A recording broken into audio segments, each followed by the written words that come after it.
Okay, what did I forget to do? I forgot to do something. My brain just told me I forgot to do something. Uh-oh. Uh-oh. What did I forget to do? Hmm.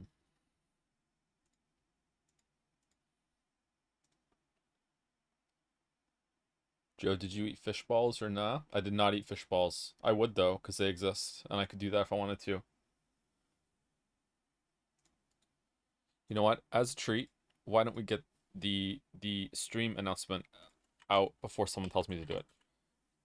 We are live and exist with Umineko episode 2 finale starring me. Here we go. Hi Joe. Hey, epilepsy warning. I don't know when it's gonna be. I've just been informed that there should be an epilepsy warning for today's stream. So like there's probably gonna be some rapid cycling of images or like a strobe light effect or both. Yeah.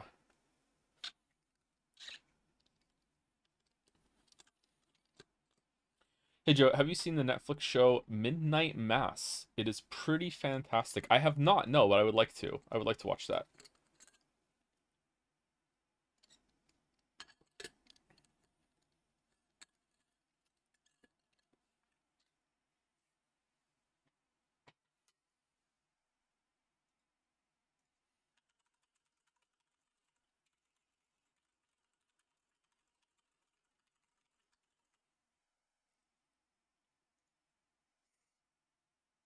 Are we still Umipiko? We are still Umipiko. We're doing Umipiko today, yes.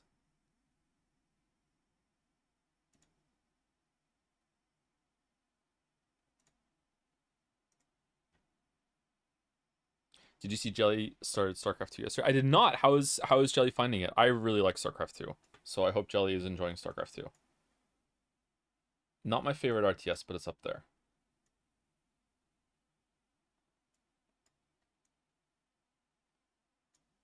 Better Call Saul up there. I haven't watched any more Better Call Saul. I did watch something though, and I have a dangerous story to tell about that, but we'll see if I want to talk about it. I don't know. Hold on. I'm just kind of settling in.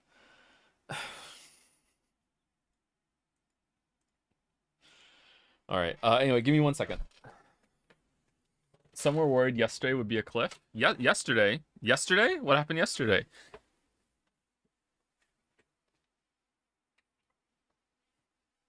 More Villager news. I watch Villager news every single day now. Do do do do do do do do do do do. Oh, Rodney's here. Okay, I think it doesn't really matter, but I'm going to turn Rodney into Modney. Welcome to the crew, Rodney. Welcome to the crew.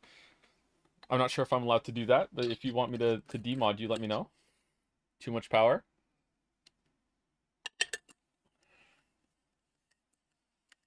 I just finished watching the VODs. Why the fuck does the furniture have swords now? I don't know. I don't know. You're allowed to do that, sure? Okay, that's cool. That's cool. Okay, so I have two things to talk about before I potentially say a story. The first is, how do I sound right now? There is noise suppression on OBS. Can we actually hear the difference? Can we, if I turn it off, what do we like? Hold on. Noise suppression. Okay, I'm gonna turn it off, and you tell me, does it change? Okay, the noise suppression is now gone. Is it a big change? Or what? Can't hear a difference? It's literally the same. More background noise when it's off. Some people notice quite a bit. Noticeable? Okay. There's a hum. Yeah, it's probably the heat pump. Yeah. Okay, let me turn it back on then. Hey, Wuggy, how's it going? Okay, noise suppression. Okay. And I moved it back up to the top. I'm telling this for Boulder. Okay, so I'm talking right now. I'm going to turn myself up to -3 instead of -6. Okay, how do I sound now? Still good? Too loud? Too quiet? Could I be louder? What do you think? What noise suppression do you use? The NVIDIA one? I just use the one that is built into OBS right now. I couldn't get it working before, but now it's working for some reason. Way better. Hello, Jojo. Hey, how's it going? You sound hot. Thank you. Thank you. Uh, do I want to say this? Uh, um, I posted a picture of myself on Discord over the weekend. So if you want to go and see what I look like, you can do that if you want to. So if you would like to have an image to go with the voice, you can post search my history if you want. Did you get a haircut? I did not get a haircut, no. Will you cosplay as Battler? Yeah, sure. Okay, second thing. Can you hear this?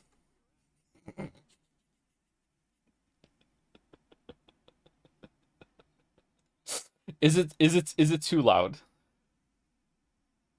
No? You couldn't? Hear what? Oh, okay. I hit queer ass. Barely audible? Okay. Let's try again. You guys can't hear it?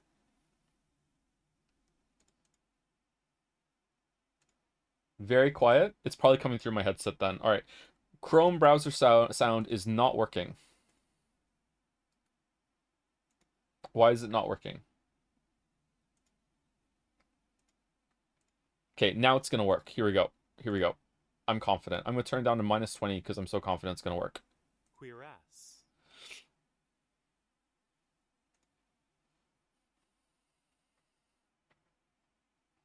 Yeah, it worked. But you weren't lying, you're not bald. Yeah, I'm not bald. I'm just thinning, and you can't tell. Barely, it's too quiet. Okay, let's turn it up. -10. Queer ass. Okay, how about now? Could it be louder?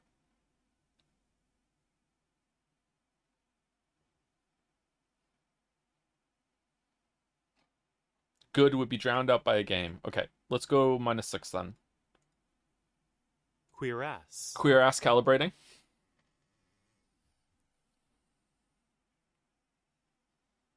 You look homeless. I like it. That's the look I'm going for. Thank you, chatter. Thank you, chatter. That is the look I'm going for. -4, maybe?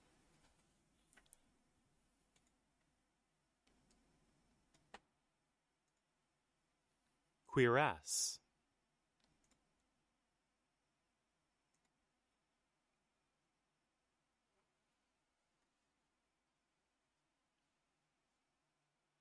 Put it at 0? Really? Okay, let's get the not a game on and we'll have some background music to compare it to. Hold on.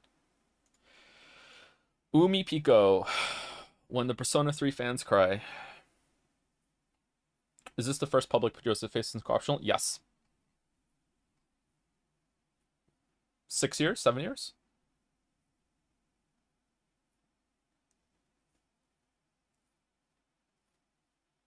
Miss TB a lot.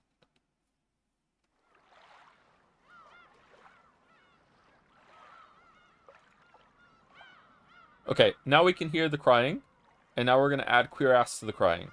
Are you ready? Queer ass. It's too loud, right?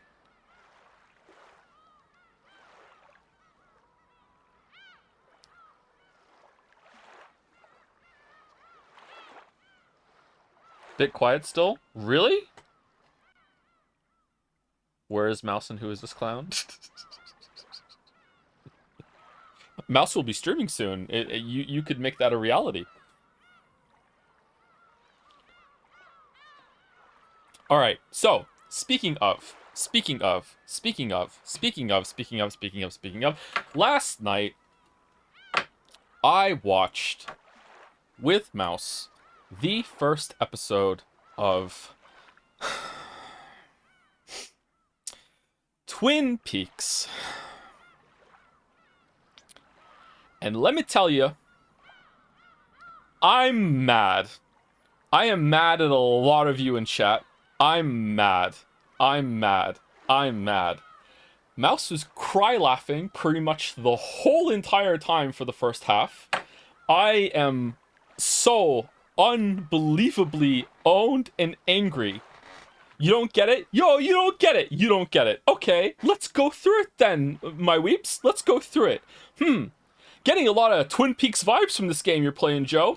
Getting a lot of Twin Peaks vibes from this stream you're doing, Joe. Hey, do I have to watch Twin Peaks before I play this game? Nah, you don't have to do that. It'll be fine. Okay, did you consider what it's gonna be like going backwards through this fucking experience, motherfuckers? Do you know what it's like to have played Deadly Premonition and Alan Wake and Life is Strange before you watch Twin Peaks? Do you have any idea what it does to a person? Do you have any idea how many fucking like, oh, that's where they got it from? Oh, that's the location. Oh, that's the hotel. Oh, that's the lodge. Oh, that's the coast. Oh, here's fucking Cooper. Literally 1-to-1 is fucking Francis York Morgan. What are we doing? What are we doing? What the fuck are we doing? Balder, Alan Wake 2 is down from a 9 out of 10 to an 8 out of 10. I cannot believe, just like fucking hell.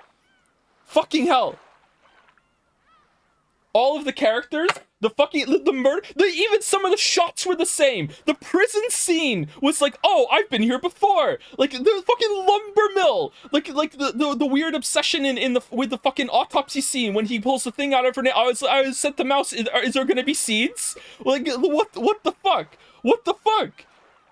It was like watching like a show with Beatrice. She was cackling so much about the fucking like the what was coming up.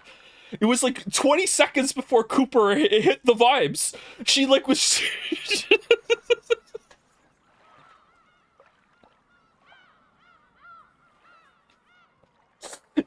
Oh, God. Now watch Evangelion after Persona 3 Reload. I've twinned these peaks before, yeah. There was this like gorgeous shot of this like waterfall and this like really like huge building behind it, and I'm like, that's just the asylum place that Alan went to at the end of the first game, and then they're in the hotel. I'm like, this is just the hotel from Deadly Premonition. And then there was this weird shot of this lady like flicking the lights up and down, and I'm like, oh, that's the pot lady. And then they went to the fucking diner, and even the uniforms, the Alan Wake 2 diner with the uniform. I'm like, what the fuck? They just ripped right from it. Just every single scene for the first 30 to 40 minutes, I was like, oh, what the shit? Nothing is original. I wish I had this experience before playing the games. So you watch one episode? I watched an episode. They homage from it? They do homage? What the fuck are you talking about? This goes beyond homage. For like, even the way Cooper was talking into his receiver and talking about bullshit, which I could barely hear, by the way, because cackle E was like just straight up. I thought he was gonna pull out a cigarette at some point.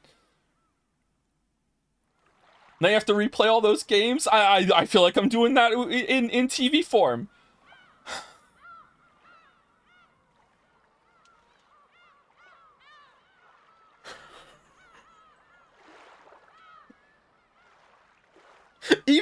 Even the name Laura Palmer sounds like a twisted version of Rachel Amber to me. Just, I hope Mouse recorded it. I told her that it was like she got a stream just for her because of all the reactions. I was so fucking angry.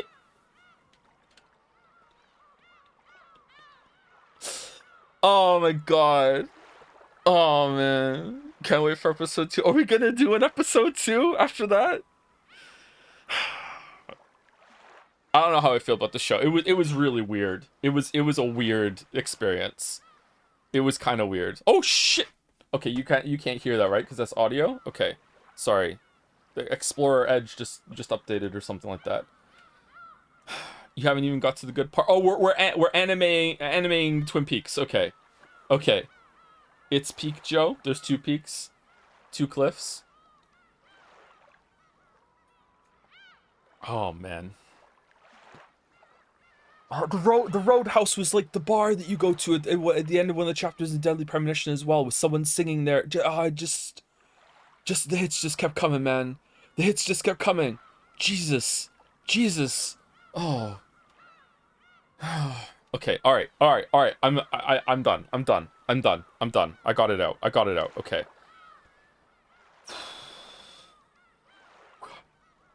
Where did you think the pot lady came from? From an original idea in the Deadly Premonition's head, not like, oh, I just ripped off fucking Twin Peaks for everything.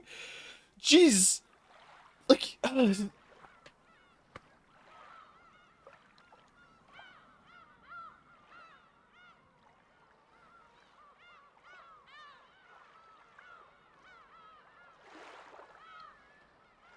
should have told me. You should have told me to watch it first. You have ruined this for me. You have ruined this for me. We did. You did not. You did not. I think we made it better for you, maybe.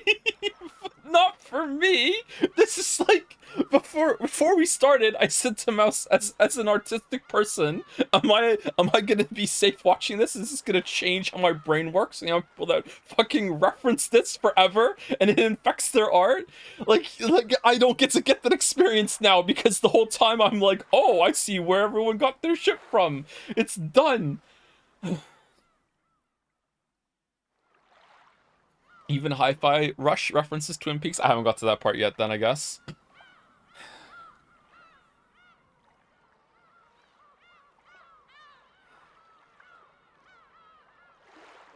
Your photo looks like you're gonna sit down in an old armchair in a cozy study by a roaring fire and read The Hobbit to me. 10 out of 10 British professor vibes. I have fucking lifting straps on my wrists, my dude. What? Where are you getting that from? Hi Joe, today is my birthday and it couldn't get any better than spending it with my favorite WeTuber and Umineko. As a birthday gift, a lesser being would ask for a marble, Red Truth, but instead, I implore you to have Mouse on the Umineko streams as much as possible. She generally nails her role as Beatrice of the stream, in many different ways. Her cackle legit elevates everything. Squeak squeak. Oh, that's nice. That's nice. I think she will be on for another one, and I'm also considering asking Jelly on if Jelly would like to read something with me. And we'll see how it goes with some collabs with trading reading, because then we can have longer streams for this. Yeah.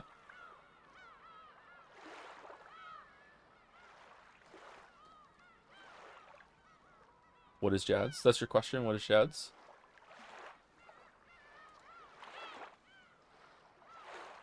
$12-hour stream. Joe never talks. Yes, yes. There we go. Just get everyone to read it for me. Can't wait for you to watch Akira and go, oh, that slide with the Leo pointing meme. No, that's from Neon Genesis. You don't know your anime, Annie. Sorry. I've got a whole plan draft for Homestuck Day. I bet you do. I bet you do. Jelly has read Homestuck, by the way. Oh no. Oh no. How many voices would we need for Homestuck Day?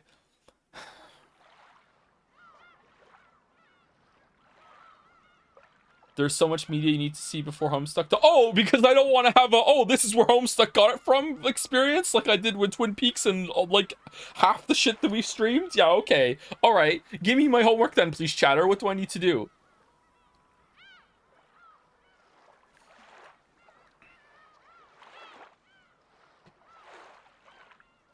You genuinely look like an absolute Chad in that picture. Wait, no, I don't. What are you talking about? Way more so in the face cam stream a few years ago. Oh, I looked awful in that. Like, and I intentionally like shaved my head and my beard for that. Thank you for the compliment, but they make me uncomfortable. What was the best part of Umineko so far? When Beatrice finally showed up, or the shed scene. The shed scene really got me off guard. Yeah.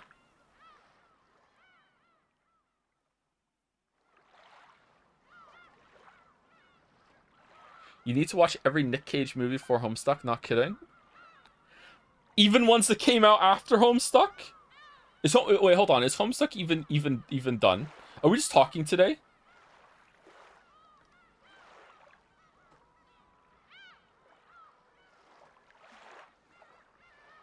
Also the movie Armageddon. I've seen that already in the theaters. I'm that old. I shouldn't have bragged. Shit, I didn't think that went through. God damn it. God damn it. God damn it. God damn it. The self-report.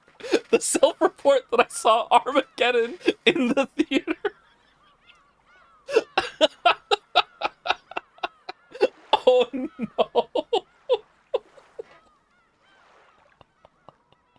Oh no. Red truth is a red truth, yeah.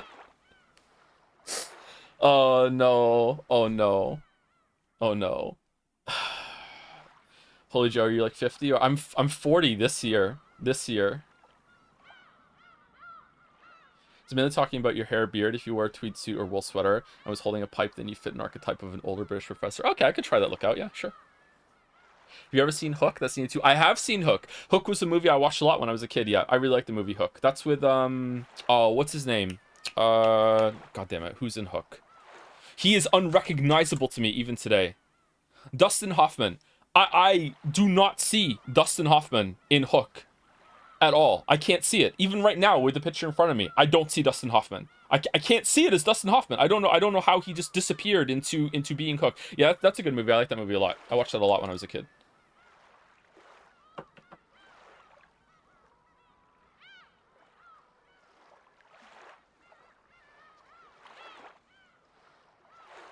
Baldur has already cast the 4 Homestuck characters to the stream. Don't worry, it's taken care of, okay?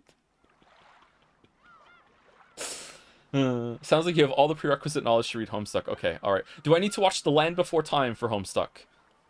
Okay, keep Hook in mind. That'll be important for Homestuck about 3,600 pages in. We're not getting that far, Baldur. We're not getting that far, unless there's only like one word on every page.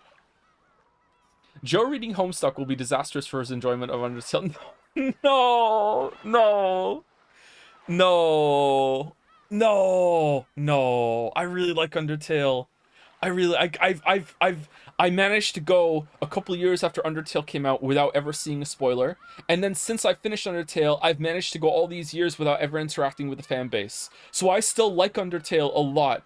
Don't ruin Undertale for me. That's like one of my favorite games of all time. Please, please, please, please do not ruin Undertale for me, Baldur. No, no. Even Megalovanius from Homestuck. No, no, no, no. What the fuck? No, I love that Stoat. That's like one of only 2 songs I know how to play the beginning of on the keyboard, and you're gonna fucking ruin it for me? No. No. No. No.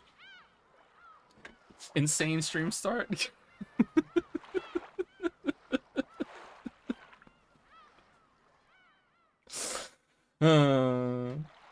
Man whose job is media analysis realizes media draw from other media. Yeah, but I like it when they do it in the way that I like, not in the way that I don't like.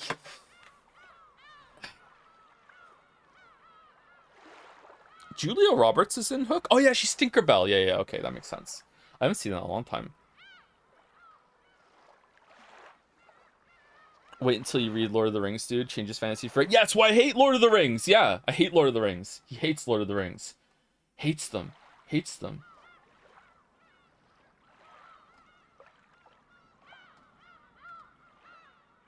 Megalovania predates Homestuck. Ignore the chatter. Okay, alright. It was a mod, but okay. I'll ignore the mod. Yeah. Okay, alright. Okay. Does the sword fighting stuff in Umineko bother you at all? I think it bothers me a little bit, but hasn't ruined anything. It might. Here's the problem I have with it. I don't really. This is why I didn't really talk about it, but much like last stream. Is because I don't know if it's even real. Like I just kind of like wait, what? Like what's going on? I find it strange that they're using dramatic irony when we're so connected with Battler most of the time in order to show us what happens and then make Battler try and figure it out when we know what happened and Beatrice is acting like it happened in a different way. So I don't know if that's like part of her attack. I don't know how like meta this gets. Like, cause like this is like it's really interesting to me that it says here, right? Oh shit! No.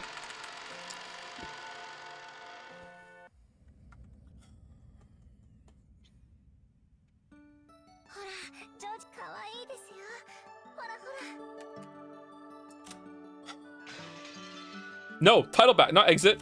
Title.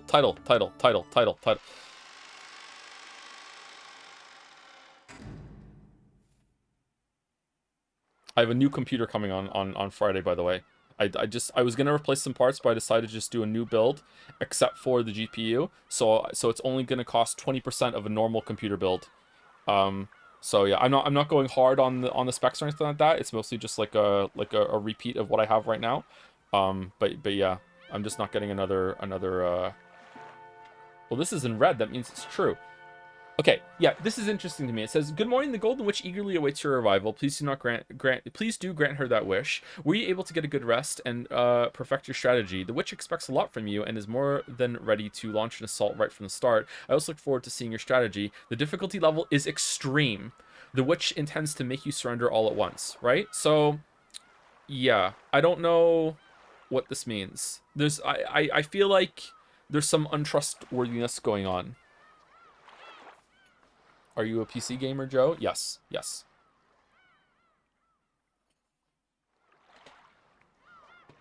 Read the description of the first one. We did back then, yeah. But yeah. There's no need to think overly hard about any of this. Quietly accept all that's about to happen. That is all that's being asked of you. The difficulty level is standard. We might as well at least start by taking the easy road. Yeah. Okay. So like, I don't know. Like, are even these lies? Like, what can you trust? I feel like I can trust the red truths though. I really liked how if you're really like in tune with media, like you could have predicted that. And I obviously was not on the top of my game then, because I didn't realize what was about to happen. Is that when once she introduced the red truth, you should immediately go, okay, it's a given at this point that Battler is going to win this confrontation, because the story needs to establish that Beatrice is using the red truth fairly and in a way that isn't going to mean that Battler always loses. So just immediately right after that, it's like, yeah, Battler like used that. And I don't know if Beatrice is also aware of that and it's going to play into it, that she like gave him a gimme when it came to the red truth. But then right afterwards, it was setting up for like, hey, I'm gonna do it again. Ha ha ha ha. There's a hidden room, a hidden compartment. I'm gonna do that. He he he. Look, you give me too much power. And then she's like, nope, fuck you. I can't say it. And that was a really good moment. Yeah, yeah. I don't know why everyone said episode 2 was gonna be so bad. Episode 2 has been pretty good so far. I had a little bit of a slow start, but even that, with the context of like difficulty level extreme, has been really good. Yeah, yeah. We've been talking for half an hour. Half an hour. So owned about Twin Peaks. So owned about Twin Peaks.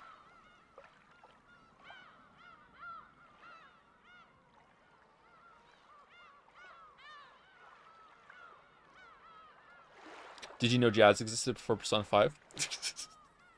One year ago, 1 year from now, sitting in a jazz bar, getting really angry, pulling out my phone, hitting up the 10. You motherfuckers didn't tell me to listen to jazz music before I played Persona 5. How could you do? How could you do this?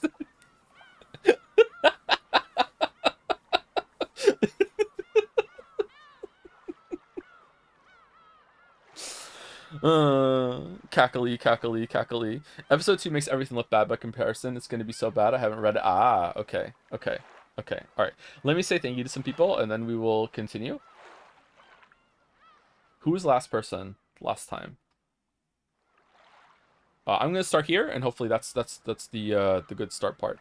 Thank you, Nide Heart 0, DPM Mula 49, Archipelagian, and Citizen 9, Gynax, and Psychic Dino 77, all for subscribing for the first time while the stream was down. I have no idea why 1, 2, 3, 4, 5, 6 of you decided to stream new while the stream was down, but thank you very much. Thank you, Gamer1324, for the resub. Looking forward to the next VOD. Thank you, Pupper28D, for continuing the sub. Gherkins10 for the resub. It's peak, I'm afraid. I was right before the stream started. Okay, I'm going to be reading messages today, but I just want to give another forewarning that at some time in the future, I might just, like, for a month, just try it out and see how it feels. I might just stop reading bits and sub messages. I like reading them, but it does make it so that the show is delayed a little bit, especially if I end up yapping for the first like 40 minutes of chat. I like yapping, so that's something we might have to institute for a little while. I don't know. If there was a way to like cap the messages, that would be good. Gotta give more time to fan art, right? I think we're doing fan art. Are we doing fan art tomorrow and Friday? I think there's gonna be 2 fan arts this week. I'm not sure. Definitely on Friday, unless we finish Persona 3 on Thursday and then Friday ends up being a new game. Then I'm not. I never do fan art when we do a new game. So I don't know if that is what it is. Maybe we should start the answer on Friday and then take a break after we see what the answer is all about and see if people want to come back to it. So we're not starting like a new game on Friday. And I think we're also gonna have an Umineko fan art day. I'm not sure if it's gonna be this Saturday or next Saturday. We're gonna have to have all the Umineko fan art on an actual Umineko stream, so it doesn't, so people don't have to have spoilers for Persona 3. I think that's what we're going to do. Yeah, yeah. I think so. Anyway, I think so. We have a lot of fan art, and I'm upset that the Persona 3 fan art we only just started showing, because a lot of the Persona 3 fan art was very topical to the playthrough that we were going through. Yeah. But once we're ahead of it, we're ahead of it. Anyway, thank you, Jay Duffield, for the resub. Finally in a position where I can sub after far, far too long. Feels good. Love what you do, and I'm wishing you the best in the future. Keep up the good work. Thank you, Jay Duffield. Thank you also to People. Say in Red Joe, I am not a weeb with jumps. I can say it. I can say it. Red Truth, I am not a weeb. How do you do the sound? I don't know how you do that sound. Huffing that Nanjo Muffin has resubscribed. Hi Joe, love the Umineko streams. I read a lot of books, but 10 years later, I still think about Umineko, which is one of the best endings I've ever experienced in fiction. Oh, don't give me expectations. I love endings. Endings are the most important thing to me in all of like reality. Don't. There will be silly scenes though. Stay strong. P.S. Dr. Nanjo is my favorite. He is the modern day Aragorn of the visual novel medium.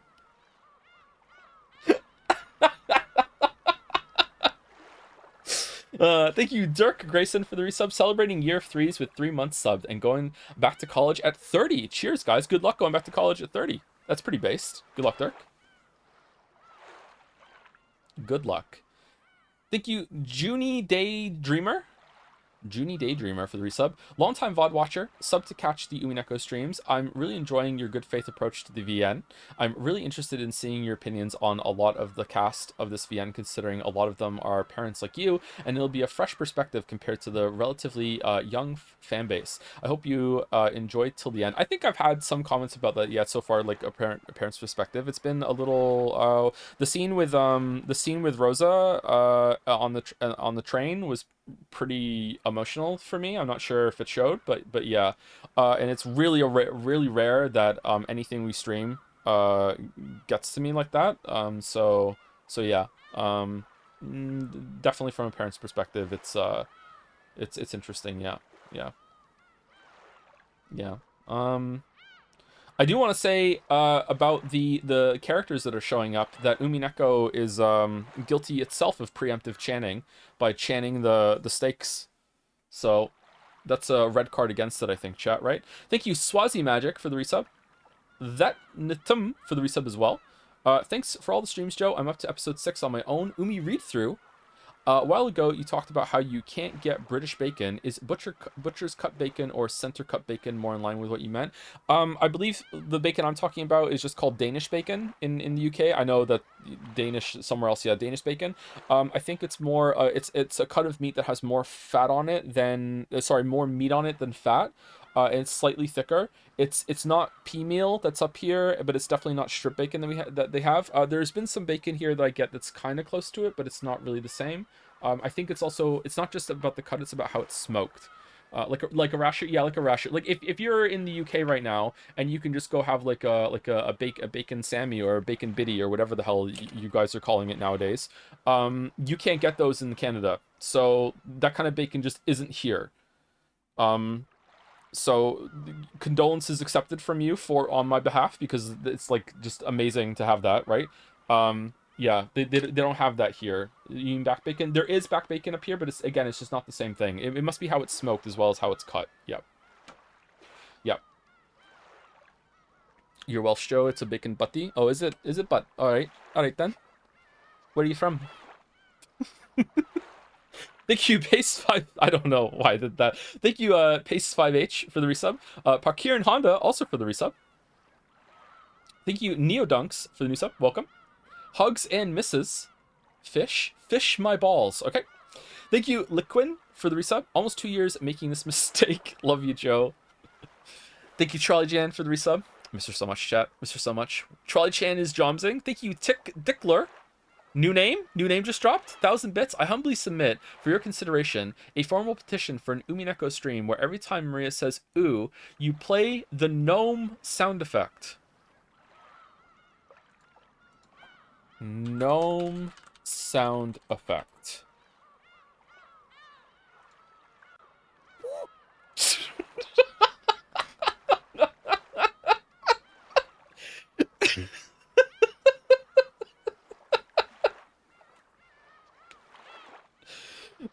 Ooh. Battler, I told you before, Beatrice exists. Ooh.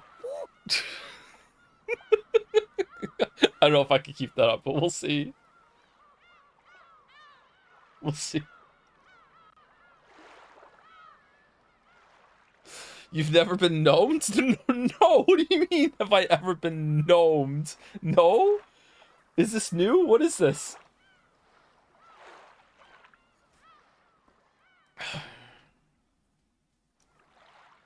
I guess I just got gnomed. Boomer? Boom? What do you mean boomer? Okay, chat's going mental. Chat's going mental. Okay, I'm moving on. Thank you, CG or Siggy3 for the resub. Haven't been able to keep up with Twitch, but so happy we no longer have to wait until leap year for Umi Pico. Happy to see you seem to be enjoying it. I'm really enjoying it. Yeah, I'm really enjoying it. I'm in a good mood today. Thank you, No Tail or Not Ale3 for the resub. Months keep passing. I know, right? Not enough time in the day. Thank you, I Am Janiro for the resub too. Love the stream. Love the streamer. Be back tomorrow. Ciao with a kiss. Oh, thank you. Thank you, DeBalder, for the resub. Happy 5th and 1/3 of having to put up with me. No, I love you, Balder. You're fine. You're fine. You're fine.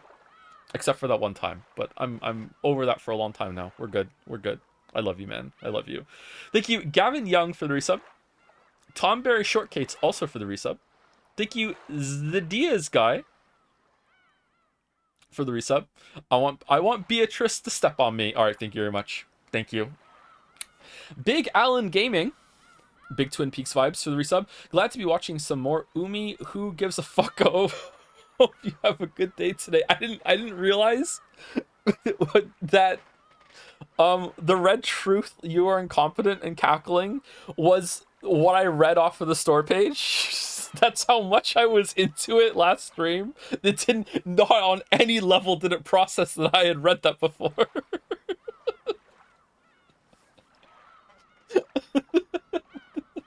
That was pretty funny. Man. Anyway, thank you, Sunny JC, for the new sub. Be a Pick 3, also for the new sub. Welcome. Capri Sun Sue for the resub. Mark Lord 45 with the final episode 2 cliff could happen today. All these cliffs. All these cliffs. You can't have the cliff without peak. Thank you, Ciacid. Fucking hell. Ace, god damn it. For the bits, quick aside, does Beatrice exist? Yes, no. This will not be the last time chat asks this, I bet. I think right now that Beatrice exists. Yes. I think she exists. I don't necessarily believe in magic and everything that she's saying, but at this moment, I would say yes, Beatrice exists. Yeah, she exists. Yes. Thank you, Iron Raft, for the resub. Can we get a live Nanjo reaction in the corner whenever Nanjo is on screen, please? Yeah, I could possibly do that, but I would have to like set up the hotkey. So I'll see if I can get that set up for next stream. Iron Raft, that's a good idea. That's a good idea. I'll put it on 5 because right now I have this one, right? Let's see. I have this one to mute the mic. And now I'm back. I said something really funny, and I can press 4, and I can make that show up, and then I can bring it back. Yeah, okay. I need a button to say queer ass whenever I press it. You should have a hotkey for the red truth sound effects whenever you say something that's true as fuck. Yeah. Like Odyssey being a 6 out of 10. Red truth. Thank you. Yuri was taken for the bits. Come on then, repeat it in red if you can. I like Umineko more than Disco Elysium. I can't. Not yet. I'm sorry, not yet. Maybe, if it holds up, maybe. But right now, no. Disco Elysium takes it. I'm sorry. I am really enjoying Umineko. It's surprisingly close, dangerously close. I'm worried. But yeah. Thank you, Kata Ben, for the resub. X Violet Void X for the bits. Me and my boyfriend watch every stream together, and I just wanted to say how much joy you bring us both. Oh, that's nice. Thank you.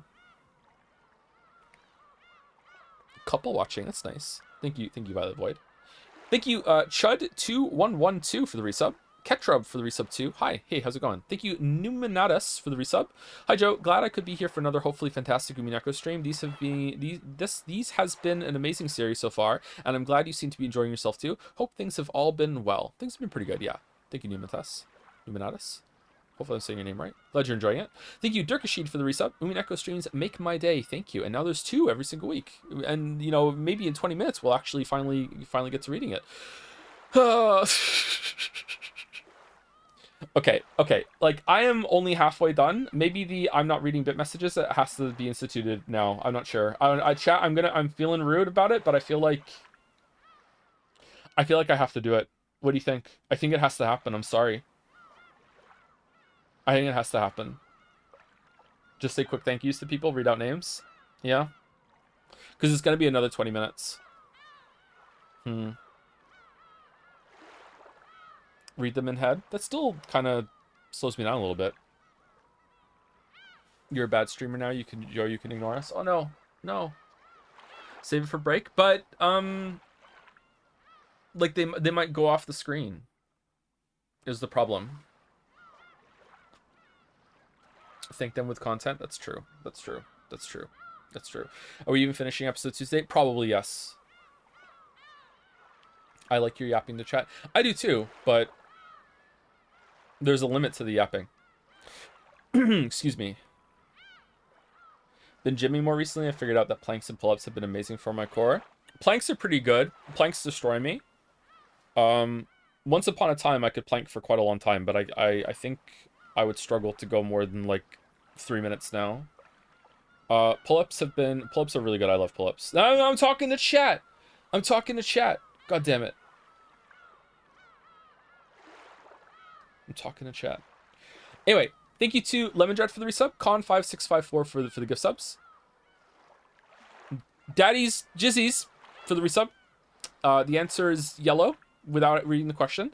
Thank you, Av Dolly for the new sub. Time Captain for the bits. Terraflot for 5 gift subs as well. Csid A, so I'm saying wrong again. Oh, thank you for the comment. It's a nice comment. Thank you, Einrath, for gifting a sub to Sweary65. I know that. Einrath also for gifting a sub to Twin Peaks. This is how long ago it was. Oh no. See how delayed we are. Oh. So owned. So owned. So owned. Top All is resubscribed for what is he even yapping about? Twin Peaks. Sorry. Thank you, Capsador, for the tier 3 resub. Holy shit, thank you, Caps. Thank you, 3D is PD. Not So Neato. Cradolfer. Tacos Dabira. People are invested in Umineko. Jaco9307. George being single is bullshit. Coalex. Shindacom. And Manic Derek for the resubs. Thank you, Zargox, for the bits. Oh, you're missing the bit. Thank you, Yuri's taken for the bits as well. And also to Naya Voras. How many Twin Peaks references are we gonna get in your next videos now? I make videos. Thank you, Antec Tadek for the resub. Julie Gordot. It's Shesh for resubs. Dalmek, okay, I will read Dalmek's message. Dalmek has the fast pass apparently because Dalmek can make me laugh really, really hard. Dalmek used to say, to quote Sweary65, Deadly Premonition guy, regarding one of the seasons of Twin Peaks, perfect, I want to see more, I need more Twin Peaks, I can't stop thinking about Twin Peaks. You know what? It shows. It shows. Yep. It shows. Absolutely. Absolutely. Can't believe it. Can't believe it. Julie Gordot used to say, not big on Joe lore, but make sure you read Catch 22 before One Piece, because the book has taken a lot of inspiration from the manga. You. Thank you, Final Boss J for the resub. Caddy Kundi for the resub. Welcome. Kramek for the resub. Insert Disc 5 for gifting a sub. Dalmek for the bits. Speaking of extremely influential piece of classic media, after peeping Jads, I can confirm you really do look like someone who reads Dune. Thank you, Dalmek. Thank you. Thank you so much. Thank you. Thank you. Thank you. Dalmic, do you wanna voice some Umineko characters so you can be on here and say these things directly to me? Hmm? You wanna go? Yeah. Wanna come on? Thank you. Yuri was taken for the bits. Funny Yak for the new sub. Welcome. Insert disc 5 for the resub, as well as Tyler Jail 26. Aw, nice messages. Thank you. Thank you, Dr. Nika, for the bits. And Krutler for 1,000 bits as well. Thank you for introducing me to Umineko last year, Joe. Can't wait to see your reactions to episode 3. We might get there in 2 weeks at the rate we're going today. Thank you, Uber Doge, for the resub. Aldreth 1, Evil Panda 14, JH23 Rangers, Wait, what? You're pro syphilis? Why would you be pro syphilis? Am I reading this wrong? Anyway, well, thank you. Welcome. Thank you, Real Cat, for the resub.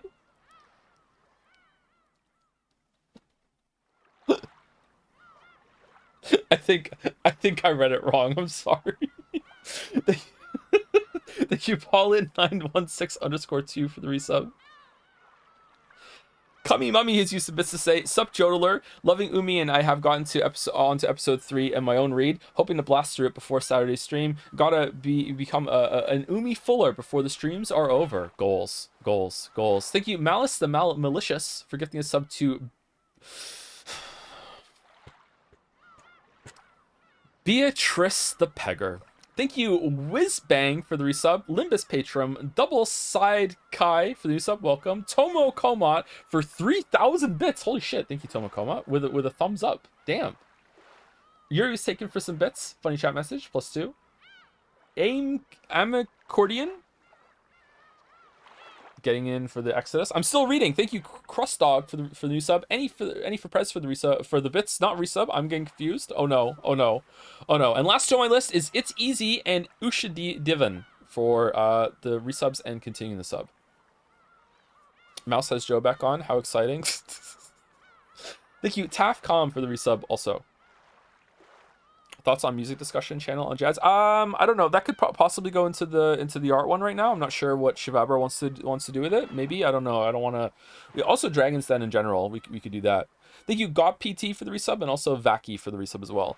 Okay, so last order of business before we get in is actually to talk about Saturday stream. How did we feel about a more serious collab where we are mostly just like mainlining the story? I feel like I there was some criticism about last time with me not speculating as much. I think that Saturday was a pretty good balance. I don't think there was anything that I didn't want to say on Saturday that I didn't say, if that makes sense. So I think that it worked out well. So if that was just every Saturday from now on, would you all be fine with that? I think yes. I think that would be good. The streams can be longer. I know Mouse had a lot of fun. So we can't make that happen this Saturday or next Saturday, but we can't make it happen every single Saturday. But maybe after the next couple Saturdays, we can make it like a semi-regular thing. And like I said, there's also other people that want to come on. Jelly, I think, expressed some interest in coming on, so we could maybe try out some different rotations and see what it's like.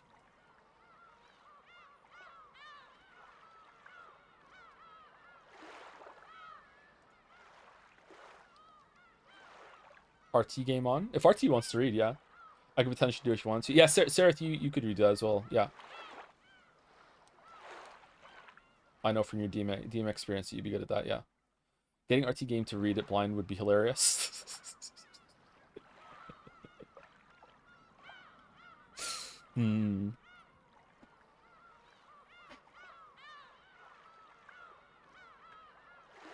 Poll is positive? Okay.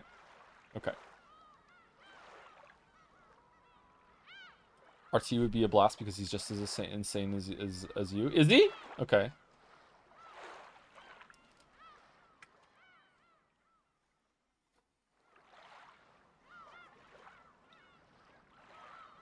Get Mandalore on. Mandalore and I have already done some co-op reading together. Just a couple of lines. If you know, you know.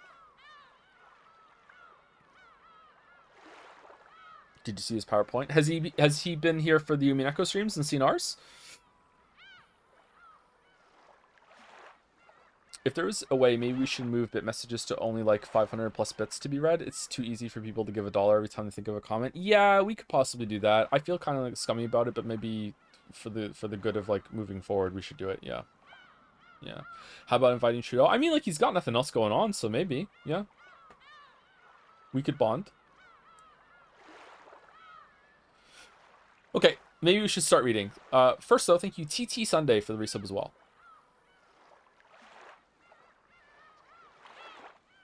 Bring Trudeau on a Saturday for no particular reason. Oh, okay. All right.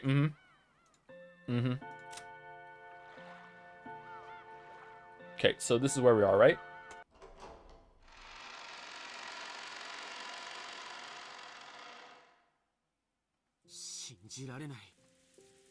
Just saw your photo. When are you getting the yoga ball to sit on one of your videos? You think I look like Jakey? Really?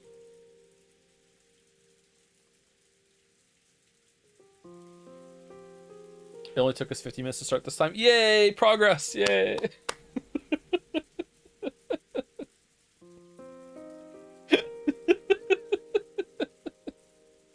You look really Canadian. I'm not Canadian though. I just live here. Can we have break? No, we have break in an hour and 10 minutes.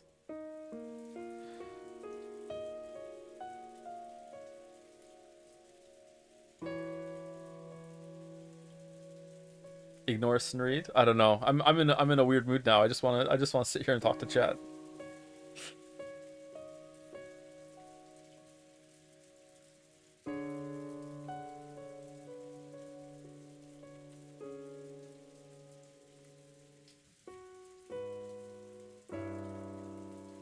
Queer ass.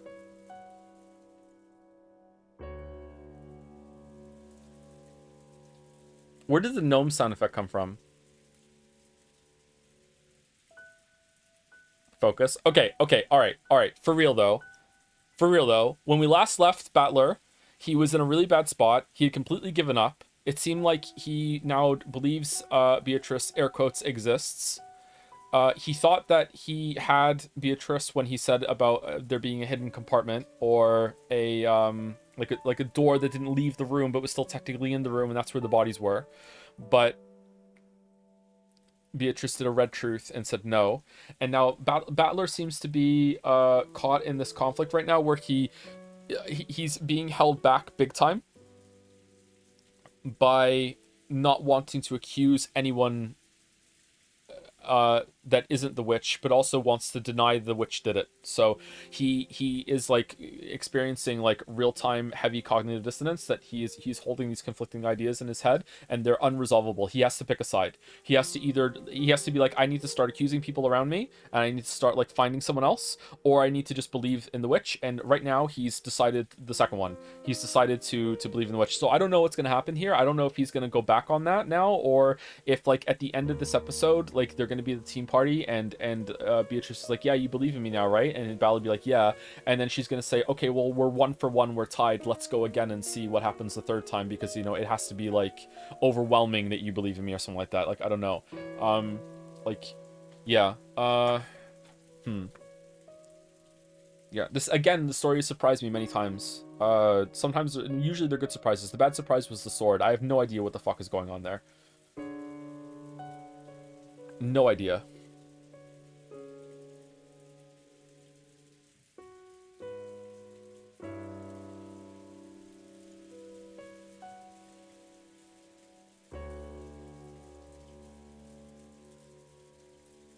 Okay. Is there anything else that we need to talk about? Oh, you know what we should do? We should review who's dead.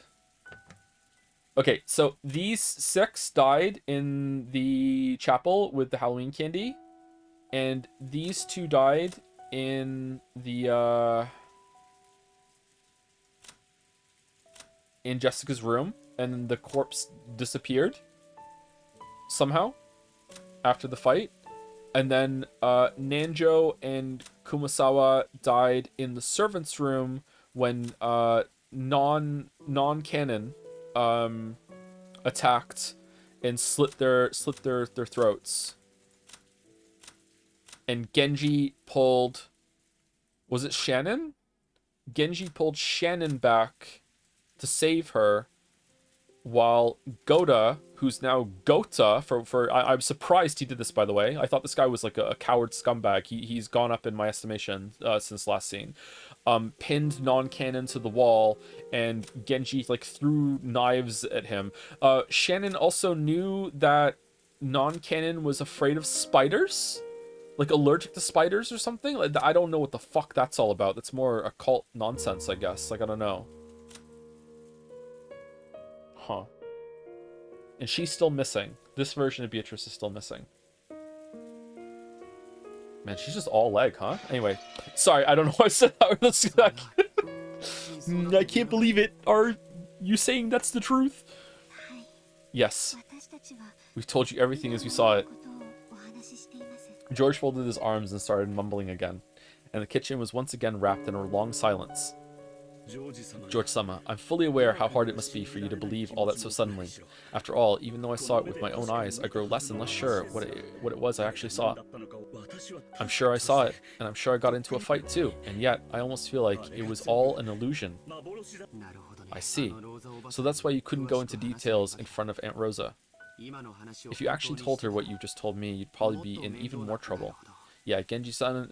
Oh, so sorry, I'm not trying to do a big interruption. Just two more things. Number one, I just want to repeat the title. There's apparently a part in today's stream that is potentially dangerous to people who have epilepsy. So if you are sensitive to that, or if you just don't even like that, maybe someone in chat will be able to give like a warning, like, I don't know, like 2 minutes before. So just be aware of that. Mods, if any of you know when it's gonna happen, please let chat know, because I have no idea when it's going to be. Okay. And secondly, is the sound okay now that we're into it? I'm going to glance at chat in like 30 seconds and we'll see. Okay. Yeah, Genji-san really did handle that one composedly, didn't he? If only I had the power to explain it myself. George had not actually seen it, and even when pressed to believe, he just couldn't imagine it. It was only natural, because even the people who had actually seen it had given up asking themselves what it was. Let's rewind the story a bit. Shannon, you said that when you thought Kanon-kun was an imposter, you picked up some spiderwebs and came back, right? Why did you do that? Oh, that's right. I was thinking about that as well. Why spiderwebs? I happened to hear it from Kumasawa-san once. A long time ago, evil spirits lived on Rakinjima, and they, feared spiderwebs. And they say there's a legend that people treasured spiderwebs as amulets. And, right at that moment, I think I was also a bit confused. This is bullshit. When it comes to those old stories, Kumasawa was very knowledgeable. Well, spiders are very useful bugs after all. The more animals, yes, it wouldn't be at all strange for a belief system like that to come into being. I'm sure that the Tori Shrine was suppressing the power of those evil spirits, and because the spirit mirror was broken by me, that power came back. That power must be what allowed Beatrice-sama to revive. If I, weak-hearted as I am, hadn't done such an outrageous thing. Get on my level, mouse. Get on my level. Shannon, you don't have to worry about that anymore. I don't blame you for it.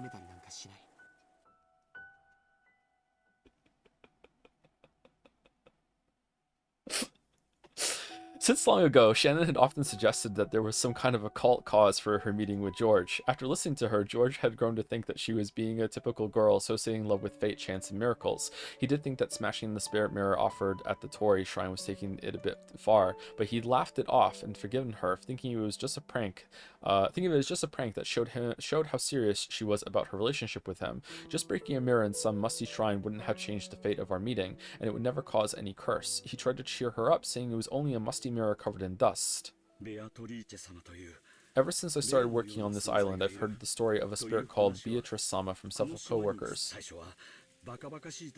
Challenge accepted? Ooh, in the beginning I thought it was ridiculous, but since it would appear indiscreet to say anything out loud, outwardly I conducted myself as though I also believed it. But could it really? She existed. Beatrice-sama was in this mansion all along, but she'd lost her powers and wasn't able to appear before us. She did exist all this time, it's just that we couldn't see her. I like to hear Genji-san's opinion. Is this just like mass hysteria? Okay, I know there are like legit reports of mass hysteria, right? Like if people are in a stressful enough situation that Especially if they're isolated, they can start to believe, like, and actually truly believe that they experienced some things that didn't happen, right? Like seeing 6 people die in that like really fucked up way. Like I wonder maybe that's why they start off with such like a brutal like holy shit, so many people are dead. Look at this, look how grotesque this is. Be paranoid of everyone. Like I wonder if it's just trying to like induce mass hysteria. That would be an unsatisfying answer. I don't know why I'm looking at chat, but yeah, I agree with you actually. I hope it's a little bit more than that, but I wonder if that's part of it. I have no opinion.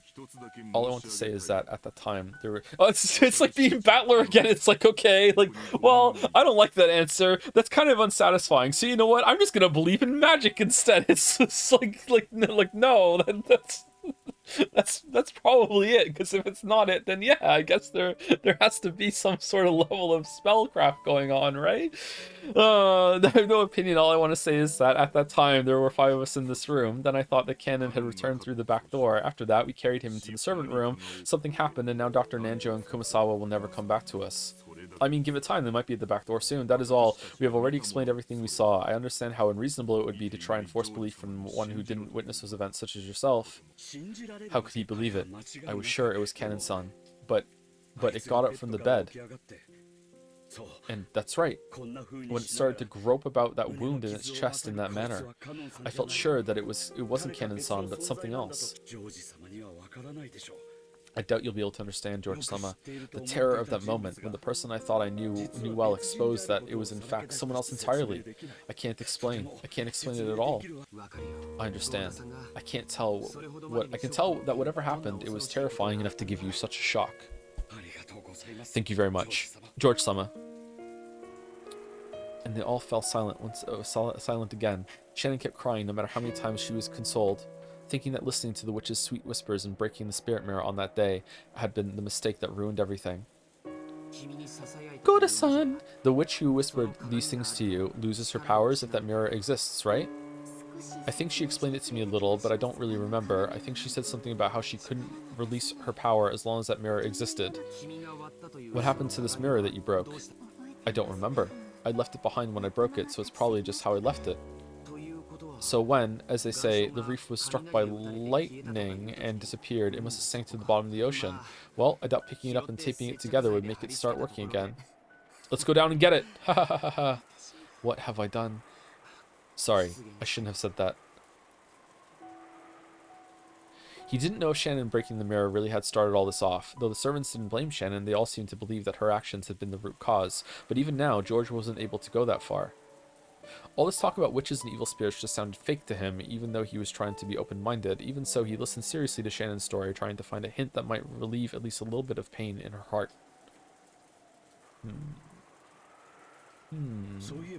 Come to think of it, though it's surely different from the one in the Torii, I have heard that Madame keeps the spirit mirror as a charm. Really? Aunt Natsui? Yes, I believe she received it as a memento from her grandfather or something, and that it functioned as a powerful ward against magic. A spirit mirror of high pedigree, I think. I have also heard the same story, something about the mirror having the power to reflect that which is not good and send it back. Ooh, lightning when we talk about the mirror. If we had that spirit mirror, could we resist Beatrice, since she's a witch? This is just giving her more power, George. Huh? When George proposed this, the servants looked up.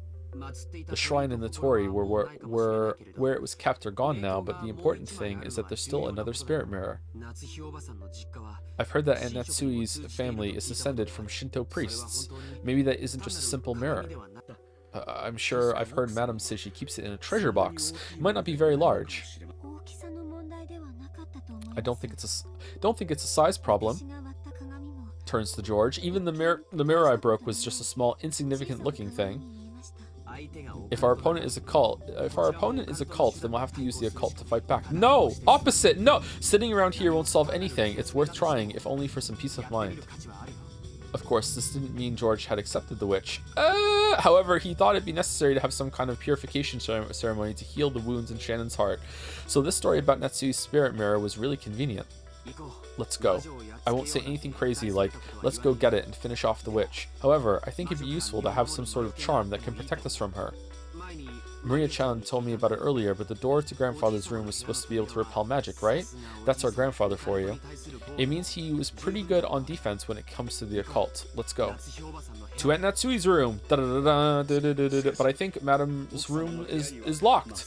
We returned the master keys to Rosa-sama, and even the key box in the servant room is now locked away. In that case, Aunt Natsui should have had a key on her person. Aunt Natsui's corpse should still be in the chapel. We probably shouldn't be disturbing it before the police come, but we can give a full explanation later.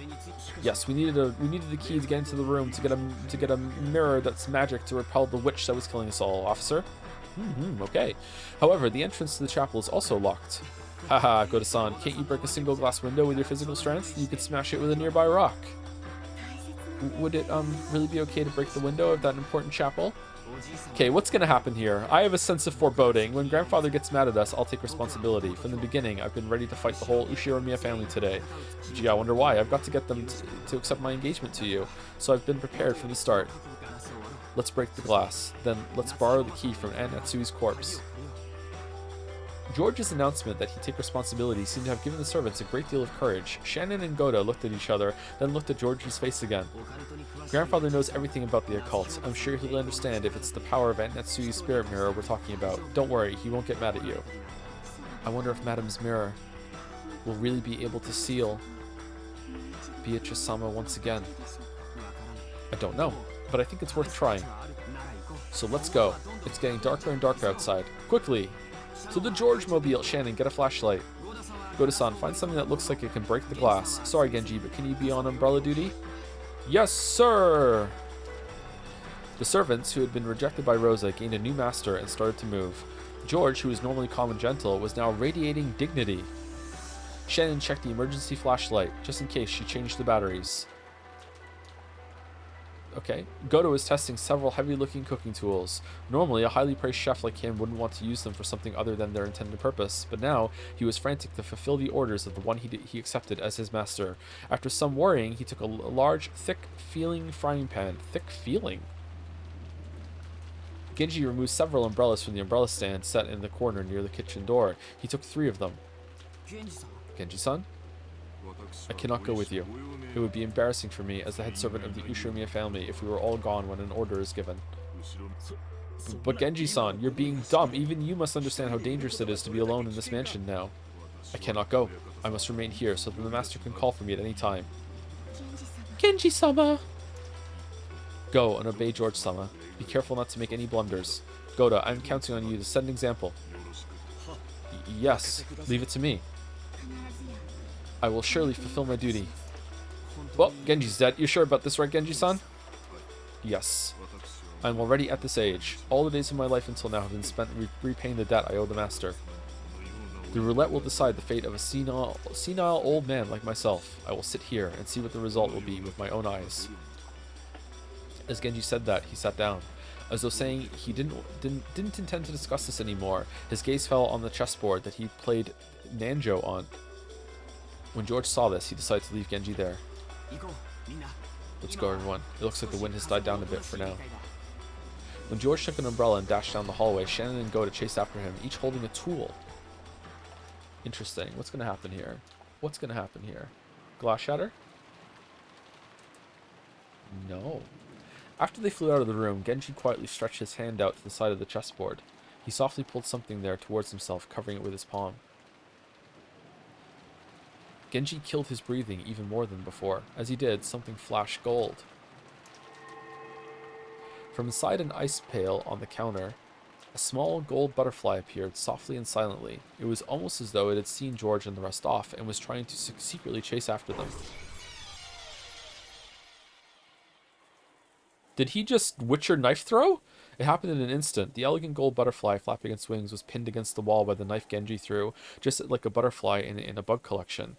Alright, Genji's based. After the gold butterfly beat its wings several times, looking like it was in pain, it accepted the fact that it couldn't break free, became fine gold powder and smoke, and disappeared as though it had melted into water. Genji still gazed down at the chessboard as though nothing had happened. Maybe he would think up a brilliant move very soon, but no matter what move he made, his opponent would not be able to respond for all eternity. Even though he knew that, Genji searched for a brilliant move. It must have been the perfect way to kill time during the short period before some fate would be given to him, before time killed him. He didn't know what result the roulette would bring about, but that decision would be made very soon. No one could interfere with the tumbling roulette ball.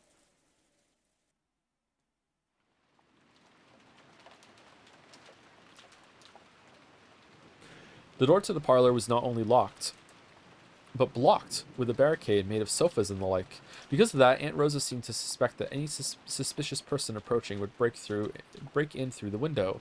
Sitting on a one-person sofa, her back to the door, she continued to hold onto her gun. I didn't know what it was anymore, and even though my body and mind were worn out, I played with Maria as she wanted. Didn't know what it was anymore. I didn't know what was. Sorry, I didn't know what was what anymore. Sorry, the sneeze was distracting me. Can you boost the VN volume a bit? Peak is approaching. Anyone else want me to do that? I could possibly turn up a little bit. Sure.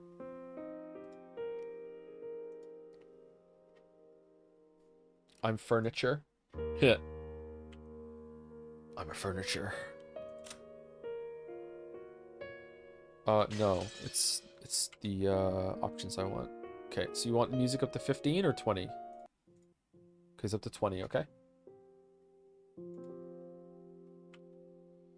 Stop talking about peak coming. They say that for every scene. They say that for every scene. Don't worry about it.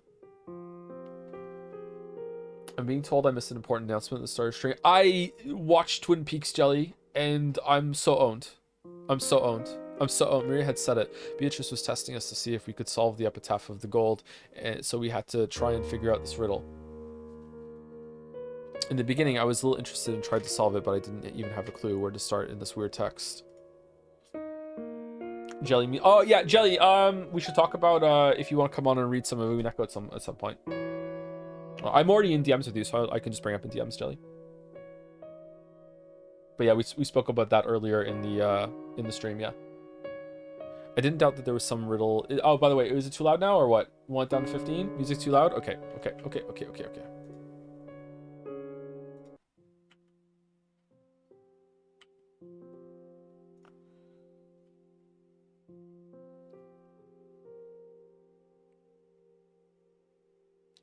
Maria had said it. Beatrice was testing us to see if we could solve the epitaph of the gold, so we had to try and figure out this riddle. In the beginning, it was a little interest. I was a little interested and tried to solve it, but I didn't even have a clue where to start in this weird text.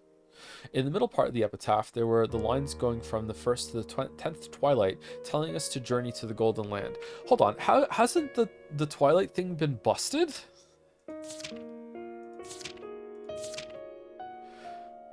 Six chosen, tear apart. All right, on the third twilight, those who remain shall praise my noble name. When did that happen? Fourth twilight, maybe it did. Fourth twilight, gouge the head and kill. Nope. It was the neck. On the fifth twilight, gouge the chest and kill. I mean, like the neck is between the head and the chest, so maybe that's fine. Maybe it's like a gray area. I don't know. Huh. I wonder if did she take the corpses and then gouge the head and gouge the chest somewhere to make it fit? Is that important, or is it just flavor? IMO, keep the music and the voices the level they were at and just the general VN volume in OBS instead. I can't turn that up. Oh wait, no, I can. Hold on.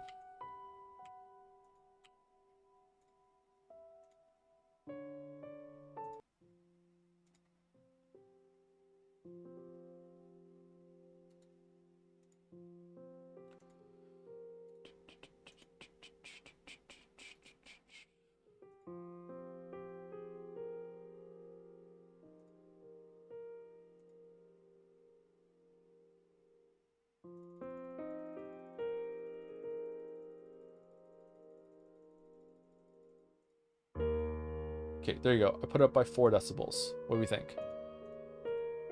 On the first twilight, offer the 6 chosen by the key as sacrifices. On the second twilight, those who remain shall tear apart the 2 who are close. It was obvious that this hinted at the first 6 murders that had already occurred in the chapel and Jessica and Ken and Kuhn's murders. If those who remain, though, if this was being followed, we still had to prepare for 5 more people to be killed. On the 4th twilight, gouge the head and kill. On the 5th twilight, gouge the chest and kill. On the 6th twilight, gouge the stomach and kill. On the 7th twilight, gouge the knee and kill. On the 8th twilight, gouge the leg and kill. Dr. Nanjo and Kumasawa Ba-chan's corpses still haven't been found. However, if this follows the pattern and there's sacrifices for the 4th and 5th twilights, I still think this is kind of like some sort of referring code where you have to go through and like find out what the twilights mean in respect to the epitaph itself, and then like you remove something from here, and it kind of like spells something out in some way.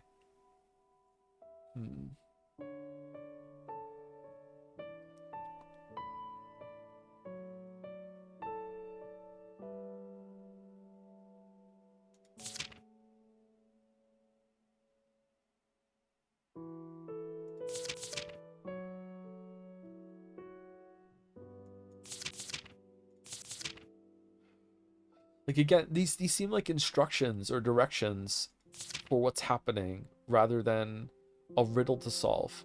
So I think the first stage of the riddle is to figure out how it is even a riddle. I think maybe that's why my mind is going to this sort of thing.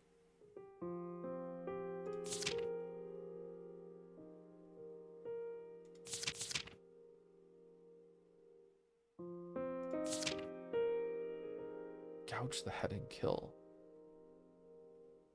I did paragraphs before, right? I did like 1, 2, 3, 4. No. What was the line I thought I was doing? I was like 1 and 6 was the first one, so it'd be 6 word. 1, 2, 3, 4, 5, 6 through, and the second one would be 2 through you, something like that. Is it lines though instead? I'm gonna run out of paragraphs.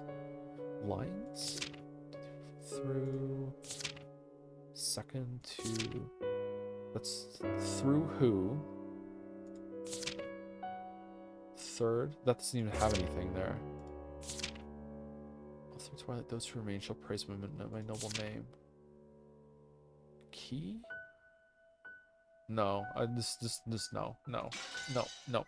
However, if this follows the pattern and their sacrifices for the 4th and 5th twilights, they'll surely be found in a pitiful state with their heads and chests. Okay, Battler's doing it now. Okay, cool. So we can expect that 3 more of us will be gouged in the stomach, knee, and leg and killed. Who will it be? I looked around the room, noticing that there were 3 people here, but how should I put it? My emotions seemed paralyzed. Strangely, I didn't feel frightened. As I leaned against the sofa with the top part of my body gazing up at the ceiling, Maria noticed. Apparently, she felt I was slacking off in my riddle solving. She got mad at me for not taking this seriously enough. Hey, Maria. Ew. What was it again that Beatrice said she'd do if we solved this? I'm sure the witch wrote in her letter that she'd give up on collecting interest or something abstract like that. I optimistically took that to mean she'd given up on killing the whole family. But was it really written with that meaning? For some reason, I couldn't convince myself that solving the riddle would really save me. I'm sorry this is obnoxious, but I just want to check. Did we even read Rose's letter? I don't remember that being opened.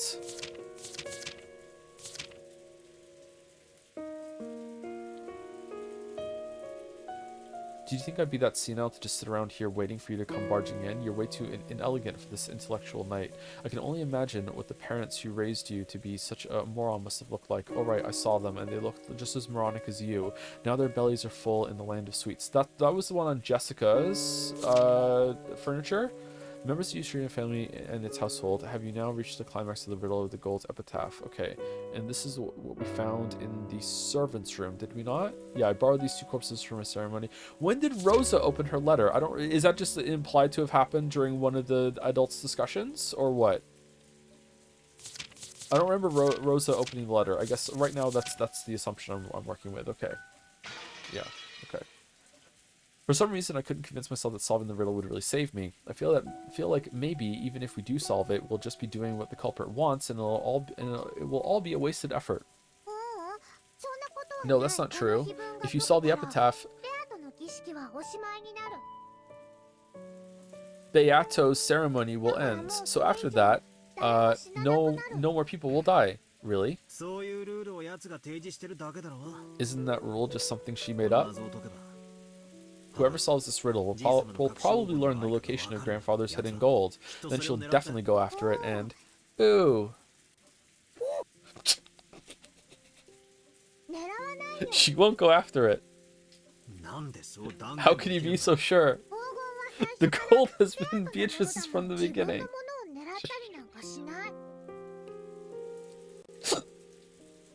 She wouldn't go after something that's hers. Then why is she Beatrice giving us all these big hints? Not just that, why did she even set up this game-like thing? Yeah, that's a good question. Risk is essential for magic. Oh yeah, that is true, yeah. Kinzo said that, risk. I don't really know what you mean. For example, in a marathon, do you think a medal anyone can get by running the whole thing is worth the same as the medal given only to the person who gets first? No, I don't. So what does this mean? In the end, she's just playing with us? Purposefully giving us a chance? Wrong! That's how magic works. No matter how great a work of magic is, it'll always have risks and weak points. No, it must have them. I don't get the stuff you call magic, but if I think about it as a gamble, I can understand a little. If you aren't prepared to lose big, then you can't win big, and the slimmer the chances of winning, the bigger the payoff. That's right. And Beato really did explain the risk of the ceremony to everyone, so if this riddle is solved, the ceremony will be suspended. After all, if she breaks her promises, there wouldn't be any risk. If we solve this, will she really keep her promise? Why are flowers beautiful even though they wither? Why is it that an artificial flower isn't beautiful no matter how elaborate it is, even when you can't tell the difference by looking? Humans can bring about miracles by gambling on their deaths. If an undying human existed, they'd have no way of bringing about a miracle. That goes for us, life, the witch, and the ceremony too. If we don't bear a risk, we can't succeed in anything. What do we do if we solve the riddle? Should we raise a hand and cry, I got it, tell the witch our answer, and see what she says? Ew. I don't know about that, but if we solve it, the ceremony will surely end automatically. You sure know a lot, Maria. Did you learn all that from Beatrice? Ooh. What? No, we're not doing it. We're not doing it all the time. We're not doing it all the time. We're not doing it all the time. So if you don't bear a risk, nothing can be gained. Is that it? That definitely is the way of the world, but it's sort of in conflict with the chessboard thinking I like so much. At least when making moves in chess, players grope for the best move, always trying to avoid risk and hoping for an advantageous turn of events. They don't trust to chance, like in gambling. That's right. There's no room for gambling in an intellectual game. And yet, this person called Beatrice has created such an outrageous crime, or maybe a ceremony, while purposefully imposing conditions for her own loss and announcing them to us. In chess, you always play your best move, so by putting yourself in your opponent's position, you can predict their next move. However, we can't be sure that Beatrice's moves are always the best moves possible. I thought she was probably making us focus on the epitaph to fool us in some way, speaking real. That's true. In the Nickelodeon hit show Smart Guy, the Smart Guy main character was really upset that a chess computer kept beating him in chess and then at the end of the episode twist, he started playing bad moves to confuse the computer and was able to win by purposely playing like shit. Yeah. There we go. Smart Guy was a Disney show that there wasn't Disney Channel in the UK when I was growing up, so it was on Nickelodeon for me. I'm sorry. Maybe it was a Disney one. Sorry. I thought she was probably making us focus on the epitaph to fool us in some way, speaking in riddles. But according to Maria, that alone was impossible. She said this was a genuine risk that the witch had taken, and therefore proof that this was a formal ceremony for magic. I can't understand this witch called Beatrice. If she's committing this chain of murders with some goal in mind, why did she go to all the trouble of exposing the conditions for her defeat? No matter how I spin the chessboard around and think from my opponent's perspective, I can't understand why she'd give up if this riddle is solved. Isn't it almost as though Beatrice doesn't care whether she wins or loses? Of course chessboard reasoning won't work against an opponent like that. I don't understand. What is Beatrice after that's making her carry out this crime? She just wants to have fun. If she just wanted to massacre us all, she could have done it quietly without this whole crazy setup. There was no need for that kind-hearted advance notice, all this self-aware closed room stuff, or any of the rest. It's all overacting. I've got no clue what it means. Will I be unable to understand everything as long as I keep thinking of Beatrice as a greedy human culprit? If I don't accept her as a witch, will my chessboard thinking be stuck before I've even lined up the pieces? If she really is a witch and everything Maria said is true, then there's only one thing for us to do. The theory building and discord and searching for the culprit has all been pointless. We should have all gathered in the dining hall, combining our knowledge to solve the riddle. By combining the... Yeah, but everyone who plays Among Us in that way is a killjoy. Alright, I've decided I'm gonna be king shit of shit mountain here for this Among Us playthrough. Okay, we did a report. Everyone shut up. Hey, you, what did you do this round? Okay, you, what did you do this round? Hey, you, what did you do this round? Just the fucking worst way ever to play fucking Among Us. By combining the knowledge of that many people, we might have been able to grasp at least a thread of the answer. The greedy humans, each desiring to gain something over their opponents, were getting offered up as sacrifices one by one without gathering their knowledge together. In the end, did the humans get what they deserved? They thought they were using their brains, but were they actually thinking only of their greedy selves? In the end, chessboard theory is a thinking technique where you project yourself on your opponent, so greedy people see their greedy selves inside their opponents. Oh, Rosa's here. I looked lazily at Aunt Rosa. It's just the three of us in here, right?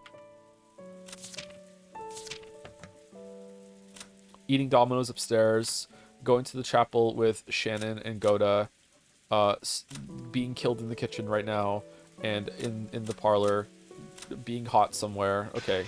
I looked lazily at Aunt Rosa. She was probably tired from being under all this tension the whole time. She couldn't sleep, but she kept staring vaguely at some point off in space. Aunt Rosa had announced that we couldn't trust anyone who hadn't been killed. Aunt Rosa's chessboard thinking saw herself inside her opponent. In other words, maybe Aunt Rosa was an isolated woman, unable to trust anyone and unable to let her guard down. Long ago, I think I heard a bit about it from my dad. Aunt Rosa was originally a very obedient child, but her age was too far separated from the other siblings, and they often made conflicting demands of her during their confrontations. Thanks to this, she'd undergone a lot of psychologically harsh experiences in her youth. Often, when she copied one of her siblings, another sibling would give her a hard time. Oh, that hard, huh? True, Aunt Rosa said many things today that could be taken as abusive, but that means those words were once showered upon her, which is why they were engraved in her vocabulary. The many abusive words that she'd spoken were also words that she'd been showered with in the past. Now that I think about it, I've had the feeling that her style of speech sometimes has traces of Uncle Kraus or Aunt Eva in it. I'd understood it as them being similar because they were siblings, but maybe it wasn't just that. For the first time, I truly sympathized with Aunt Rosa, whom I'd always assumed was just quiet and gentle. Then what about Maria? Maria's been making a certain claim for a while now. If we can solve the riddle that the witch displayed for us, the ceremony will be halted and will definitely be saved. I thought Kinzo put it on display. Is it like a teamwork between the two of them? And I think she also said that Beatrice will never break a promise. But this is Maria we're talking about. She herself never breaks promises, and she has the most innocent heart. So she believes Beatrice won't break her promises. She's able to believe that. Yep, but isn't that just an image of Beatrice in Maria's mind? There's no proof that the real Beatrice always keeps her promises, right? I keep my promises.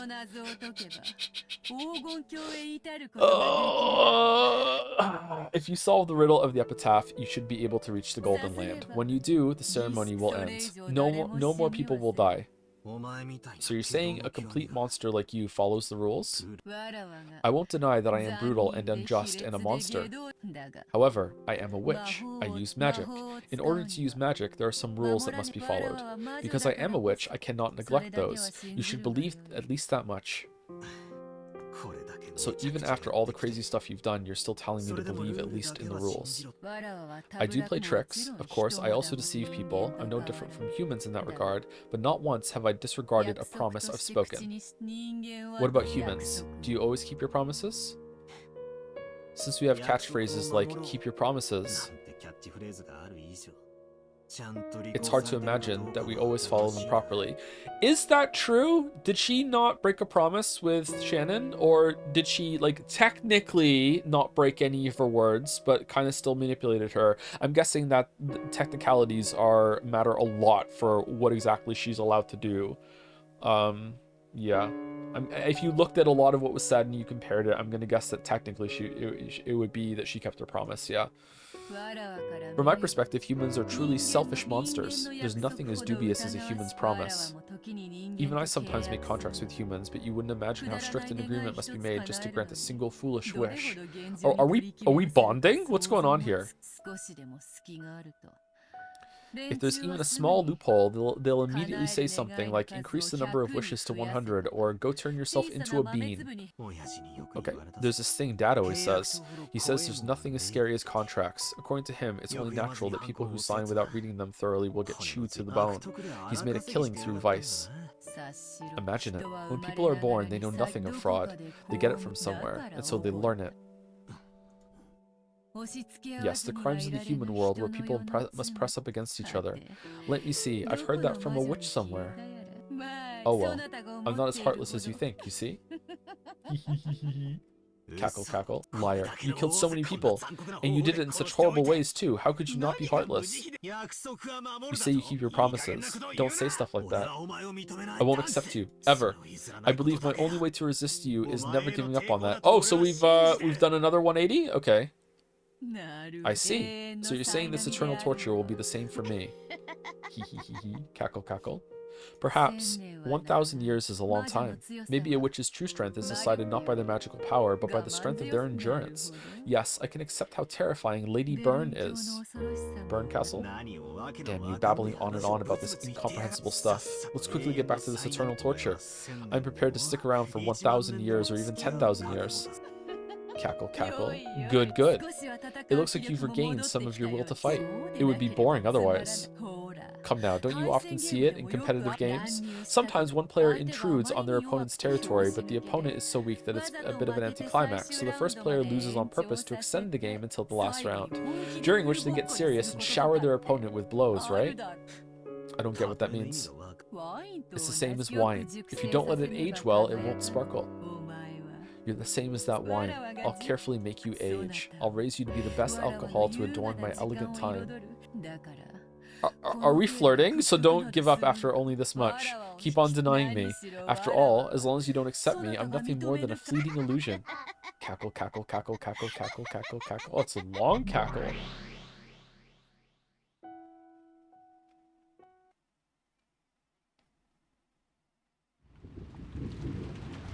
Groomer Beato. Is she gonna make Battler use conditioner? Oh, was that a scene break? Because I heard the glass shatter, but I didn't see it.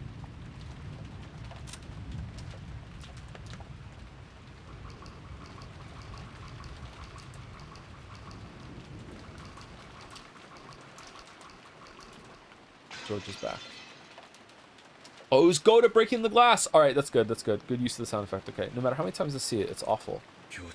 I truly sympathize. Shen-san, please get the key. Even though she is dead, Madam is a lady. I cannot touch her. Oh, okay. I was going to say, why are you making Shannon do it? Okay.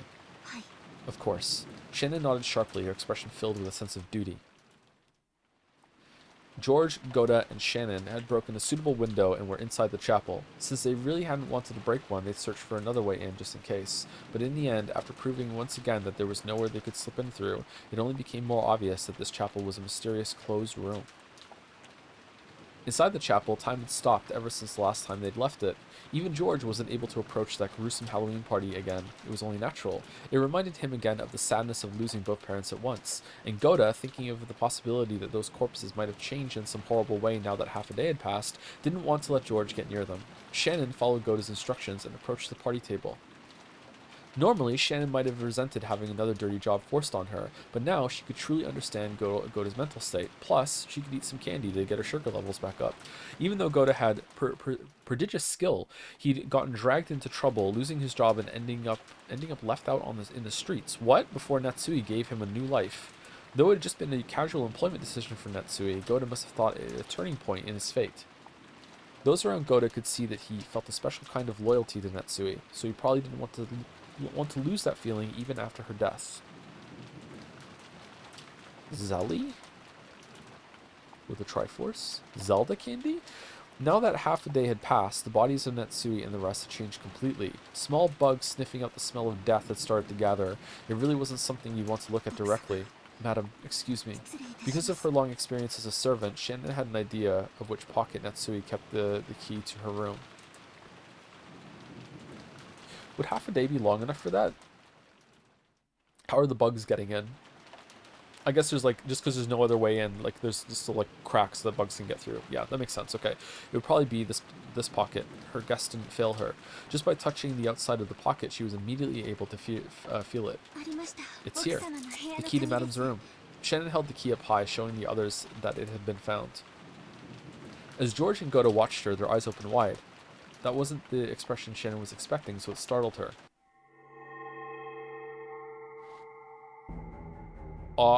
Oh, after all, Shannon hadn't noticed. George and Goda, watching from afar, noticed it first. After all, when Shannon held the key up high, a blizzard of gold leaf had seeped up from around the table. There were countless gold butterflies. It was the first time George had seen them, so it might have looked like some kind of illusion, but Goda already knew. He knew that those gold butterflies were far from beautiful, and that they would bring about some kind of misfortune. And that gold swelled, trying to suck Shannon in. Shannon-san, run! Huh? Yeah! Shannon also realized that the gold butterflies were trying to swallow her up. She ran unsteadily, her expression still shocked. Excuse me, as she did, the gold butterflies danced around her all at once. They grouped together. They tried to swallow her up. Shannon! Damn it, what is this? Are these the gold butterflies you guys were talking about? Oh, George sees them. Okay, outside, quickly. You bastards! Damn it, damn it. George and Goda rushed up to Shannon, driving off the cloud of butterflies, and while the butterflies were scattered, they ran towards the broken window. However, they needed a good footing to get out the window, which was surrounded by shards of broken glass. Uh-oh, when they'd entered, there had been enough time to prepare for that, but now there was none. Okay, if someone, like, gouges themselves on the broken glass, does that count? Let's go out through the door. There's no time to look for a footing. It won't open. It's stuck. Give it to me. Damn this piece of crap. George-sama, quickly. Damn it, don't take me lightly. Whoa. Goda took off his jacket, swinging it around and scattering the groups of butterflies. But saying he was outnumbered would be a real understatement. It was doubtful that even bought them a short amount of time. George struggled with the broken handle. Its age showed, and it didn't turn well. I can't leave it to strength. It needs the right angle, or there's some trick to it. Interesting. George-sama, damn it, you monsters! Goda, no! At that moment, Goda saw it. He was seen by it. In other words, their eyes met. On top of the party table, no, with the stained glass behind it, floating, laughing, was the figure of the witch. He saw the figure of the laughing witch in the center of the golden whirlwind, with the gold butterflies fluttering about at the ready. Beatrice. Is it just someone holding the portrait up? Yeah. It should have been Goda's first meeting with her, but he knew her at a glance. Just like the other servants had said, this was certainly the witch of the portrait herself. Cackle, cackle, cackle. Okay. Different clothes, alright. It's almost time for dinner, is it not? I am the host of this mansion now, so I must give you a warm reception before your wonderful dinner. And look, we even have 3 people fit to order. My, how truly convenient. Wow! It's open! Goda-san, quickly! Beatrice-sama. Huh? Are you sure it's a good idea to just stand there? If you think this place will make a fitting cemetery for yourselves, then be my guests. Cackle, cackle. I must praise your spirit for wanting to stay by your former master's sides and serve them even after death. The golden whirlwind that wrapped around the witch burst. It was like an evil hand had literally spread its fingers and was trying to attack them. The cloud of gold butterflies attacked with a fluttering sound. Hurry! We can't stay here. George's voice brought Shannon and Goda back to their senses. Standing here now would make them like frogs getting stared down by a snake. They had to resist. They had to fight this incarnation of the new, brutal, and frightening order in which Rokkinjima had been enveloped. There was no time to take out their umbrellas. But For a split second, they still considered it. The three of them dashed out into the pouring rain. The three of them never realized because they didn't turn around, but the gold butterflies apparently couldn't handle the rain too well, and this hampered their ability to chase after the humans. The three people ran from their golden pursuers and flew into the mansion. Cackle, cackle, cackle, cackle.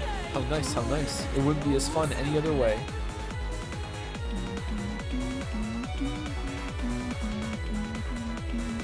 They unlocked the door and dashed into the room. A bit of the scent from Natsui's favorite gentle incense remained in there. However, there was no time to let that calm them down. Where is it? You said it was in the treasure box, right? It's just a story I heard. I never heard exactly where it was. Might not even be a mirror. I think it'll probably be in her dresser or next to the bed. Shannon's womanly sensibilities led her to conclude that, but next to the bed there was only an incense burner, a half-read novel, and glasses. However, the dresser was elegant and had many drawers, and it would be understandable if she kept some of her valuables there. And Natsui, sorry. He began to violently open each one of the drawers. He had to hurry. He couldn't actually hear footsteps, but he had a feeling that the witch was approaching. He had the feeling that her laugh was approaching. He emptied the drawers one by one and examined their contents. Focusing on the laugh, okay? Every small box for makeup looked like a treasure box. And the amount of effort it would take to inspect all of them made him feel a little dizzy. What is this music? Maybe it's this box. It's locked, but I can't open it. At a glance, it looks slightly larger than a music box. When shaken, it rustled as though various small objects were inside, but it was locked and didn't open. Normally, you'd hide the key somewhere nearby, though some people would always carry it on their person. I don't know. There's no choice. Break it. But we can't do it with force, right? We might break the mirror inside. Could there be a tool to pry it open? Damn it. Go to look all over the room, trying to see if there was some tool that they could use. And he noticed the door, which had been left open ever since they'd entered. He approached the door to close it and saw the abominable shadows of people approaching from beyond the darkness in the hall. No, it wasn't shadows of people, because they weren't human at all. George-sama, hurry! Goda's voice trailed off. It was the shock of seeing a procession of those not of this world. He was a servant, so he knew all the servants working in the Ushiromiya family, but he didn't know about these. However, there were definitely servants, and not servants working for Ushiromiya Kinzo or Ushiromiya Kraus. Oh, the goats are back. Oh, okay, 3. These new servants who worked for the new master of the mansion, the Golden Witch Beatrice, had goat heads and bright red boiled eyes of lava. They were Godas.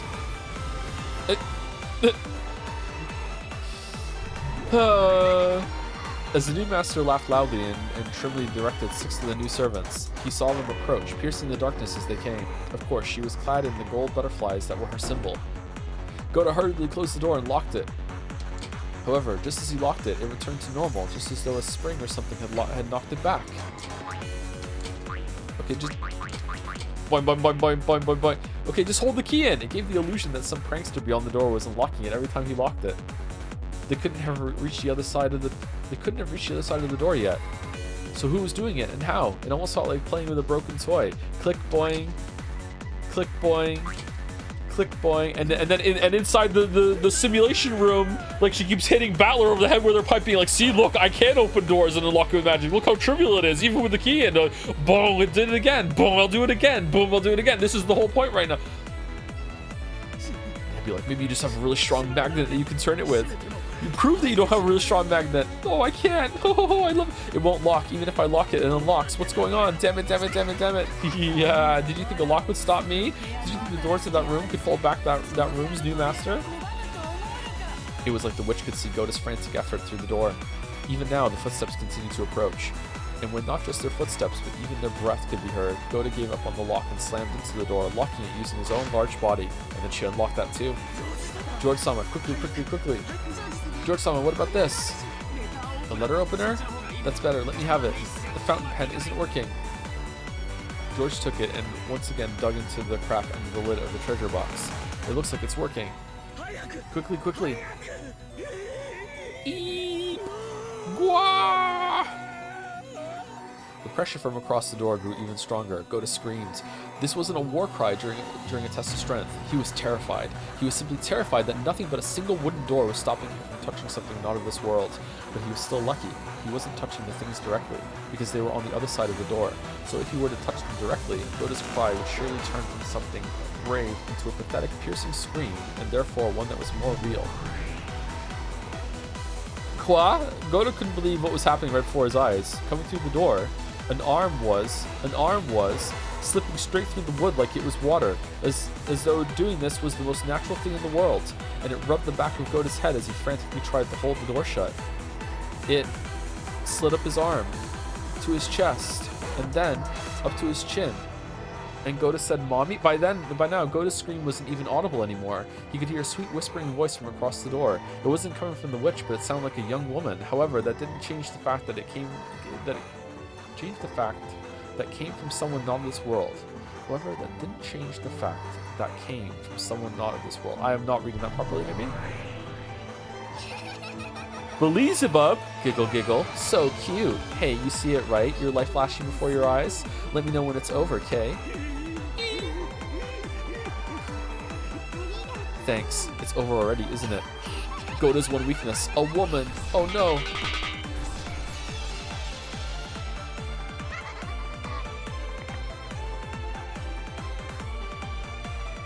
That lewd arm burst. Lewd?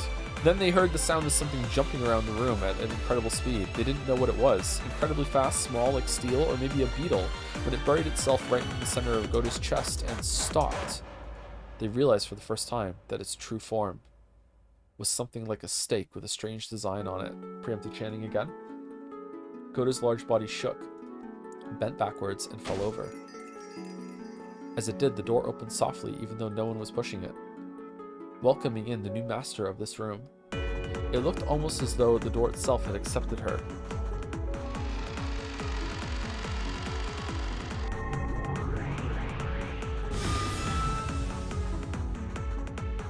The goat attendants came in one after another, 6 of them. Then that witch came in, and the gold butterflies came in. And then Santa Claus came in. Everyone's here. Kinzo's here. What are we doing? The room was wrapped in a blizzard of gold leaf, which fell and piled up, turning it more and more into a world of gold. Oh. Shannon, the roulette has chosen you and George.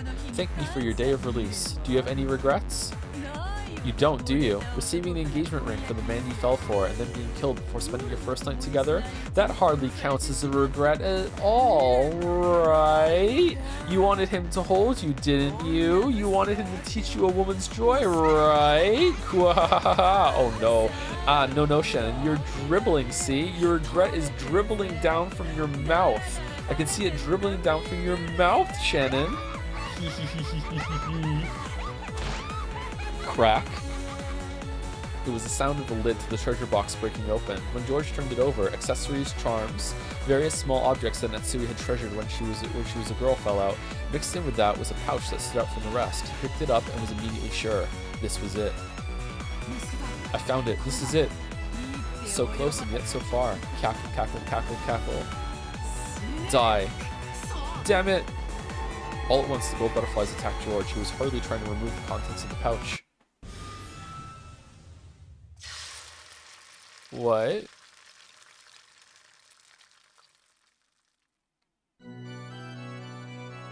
At that time, a bright red flash seemed to light up the room for an instant. The red flash seemed to cut a hole in the cloud of gold butterflies raging around the room, drawing a circle with Shannon at the center. So the resulting scene looked truly divine. Wish I could see it, almost as though a single streak of light had cut through the clouds in this world of gold. George, who was curled in a ball, trying to protect himself from the group of butterflies, didn't have a clue what was going on. No, I am not dribbling! Then he noticed that Shannon was standing guard in front of him, shielding him. As she glared at the witch and the rest with a serious face she'd never shown him before. I'd forgotten. You're another sample of Kinzo's outstanding furniture, and you've matured much more than Kanon. How could you do that to Kanon-kun? I don't mean killing him. How could you erase his remains, and even try to disgrace his honor? Come now, Shannon. Is that why you're mad? If you're lonely because Kanon hasn't been around, just let me know and I'll let you see him whenever you like.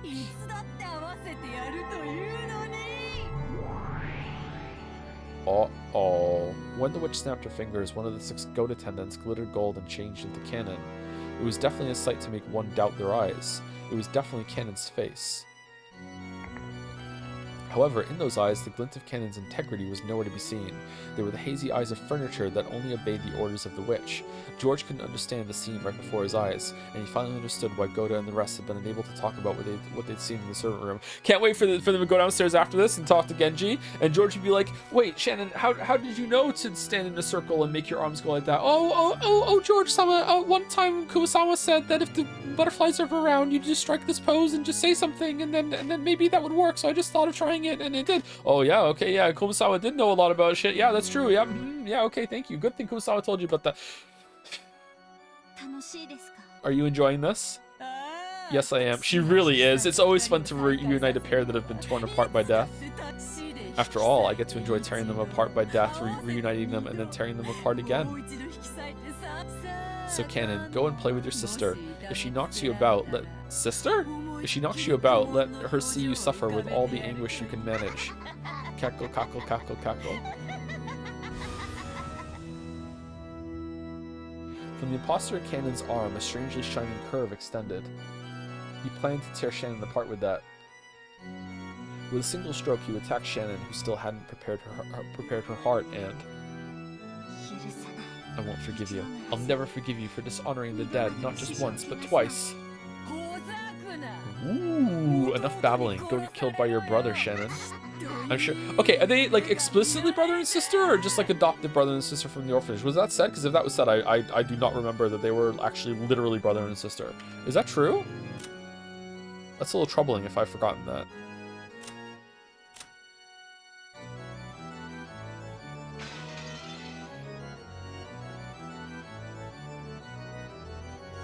Okay, I'm sure you'll bear witness to a wonderful dream.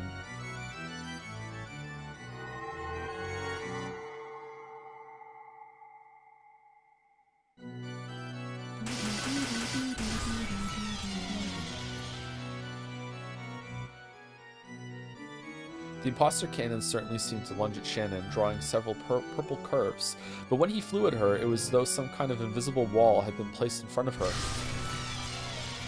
Meanwhile, George just can't quite get the mirror out of this pouch. The wall repelled the imposter, leaving a bright red ripple on its surface. George-sama, why isn't the mirror here? It's got one of those string tags. I don't know how to open it. Well, you squeeze the plastic thing with your thumb and finger, George, and lift up the thing so you can get the drawstring out. No, I can't. It's too hard. It's too hard. It's stuck. No, I'm just gonna rip it open. Well, hurry up. Don't worry. I'm fine. It didn't repel him. It smashed him and knocked him back, turning him into gold dust and into little bits, scattering him.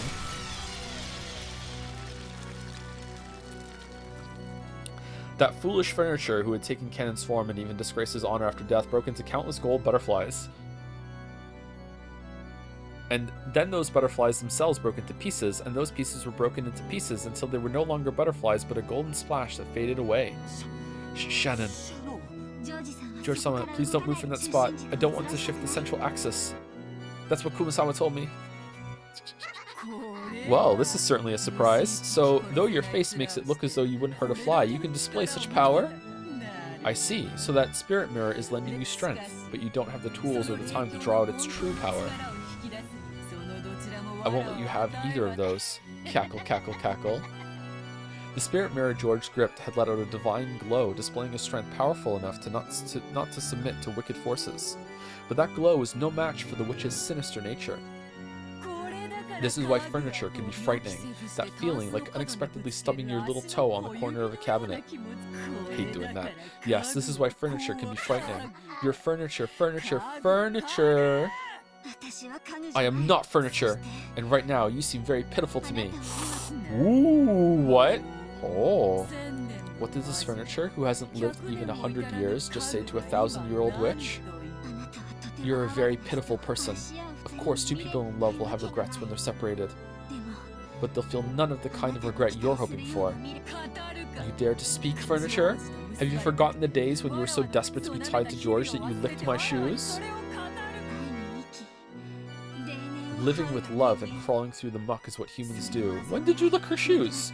If you sneer down and look on them for that, then you're, or is it like symbolic licking of the shoes when you went and broke the mirror? If you sneer down and look on them for that, then you're far inferior to them. Especially now, I pity you. How precious is it for a loving couple when they bring their love to fruition by sleeping together on their first night? It does have meaning, it definitely does, but it's completely different from what you're saying. It means something so sacred that one such as you has no right to speak of it wickedly. So I no longer have any regrets. George-san and I have sworn our love to each other. As proof, I accepted his ring. With that, our eternal vows were completed. No matter how you torture us with your wicked magic and your malice, you cannot disgrace eternity. Ha! Don't speak in cheap ideals like some poet. Love is lust, totally meaningless unless you're sleeping together. Dude, what? Men are mere flies and maggots that get drawn to your female scent and crowd around you. Do you still not understand that at your age? You'll despair the very first time you witness the dark lust of that glasses man behind you. You'll be crushed, shocked, dumbfounded, stupefied, and it's all useless, Shannon. Yeah, that's enough talk out of you, you furniture. Who the hell do you think you are, talking like that? No matter how beautiful you try to make love sound, in the end, it's a fraud because love is filthy filth. Don't people become adults when they realize that? Die you trash furniture scrap. Okay, so who hurt you? Chat, I can fix her. Chat, I can fix her.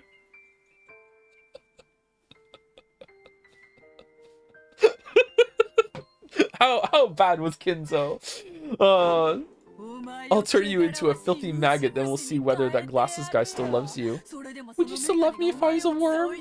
I'll show you that this guy's only had his eyes on your flesh. Die, you piece of crap. Don't you tell me about love.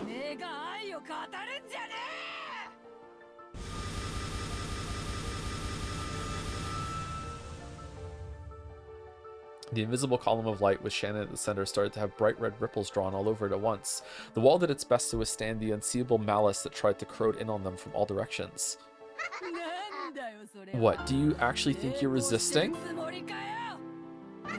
You're insignificant, you're frail, just like your cheap ideals, just a frail pretense. She's fucking mad. You're just hiding what you don't want to see by covering it with a veil. Do you still not understand why you're furniture? You furniture? I am furniture, said furniture. See? It's being erased. Crack, crunch, smack, snap, how thin, how shameful. Parmigiano Reggiano would be harder to cut through than your frail resistance. Is this some type of cheese? Hi-ya-ya-ya-ya-ya-ya.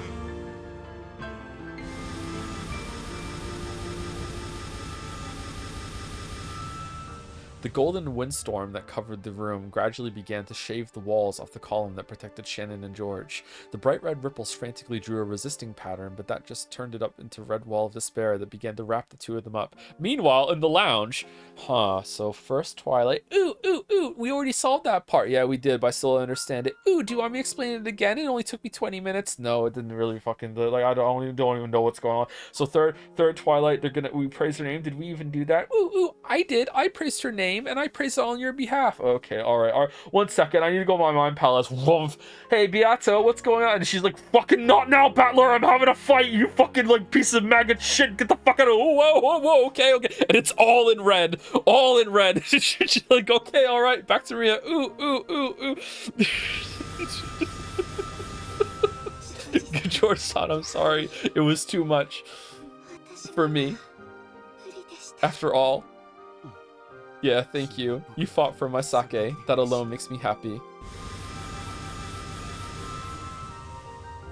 The round wall that had once protected them was assaulted and covered with a curve of bright red ripples as it seemed to scream, and it began to suck the two of them up instead. Ew.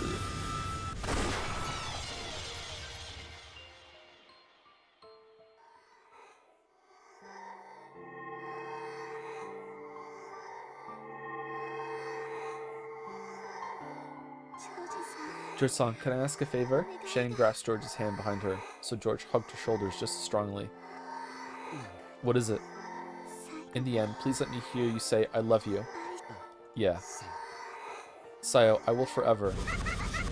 Yep, she's not gonna let that happen. Yep. Oh, was that it, by the way? Was that the warning?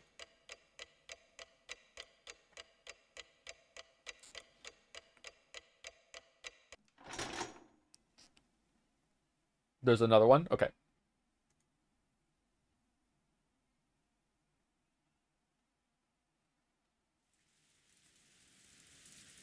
Okay, good time for a break. Almost exactly 2 hours. Almost like I planned to yap for the time that was required for this to be the break moment. Don't ask me to say it in red. Meanwhile, live Genji reaction.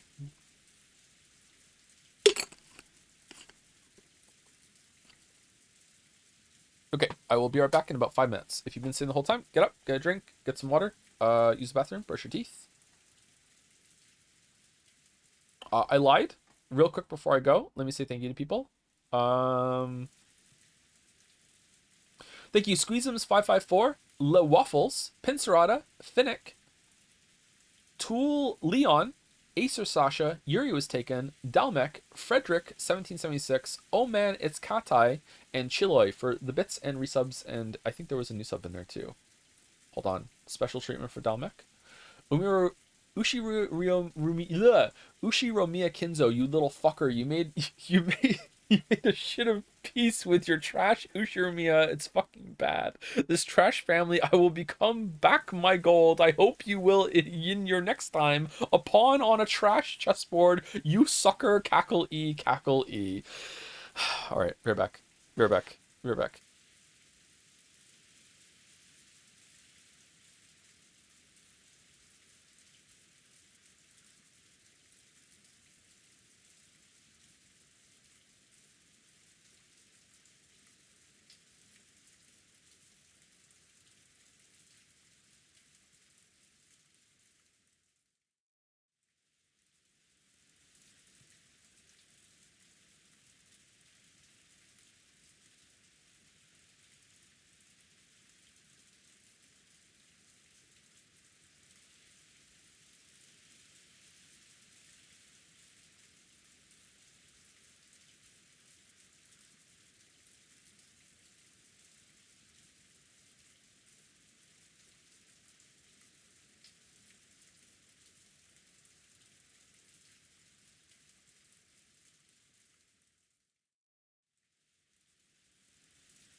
Could Joe fix Beatrice? Yes, he is that guy. 34%. No, 66%. Yeah, that's true. Yeah, the answer is no. The answer is no. Hmm. Have you seen the Lies of P trailer? Hey, yeah. No, not only have I seen it, we played that game. Yeah, we saw that trailer together live on one of the Game Awards. Yeah,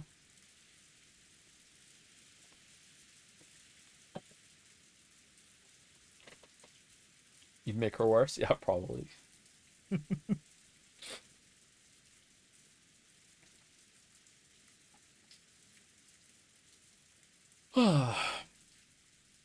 Thank you, just Hash or just Hi Tanker 358 for the resubs while we're on break just now.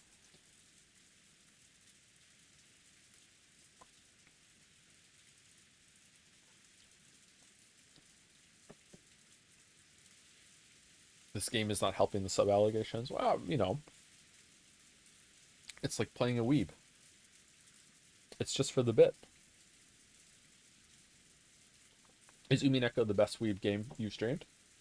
It's not a game, Cheddar. It's not a game. It might be the best weeb experience. Maybe, yeah, maybe. I don't know. It's uh, it's not over yet, so we'll see. You can be a Switch Joe. I'm a Switcher. I guess I could be, yeah.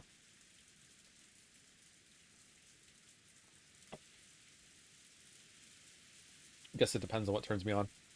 Get it? Because it's a Switch? 13 Sentinels? Yeah, 13 Sentinels was really good, but the ending, it disappointed me a little bit. So, like, I don't know.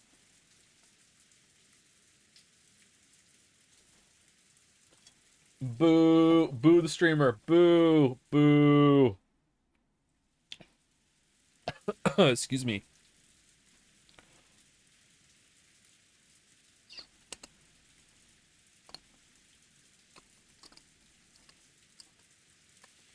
Are you a weeboo? I just play one on TV.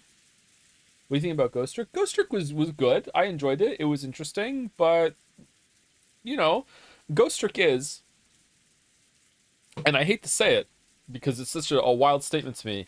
Ghost Trick is one of the multiple Weeb games that we've played that suffers from what I like to call "oh no, the meteorites" syndrome, where just all of a sudden, oh no, the meteorites, and it's a plot point. You have no idea how much I just lost my shit in front of all my kids when we watched together as a family the Bad Guys, the 3D animated thing, because that also suffers from just out of nowhere. Oh no, the meteorites! Like,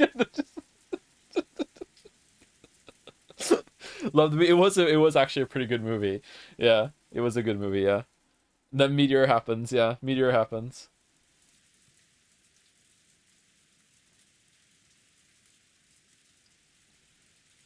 When are you going to Japan to see the stage adaptation of Umineko? I don't know. I have to clear my schedule.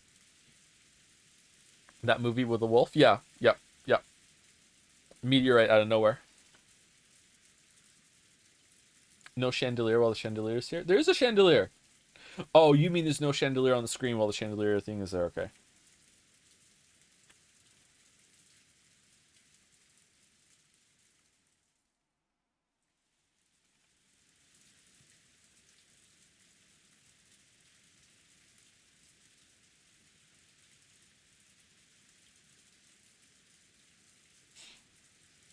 You can watch the Umineko stage play on YouTube. Yeah, but I'd rather like watch it live. What kind of like auditorium slash hotel do they have to build for that to make work, right? Because it must be like a 3 day marathon performance with different actors coming in to exchange like roles and stuff, right? Do you just like sleep in shifts while they go through the whole entire story? Like, how would that go? Don't watch it until you finish. Yeah, I know, I know, I know, I know, I know. Okay, all right, all right, all right. After Genji finished his late meal, he went out to do the nighttime rounds inside the mansion. How is this dude still doing work? By the way, are there deaths here? No, hasn't shown up. Okay. Again, that makes me think yet again that there's some sort of like different version of events happening. Like if you believe in the witch, you see something else, but if you don't, you see something else instead. Hmm. Because they're not here until we actually see it with like Battler, or is it anyone else, or does it have to be Battler? He'd eaten some reheated soup that Goda had made, along with some random leftovers from the refrigerator. Those were all the things Goda had made himself, and were, of course, delicious. Sorry, those were all things. He had half-heartedly gone to ask Rosa and the others what they would do for dinner, but he'd been yelled at by a voice telling him that the canned food they had would be enough, and the door wasn't even open for him. How did they go into the bathroom in there? So, ironically, the servant Genji was able to eat a more delicious meal. But why was it that Genji wasn't afraid to do the rounds all by himself? Even though all of those crimes had been committed and many people had already met a brutal end. One second. Again, I think people want me to do this, but I do feel kind of self-conscious when I like keep pausing the game. Alright, have enough people died? 6, then 2, then 1, 2, 3, 4, 5. Once I caught a fish alive, 5. So are they dead? Is this enough?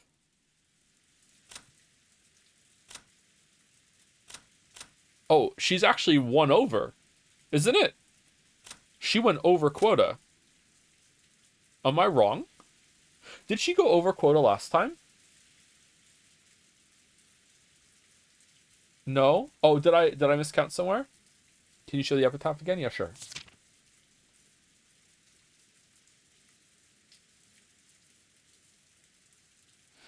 Okay, so she needs to kill 6, then 7 and 8, then 9, 10, 11, 12, 13. So she needs to kill 13. And she's killed 1, 2, 3, 4, 5, 6, 7, 8, 9, 10, 11, 12, 13. So she has killed 13. So she's exactly on. Or does one of them not count?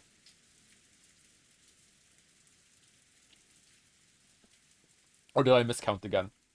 None will. Yeah, that's at the end though. I think that's like the last scene what it was last time, right?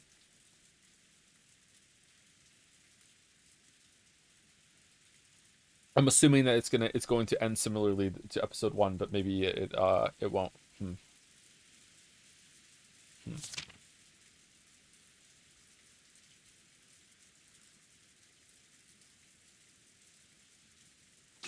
Okay. But why was it that Genji wasn't afraid to do the rounds? Yeah, okay. Judging by his appearance as he carried out his usual tasks without a trace of fear, as though everything was normal, you might think all the horrible events that day had been no more than a dream or an illusion. Was he taking a philosophic view, or had he just accepted his fate? Genji must have considered it a virtue that, when the fate that awaited him was unavoidable, he carry out his duty systemically until the last moment. Good subversion here that Genji was the only one that survived of the kitchen group. The depths of his heart would probably remain hidden for all eternity unless he spoke of them himself. He had returned his master key to Rosa, so the places he could reach were extremely limited. All he could do was walk around the hallways, checking to make sure all the windows were closed. That probably made his rounds go a lot faster than usual. Oh, that's the door that we saw when Cannon was killed in episode 1. Hmm?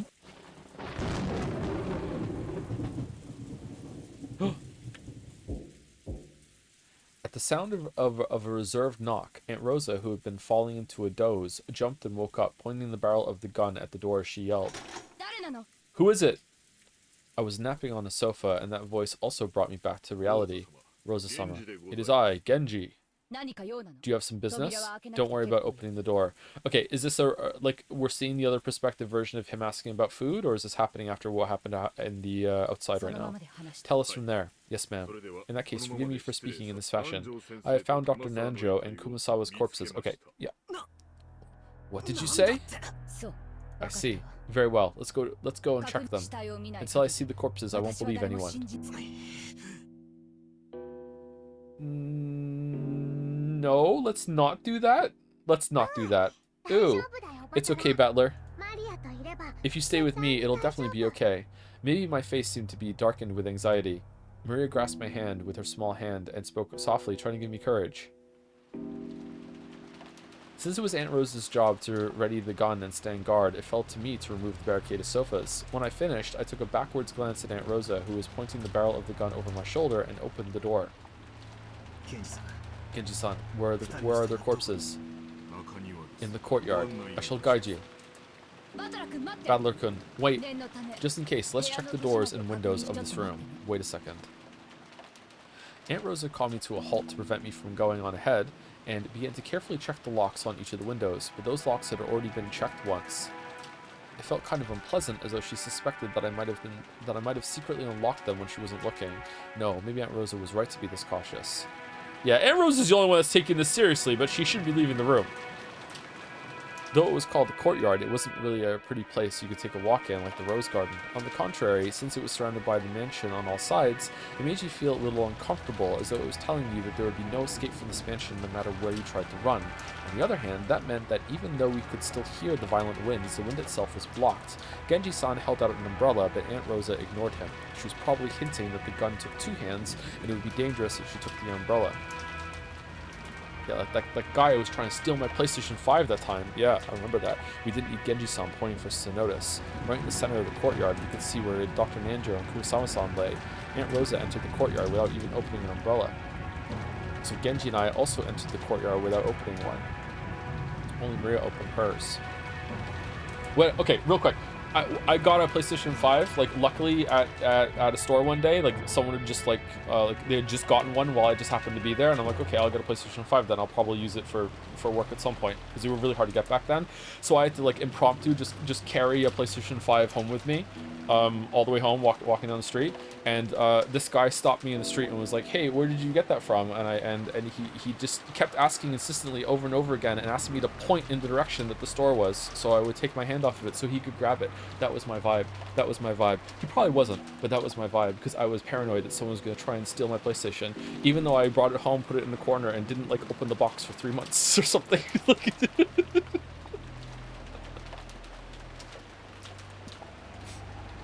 Maria, is this, you know what? Ooh. It's the 7th and the 8th Twilights. I see. Certainly, just as Genji-san and the others said, there are horrible wounds on their necks. Okay, her corpse, which had gone missing, was later found in the courtyard. At that time, it had a weapon shaped like a stake rammed into its ankle.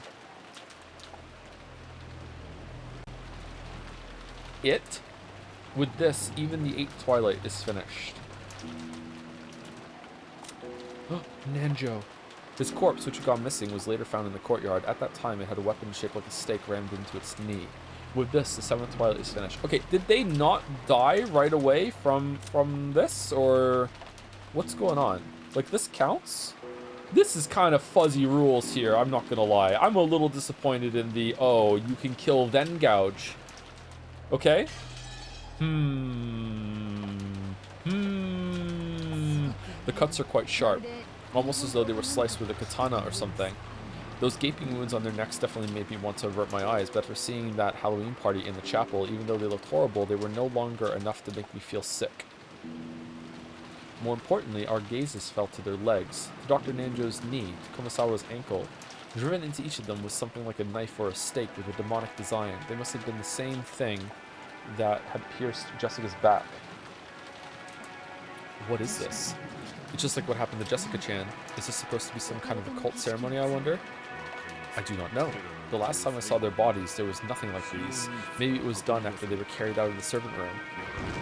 The one stuck into Dr. Nanjo's knee was still standing erect, but the one that had been thrust into Kumasawa-san's ankle might have been a little shallower. It had come out and fallen over, so by looking at the one that had fallen over for the first time, I realized that it wasn't a knife, but something like a stake. It was Goda! It's full...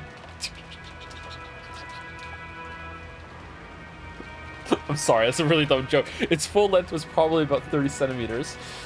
It was probably made out of bronze or iron or something of the sort. Even without touching it, I could tell it had some weight to it. It was composed of a grip and a cone-shaped part, and it was obviously made to be a piercing weapon. Maybe it was like a miniature version of those lances Western knights used on horseback. The spiral-shaped ditches in it made it also looked like a small drill. However, the grip had an occult design modeled off a demon or something. So instead of a weapon used in war, it felt like something that would be used in a ceremony to offer up living sacrifices. There's no mistake. They're meant to be sacrifices. On the 7th twilight, gouge the knee and kill. On the 8th twilight, gouge the leg and kill. Wait a sec. That means they've left out the 4th, 5th, and 6th twilights. Could it be? Of course. Why is Genji-san alone? If something like this has happened, why aren't George, Nikki, Goto-san, and Shannon-chan here? Why was Genji-san alone? What's going on? Where did George-kun and the other... Oh, Rose is about to shoot Genji in the face! They said they wanted to search for something in Madame Natsui's room, and they left. They have not returned yet. What did you say? You say they left, but when was that? 2 or 3 hours ago, I believe. No way. Why didn't you tell us something that... Wait, no. Why didn't you think that was suspicious? There must be at least one servant on standby at all times. It was my duty to wait for orders until they returned. Was Genji-san really this much of a robot? This is bad. This is bad. It's really bad. Dr. Nanjo and Kumasawa-san were killed like this. Which means that 3 people have already been killed. We ran towards Aunt Natsui's room with a touch of anxiety and just as much resignation.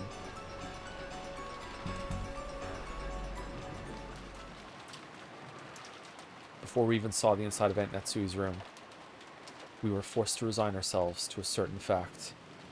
George was no longer single. On that door was a bizarre scribble. No. Filth?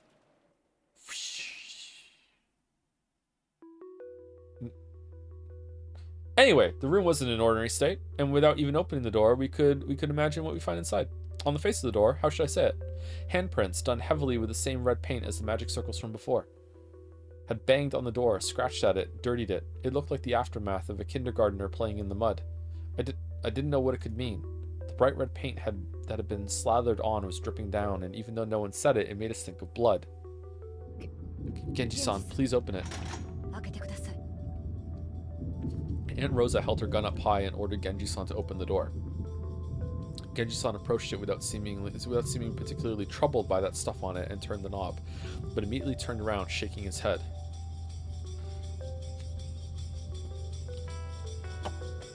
Okay, hold on.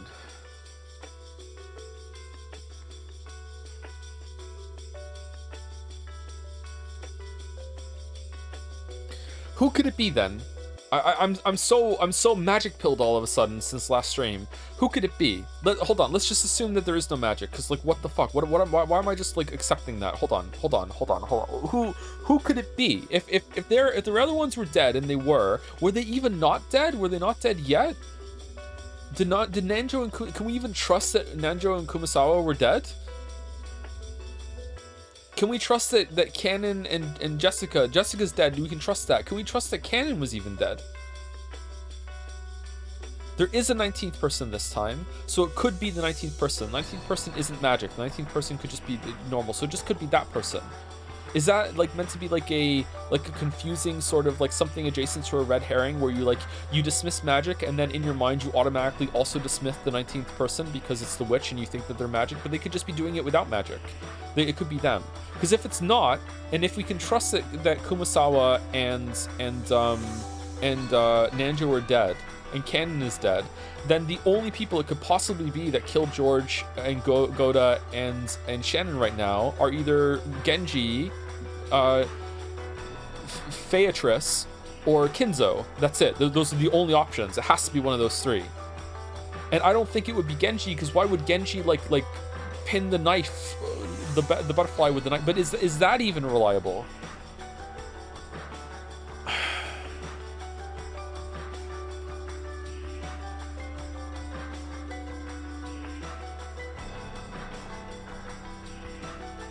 Kinzo seems like maybe too obvious an answer, but also Kinzo is like the furtive patriarch, so easily forgotten. I forget he's here sometimes. Like, it could be him, but why would he do that? I can't even see him leaving the room. So it's Genji? I don't think it's Genji. If it's Genji, then a lot of the information we have can't be relied upon. Okay, this is, yeah, holy shit. The amount of, like, The amount of, like, problems that are presented by all of the fucking possibilities here is just insane. Because if it's Genji, then why did he pin the butterfly? Which means, can we even trust what happened there? But if we can't trust what happened there, that means that someone else that's died previously not even be dead. So it might be them that's doing it right now. But if it's not Genji, then it has to be Kinzo or a 19th person. But would Kinzo ever leave his room? And does that mean he left the room last time? Like, why would he even do that? Why does he keep saying he's not leaving the room? But if it's not Kinzo, then it has to be the 19th person, and it's Featrice. But if it's Featrice, then it's already wrapped up in, like, well, she can use magic, can't she? Well, what if she can't? What if she's still doing this other thing? But how would she even be able to do that? How would she be able to kill 3 people in a room like this? But did it even happen how we saw it? Was there even a barricade? Is that even reliable? Oh my god. Who the fuck is it?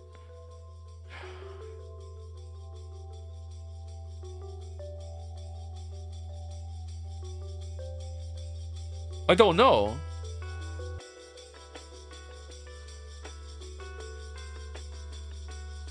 I feel like this is the most information we have ever had about where everyone is at the time that someone's been killed, and it's harder. Like this, like what the fuck? Like this should be an easy slam dunk. This should just be like obviously it's them, because like, there's only so many options that can be. But fuck, like I don't know. I don't know who did this one. It was locked. At that moment, there was only one person in this man. Is the scenes that we see the magic happen supposed to make us really feel aligned with Battler when we're looking around paranoid, being like, well, holy shit, I guess maybe it is magic? Like, is it, like, what is that? What is that?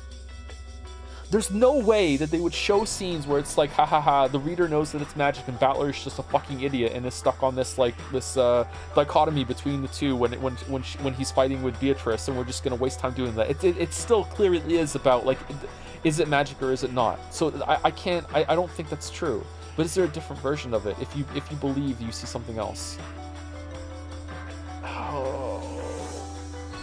Oh man, I feel like I'm so close to getting something that I can't get it. Shit. Oh, I'm usually good at this. I usually solve the mysteries. I usually get these things. Fuck.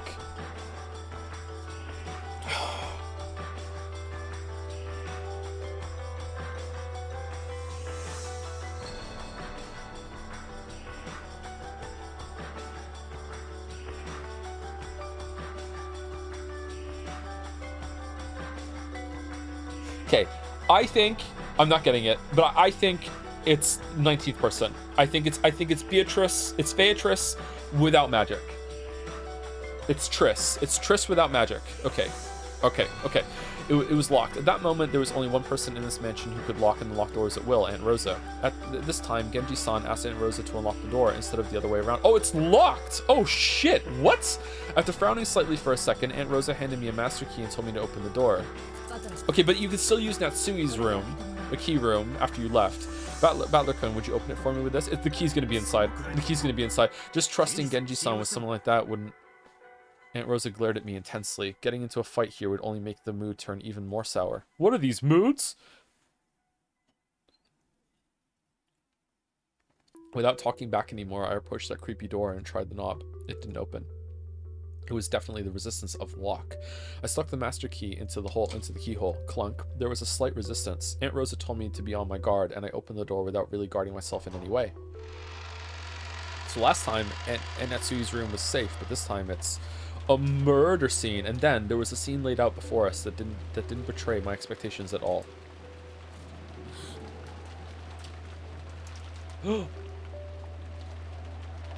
Thank you, cash but available. Rathulian, Jahions, Tantofaz186, and Coach Sheerdog for the resubs, and also Zorgrox for the bits. Come on, Joe, it's magic. What are you thinking? Ew. Ew, ew, ew. Horrible. Oh, shit.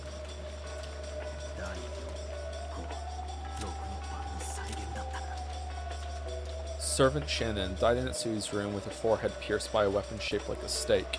At the fourth twilight, gouged the head and killed. She spent her last moments with her beloved. How are you allowed to kill them out of order? Yeah, like Goda died before Shannon. Even in this room, this is out of order. What? Died in Natsui's room with his chest pierced by a weapon shaped like a steak. At the fifth twilight, gouged the chest and kill. The cook was cooked. Wait, why is there an L in there? Because he took the L? Why is there an L? Died in Natsui's room with his stomach pierced by a weapon shaped like a steak. At the sixth twilight, gouged the stomach and kill. It was possible they would have ended up as the second twilight. As I thought, it's a reproduction of the fourth, fifth, and sixth twilights. Ew. The inside of the room looked as though a robber had just broken in. Drawers had been flung open, pulled out, and had their contents thrown about all over the place. Leaving the room so cluttered, you never believed it belonged to the methodical Aunt Natsui. But the very first thing that caught our eyes was Goda-san's corpse lying face down right in front of the door. Right in the center of his chest, almost as though it had been stuck there to finish off a vampire, was one of those demon stakes from before. Exactly how far it could have reached after being stuck that deeply into his chest. Just imagining it would make anyone's chest hurt. Wasn't gouging the chest the fifth twilight? Ooh. Maria grabbed my hand. Her expression looked just like normal, but maybe she really was afraid of the aura in this room where three corpses lay. And along the wall farthest into the room, George and Nikki lay dead. This time, one of those stakes had been rammed right into the center of his stomach. Wasn't gouging the stomach the sixth twilight? Is this unique art? Shannon's corpse was face down in front of the dresser, lying in a sea of blood. Had she seen her own face at the end in that horribly broken mirror stained with blood? Because she was lying that way, I couldn't see her face, but I could guess even without seeing it. Nearby in the sea of blood she lay in, a demon stake had fallen. Only the fourth twilight was left. Gouge the head and kill. Maybe my heart was totally worn out and dead. Even though I knew it was wrong, I lifted her head and checked, and I confirmed that my guess had been right on the mark. Fourth stake, applied directly to the forehead. There was a gaping hole in Shannon Chan's head, and the insides were dripping out. Not only that, but you could even see inside her. Ugh. After seeing that, I finally realized I was doing something wrong. I immediately averted my eyes, but by now it was probably pointless. Hey, Battler-kun, you mustn't touch anything until the police come. Do you still think the police are coming, Rosa? What do you think you're doing, touching it? What will you do if our precious evidence on the scene gets disturbed? Aunt Rosa got violently mad at me and even tugged at the back of my collar. I tottered limply and fell on my butt, gazing dimly up at the ceiling. Maria. Ooh? With this, even the eighth twilight is over. What was the ninth twilight again? On the ninth twilight, the witch shall revive, and none shall be left alive. I see. After this, the Golden Witch Beatrice will be revived. What then? On the final 10th twilight? On the 10th twilight, at Journey's End, you shall attain the power of the Golden Land's treasures once and for the last time. Very soon, the doors of the Golden Land will be opened. Very soon. The witch shall be revived, and none shall be left alive, huh? Rose has just kind of abandoned Maria to Battler? Holy shit. Like, Rose is barely interacting with her. We're gonna die now, or does this mean the ceremony of sacrifices is over, and that now at Journey's End we'll reach the Golden Land? What is our journey? We spent the whole day trying to find the culprit, spinning our heads as we tried to break out of this situation. Oh, I don't like it when Battler's upset, and we haven't gotten anywhere. It's like they say, thinking stupid is no better than sleeping. That's right, we spent the whole day burning ourselves up with hatred and paranoia. We were so sure we could only trust the dead, that we came all the way here just to confirm these three deaths with our own eyes. So we're like this. Why? Should we be able to make it to the Golden Land? That's right. If we couldn't resolve any of our problems anyway, it would have been so much better if we'd locked ourselves up the whole time without thinking at all. Grandfather is the wisest of us. He's been shut up in his room since yesterday without any contact with anyone. I think we should go see him. That was the right decision. Grandfather was the most correct of us all. It's okay, Battler. If you're with me, you'll be okay. The witch is very fickle, and she's a terrifying being who might kill humans partly for fun sometimes. However, if you're with me, you'll be okay, so don't be afraid. Thank you. Even if you're just saying it to console me, I'm glad. After Aunt Rosa finished investigating their corpses, she announced that she'd sealed this room again, chased the rest of us out, stole back the master key she'd lent me, and locked the door again. Apparently, George and Nikki had been holding the key to Aunt Natsui's room. She also collected that. Okay, how was door locked then? Wait a sec, she's got all the master keys on her person. If Natsui's own key was locked up inside this room, doesn't that make it another closed room? So, what Is this the fourth closed room? Okay, so...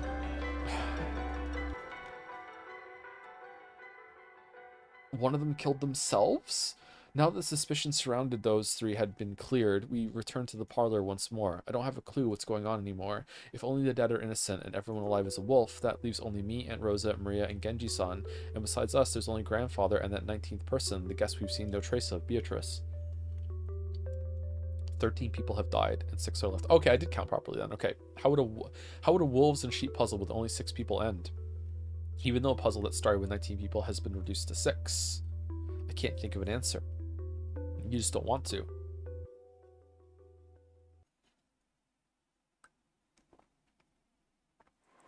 We returned to the parlor. I was a bit worried that while we were gone, a creepy magic circle or something might have been drawn on the parlor door. But thankfully, we didn't find anything like that. Thank you, Genji-san. This is far enough. Please rest for the day. Certainly. Then, please excuse me. Hey, Aunt Rosa, are you saying you'll leave Genji-san all alone in a situation like this? That's right. I do think it's quite dangerous. But in that case, why is he safe? After those three headed to Natsui-Nisan's room, he was alone the whole time, and yet he's safe. It's a wolves and sheep puzzle. Why would a sheep be safe if it was all alone and therefore in its weakest possible position? Genji should be thanking me for not blasting his head off right now. You're right, thank you. Probably because, by coincidence, there weren't any wolves around. Wrong. It's because it wasn't a sheep. Are you saying Genji-san's a wolf? Yeah, look at his hair. He said he was alone in the kitchen, but that's impossible to prove. The only ones who could have carried Dr. Nanjo and Kurosawa-san's corpses, who could have killed George and the rest, were him and Beatrice, right? But wait, with that argument, anyone... Battler-sama, thank you for your concern. I believe trust is won not with 100 excuses, but with simple faithfulness. Even if I am not able to gain your trust, I wish to be faithful until the end. Genji-san. Genji-san! Then we've decided, if you truly are innocent, the police will prove that for us when they come tomorrow. So I think Fuka's gonna be around for a long time from now on, Chad. I'm sorry. I think Fuka might be the most enduring thing to come from Persona 3 Reload.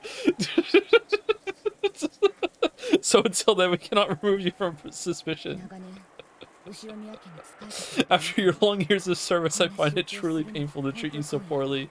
But please understand about tonight, and when tomorrow comes, please let us make up again.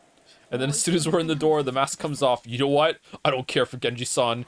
Goto's cooking's way better. And also, you know what? I wasn't gonna say it. Genji-san's not very good at cleaning. Genji-san gave his head a small shake.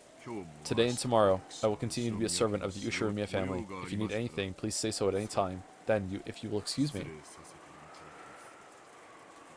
After hearing all that, there was nothing left to say. Genji-san bowed deeply and left down the hall.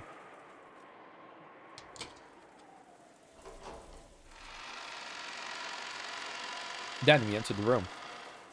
Even though Aunt Rosa still held all the master keys herself, she thoroughly checked the inside of the parlor again. She opened the curtains and checked again to make sure the windows were locked. As I watched, how should I say it, I felt like it didn't really matter anymore. If I said anything careless, it would turn into another fight. For a while, I gazed at her from the corridor, figured I'd waited just long enough, and entered the parlor behind her.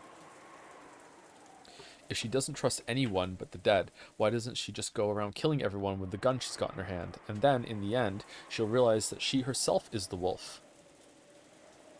Then she can just blast through the head of the final wolf and close the curtain on this insane murder drama. As I thought that bitterly, I returned to the sofa where I'd been in camp before, rudely resting both of my feet on the table. When I tried to do that, I found something there and stopped moving my feet. Who is texting me? Bill. Hey, Bill.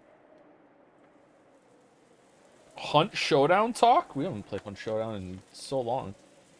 What's this? Okay, I get it. Okay, I get it. Alright. Okay, I'm sorry. Okay. Right there, almost as though it had been addressed to me, was a Western envelope.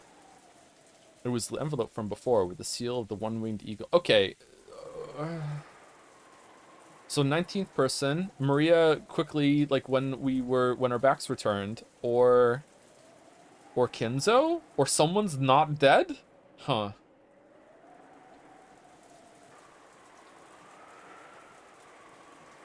What? It was the envelope from before with the seal of the one-winged eagle, and it was unopened.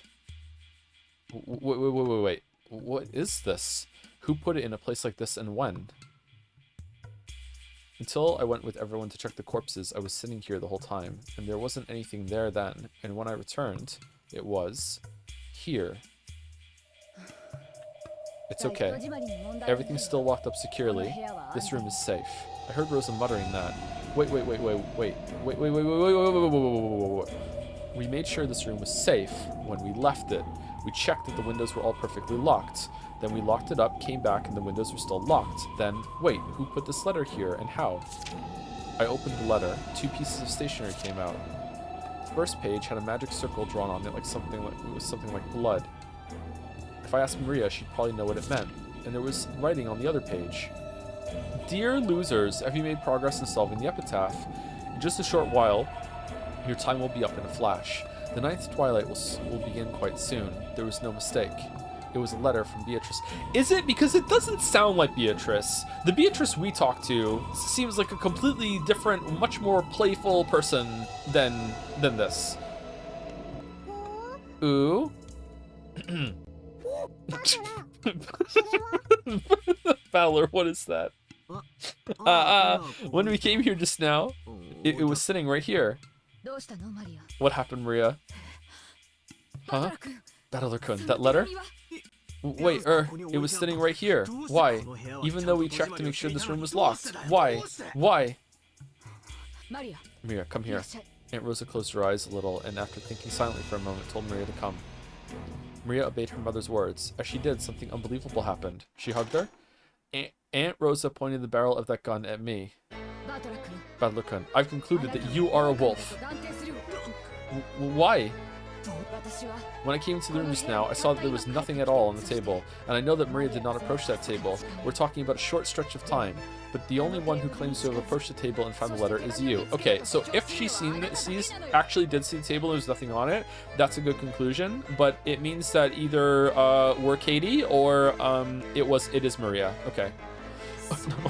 or it's Kinzo completely prone under both double coffee tables right now, who just like snaked his hand up, like put the letter on after Rosa turned his hand, and then put his hand right back down again, opened his domino box in front of him, and is now munching some pineapple pizza, like trying to stop himself from laughing. He's like, because how can you wait? That's all screwed up. Why would I put something like this here? Wait, I just found something suspicious and reported it, right? Why are you suspecting me? Because only you could have sent that letter there. That's right, this is all a charade. You pulled an envelope from your pocket and then it acted as though you just found it. To create the illusion that the witch entered a closed room, set down a letter, and left. Dumbass. Are you thinking like that again? Are you going to suspect me? I mean, I suspect Maria. Because of something like that? Cut it out. My dad and everyone else were killed. Why would I take part in the culprit's scheme? True. Even if you were offered a large sum of money, I don't want to believe in the existence of the sort of demon who could sell their own parents. Then again, maybe such a demon does exist. No, that's a bad way to say it. What if you didn't view Rudolph Nissan and Kyrie-san as your parents? What? Think about what you're saying. I have thought about it. You've been staying with your grandparents for 6 years, like maybe you don't even like them anymore, and who knows what really happened to your mother. Oh shit, dad is dad, right? I love how this is so much more paranoid than episode 1. Dad is dad, right? Of course I'm not related to Kyrie-san by blood, but she's like a big sister to me. No way in hell I'd let a comment like that slide, you bastard. Ooh. Stop it. Ooh. Stop saying ooh. I'm sorry, that was a bad way to put it. True, Ushiromiya Battler-kun may be Rudolph Nissan's child. But are you really that Battler-kun? What the hell are you talking about? If I'm not Battler, who else do I look like? All of us, including Rudolph Nissan, are seeing you for the first time in 6 years. This is so good. No one can prove that you really are Ushiromiya Battler, right? Yeah, that's true. Maybe you aren't Battler, but someone who snuck in, making a skillful bid to steal the wealth of the Ushiromiya family. Can you clearly prove that you're Ushiromiya Battler? Right here, right now? Do you have ID? Cut it out, damn it. I'm me, Ushiromiya Battler. If we're going to suspect even things like that, are you really Ushiromiya Rosa? I'm myself, no one else. Yeah, that's right. It's just as you say, you can't trust anyone but corpses and yourself. If you're going to go that far, let me make an objection.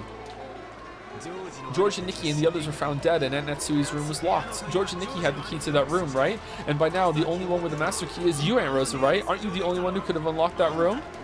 My theory goes like this. While I was asleep, you moved all the sofas, opened the door, snuck up there, killed them all, then posed the corpses, fucking locked the door, came back downstairs, closed the door, locked it, moved all the sofas back over.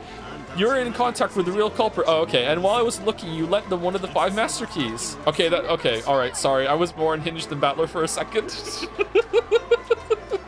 Oh no. You Batshit insane, Battler shit insane. I didn't do something like that. See, there are 5 of them here, right? As if that matters. You could have had them set it in a prearranged spot and collected it, right? And weren't you the one who doubted whether there were really 5 master keys? So how do you suggest that someone other than yourself placed that letter there? Until you find someone else did it, you're a wolf. Shut up. You're the one who said it wasn't there before. Then why don't you show me some proof? How do you claim the culprit killed George and Nikki and the rest in that closed room? How did they lock it? That's exactly right. Natsui's room was exactly the same, just like usual. The door... What? Why is this red? Like it's usually been ransacked for a mirror? I don't like this red statement. The door and the windows were locked from the inside. There were no frauds or tricks, no means of secret passage, no places in which to hide. Natsui's own key was in George's pocket, and the inside of the room was sealed off. Only the 5 master keys were left, and Rosa was holding all of them. And let me say this, the parlor is the same. The key to the parlor itself is sealed away in the servant room, so unlocking it without a master key is impossible. The definition of a closed room remains the same as always. Come on, now there's only one suspect. Or are you still playing innocent, Ushiromiya Battler? Shut up. You shut up too. You're the one who should shut up. How do you claim the letter was placed here by anyone other than you? Unless you can prove such a thing happened, you're a wolf. I feel like the gun is gonna go off. If we can suspect me, then we can suspect you too. So try. Is it gonna hit Maria and then she's gonna kill herself? Is that what's gonna happen? If we can suspect me, then we can suspect you too. So try showing me some proof yourself. And anyway, weren't you the first person to enter this room and start checking the windows, Aunt Rosa? Then you guessed I'd go back to where I'd been sitting and secretly put that letter there. It's possible for us to suspect that this is a trap of yours, right? Why would I use a trap like that? If I was a wolf, I'd shoot you with this gun without question. Maybe you're stupid. That proves nothing. Maybe you chose the roundabout way of setting a clever trap because you couldn't commit murder in front of Maria. All the master keys are in your hands. So what happened? Both here and in the last room was all you're doing, right? If you think you can talk your way out of this, then let's hear your excuses. That's right. You've been suspicious from the start, Aunt Rosa. Why is it that even though 6 adults in the family conference were killed, you were the only exception? And why haven't you told us that you had the meeting and you saw the witch? Yeah. Why were you the only one not in that chapel? There can only be one reason. You invited Dad and the rest there and killed them. Damn it, damn it. That explains everything, doesn't it? Don't fuck with me. Don't fuck with me. Stop saying things that don't make sense. I can sing. We're gonna do some theorizing like always, except this time, we'll sing it. Ooh, stop it. You mustn't fight. Mama too, Battler, stop it. Stop it. It's no one's fault. It's not Battler's or Mama's fault. The witch did all of this. It was done with magic. It's no one's fault. Ooh, ooh. Maria thrust herself in between Aunt Rosa and me as the blood started rising to our heads. I was taken aback by Maria's crying voice and returned to my senses. I had acted shamefully just now, my eyes filled with tears.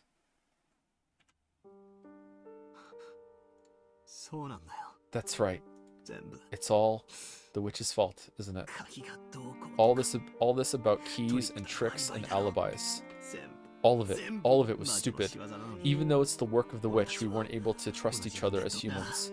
Right, Aunt Rosa? From the beginning, there wasn't a human culprit. It was all the work of the witch. So there's no way you're the culprit. And there's no way Maria, Genji-san, or I am either. Why has it come to this? Why am I screaming at Rosa, who I loved? Why am I having this fight with the kind aunt I love so much? Why does everyone have to suspect each other? Meanwhile, Rosa's like, he's really laying on thick right now to make me think that he's the real Battler. I'm onto his scheme. I'm not going to suspect my aunt. I'm not going to suspect anyone. It's all the work of the witch it's all the work of Beatrice. It's all the crime that Beatrice committed with magic. Beatrice, please show yourself here. Be Torichi and confess to us that you did everything. I'm sorry already. I'm sorry we've been suspecting each other like this. So forgive us. Release us. Release us from this hell of suspecting each other until we see each other die. Give me my kind relatives and cousins back. I hate it. I hate it. I hate it all. You definitely exist. It's your victory. Show yourself. Oh, be Torichi. Literally Kinzo. Full Kinzo. Oh!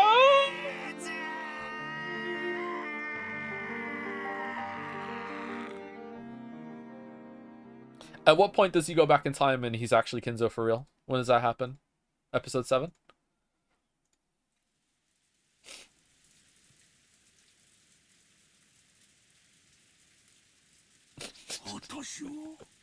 Back in like 1922 or something like that, looking around being like, well, you know, you might have just hired a bunch of actors and, like, you know, use some of that gold that you have in order to pay off a whole entire village in order to, like, pretend that it's 1922. Like,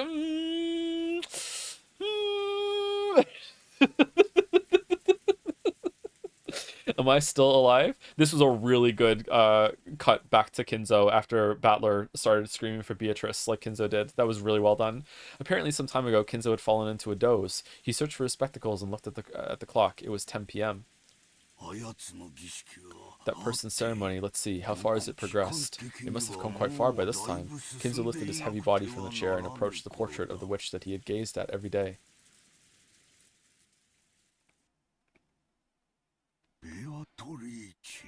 Torichi. Very soon, I will have a chance to be reunited with your smile. I care not if I die. If I can just see your smile one more time, I will not regret this life. So, for heaven's sake, let me meet with you one more time. Then, let me swear my love to you. Let me apologize for my crimes. Oh, but I won't let you escape. You are mine. From your hair to your toenails to the dirt under your toenails, you are mine. Dude is down bad. Every fragment of your flesh is mine. Even the broth of your corpse is mine.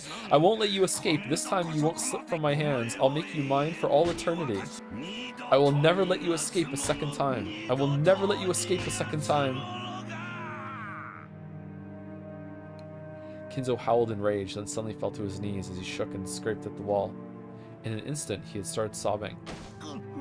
So, Beatrice made all her gold selling her bathwater to Kinzo, I'm guessing? Ah, hick, that's wrong. I didn't want to say something like that, like this, Beatrice. Oh, he's feeling bad about it, please. Let me see you one more time. Even if you only let me apologize. Ah, Beatrice. Hick, hick. Wah.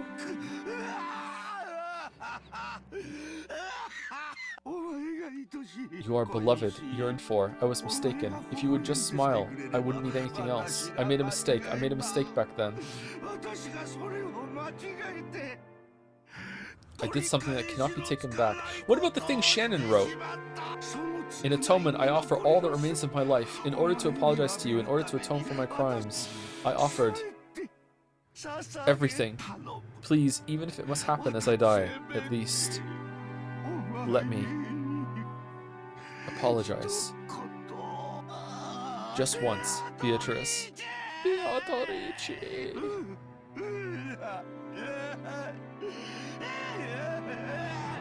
Voice actor's super into it, huh?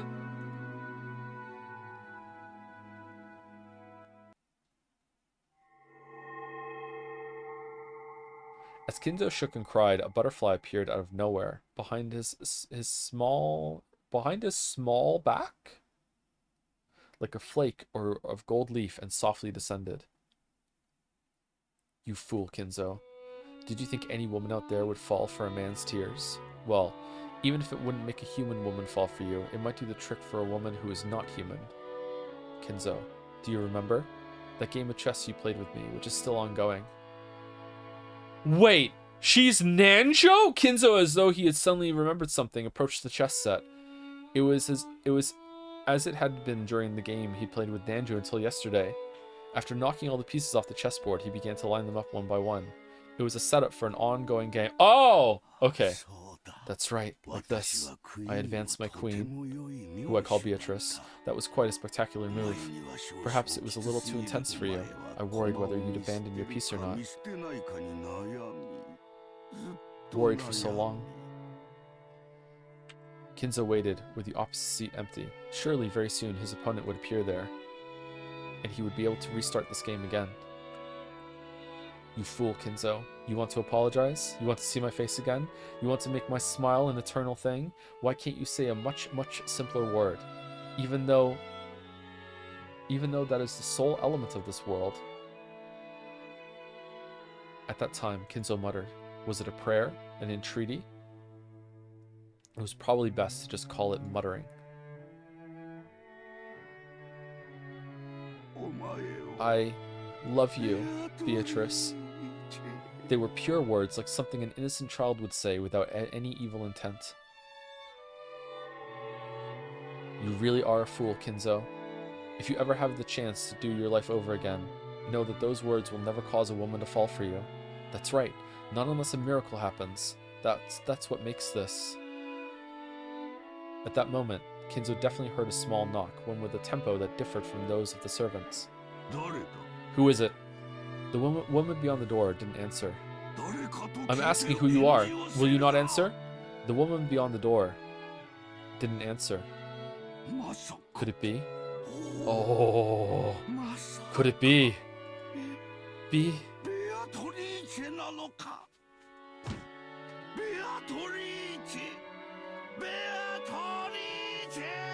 Oh, dude got cut in half. The woman beyond the door answered, On the ninth twilight the witch shall revive, and none shall be left alive.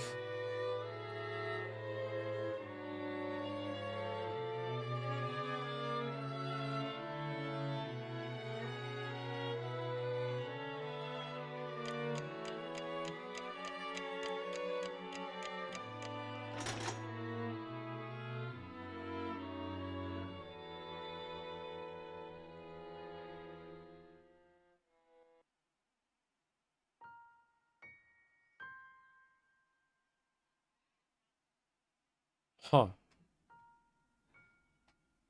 Okay. Thank you, Sephiriox for the resub. Supreme Cool as well. Thank you, Atides for the new sub. Welcome, welcome. Thank you, Illyrain. Or Lilrain, not sure, for the resub. Thank you, Professor Magi for the new sub. Welcome. And Hallow Hugs for the resub also. Battler's figure was in the dining hall. He didn't feel like going back to the guest house in the middle of all this rain, and wandered half-heartedly around the mansion in search for any place where he could sit before setting up camp in the dining hall. He didn't even lock the door. He thought the shapeless murderer, or maybe the Golden Witch, might come to kill him now that he was isolated, but he no longer had any desire to resist. He didn't even feel like using a locked door to hold off the culprit. He wanted that person to come at him openly from the front. If it was the killer, he wanted to ask them about some of those wonderful closed room tricks as a parting gift. If it was the witch, he hoped she'd at least take his life with some spectacular magic. However, ironically, neither of these two came to meet him. Battler opened the liquor cabinet on his own and enjoyed the liquor to his heart's content. No longer was there anyone to scold him for drinking alcohol. He boldly rested his legs on the extravagant tablecloth and savored the high-quality liquor, which probably had a mind-boggling price, drinking it down straight from the bottle. This would make a great image. Then someone knocked. Battler realized that someone had finally come to greet him. Hey, it's not locked. Whoever you are, please come in. It's going to be Genji. And go ahead and introduce yourself. If you're human, please give me your name. If you're Beatrice, please tell me your bust size.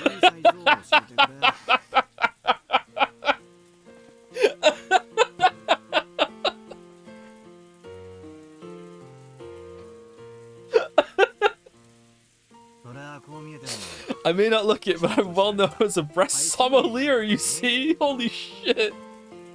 Hick. It is Genji, Battler-sama. Did I stutter? What's your bust size?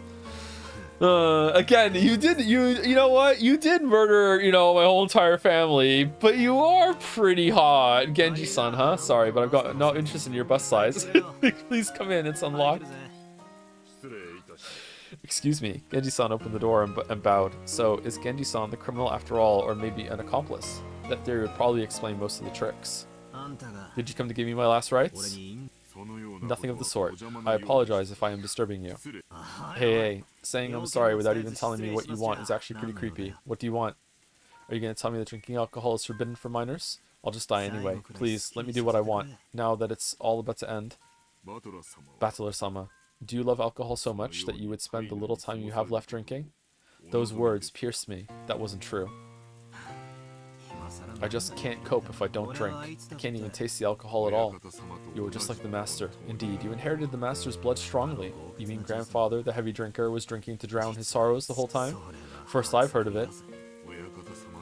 After several sad incidents, the master's life was reduced to one of atonement alone. What is it you know?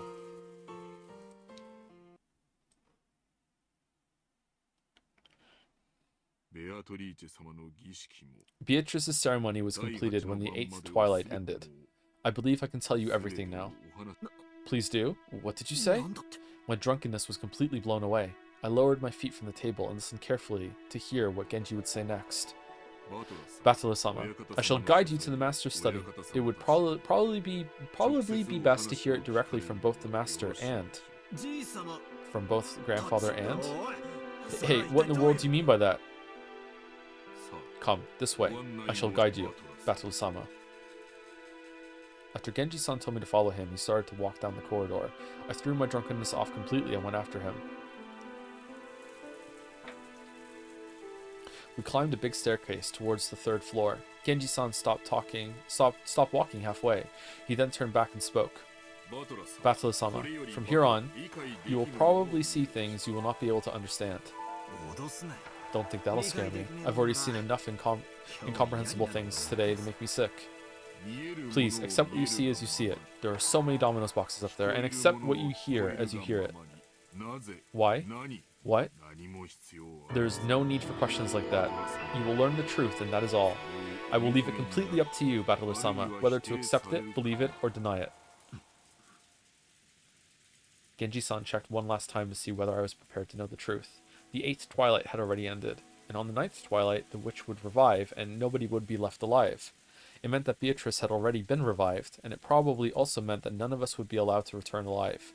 If I was going to lose my life anyway, I wanted to know the truth in the end. It didn't matter how hard it might be to accept. Yeah. Even if a demon or a witch shows up, I'm prepared. Indeed, you are just like the master in his youth. Battler-sama, please be diligent in your studies. In the future, you will surely have great aspirations, like going on a time-traveling hot air balloon and going around the world, and you're just gonna vanish one day, but you're totally dead. And when that time comes, see to it that you are never forced to regret a lack of studying and training. I'd be happy to, assuming I ever get a chance to work hard in my studies. Genji-san's silence felt like it was further confirming a certain resigned feeling I had.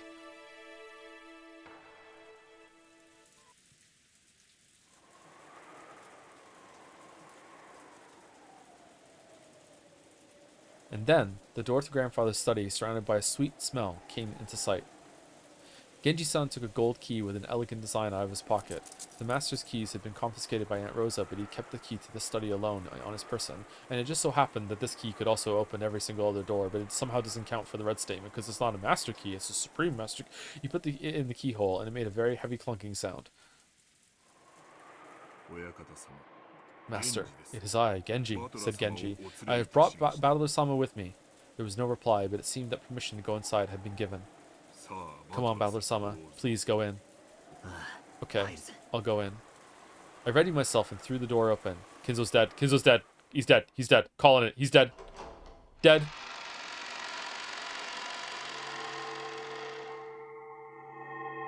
At that moment, I got slightly disoriented by the dazzling golden glow. It was, unbelievably, a swarm of butterflies that shone gold.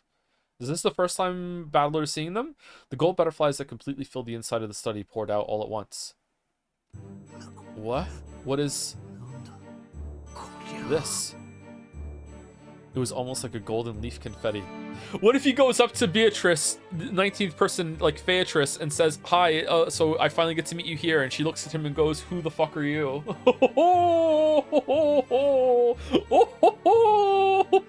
And then he goes to his mind palace, he goes into Somnium, and Beatrice is there like cackle, cackle, cackle, cackle, cackle.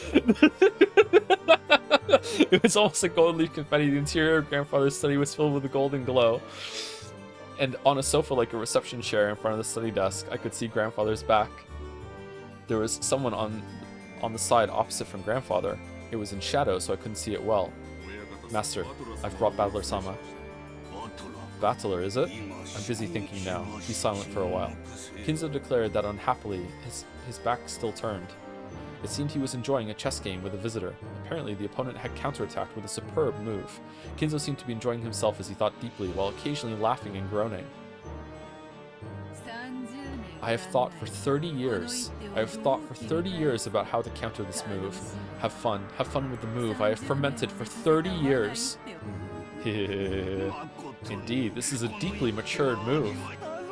What fun, what fun. I see I'm no match for you. What is this? This is insane. So you came, Battler. I've been waiting for a while. Be silent for Kinzo's sake. Shit!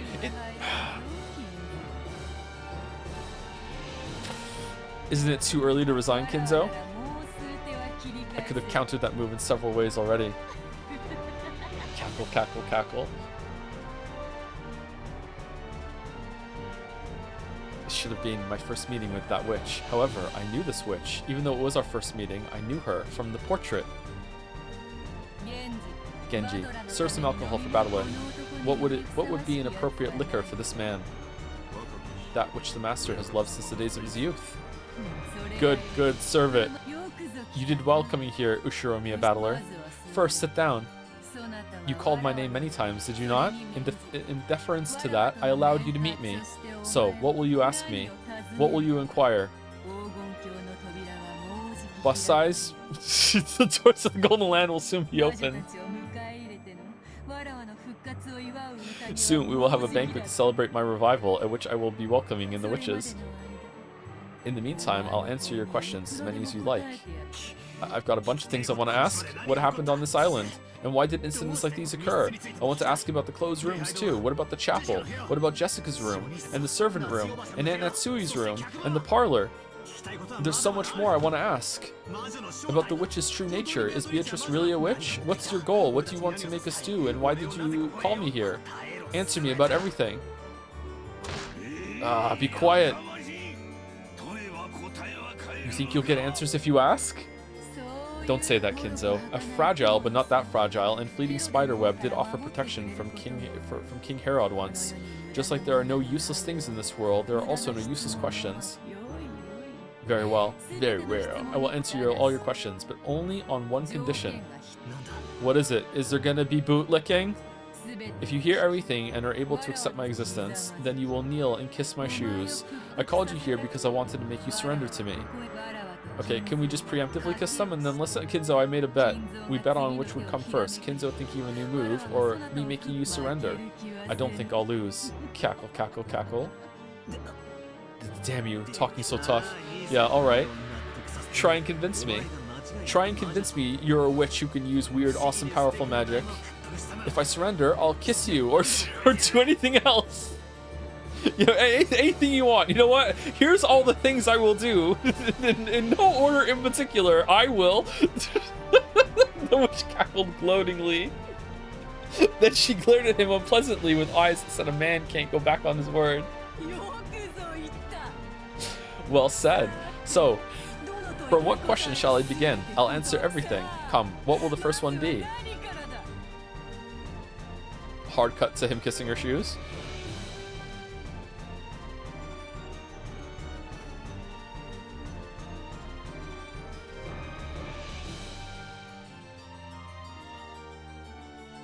Wait, what? And then the witch started to tell everything. She began answering all of Battler's questions. Everything made sense. He was convinced by all of it. And then Battler had no choice but to admit it. The witch certainly did exist. He made sloppy noises while he kissed her shoes. It was really gross. Even Genji left the room. Okay, more to read because it's awkward. I thought there was going to be more to read right away instead of my joke just hanging in the air. What followed is a story that needs no retelling. I wish you would, though. When the king falls and you are defeated, it's time to start reflecting on your finished game, and then all you can do is set up the pieces one more time. This looks cool.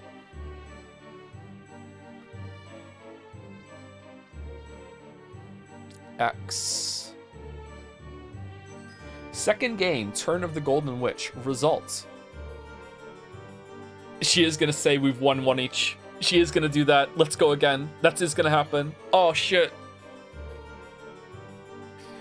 Usher Mira Kraus died on the first twilight, chosen by the key of the Golden Land, offered him sacrifice. Okay, Natsu is the same.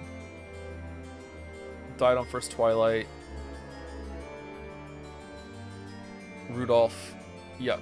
Okay. Kyrie, first twilight.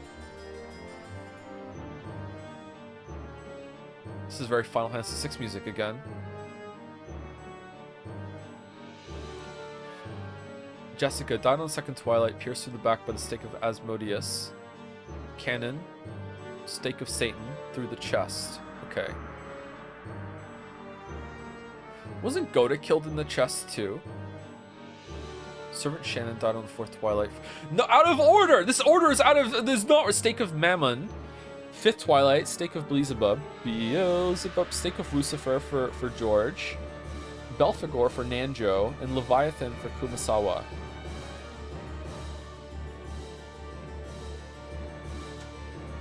The witch Beatrice survives on the ninth twilight. She finally opens the door to the Golden Land.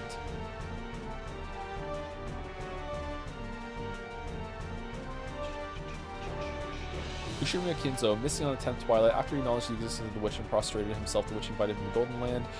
Rosa, the witch did not invite this woman, who denied the witch's existence to the Golden Land. Oh, it's someone else who denies it! Oh no, are we gonna argue with Rosa in the tea party now? After she acknowledged the existence of the witch and prostrated herself, the witch invited her to the Golden Land. Maria, after he acknowledged the existence of the witch and prostrated himself, the witch invited him to the Golden Land. Ushimiya Battler, missing on the 10th twilight. Will he acknowledge the witch's existence and be invited to the Golden Land?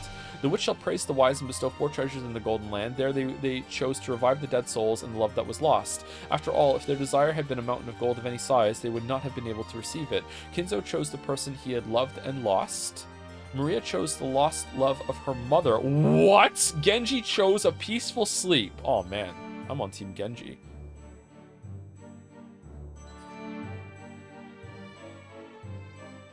Sleep peacefully, Beatrice. Let nothing disturb your slumber ever again.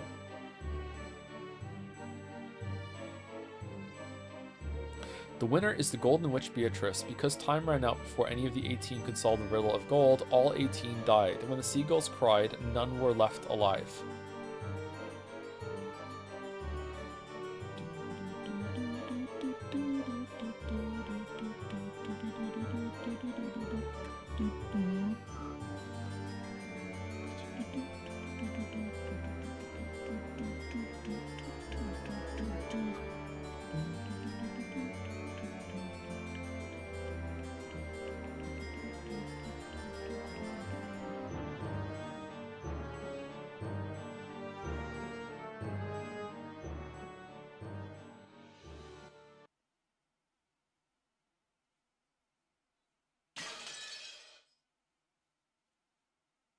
Is that a heart shape in the glass?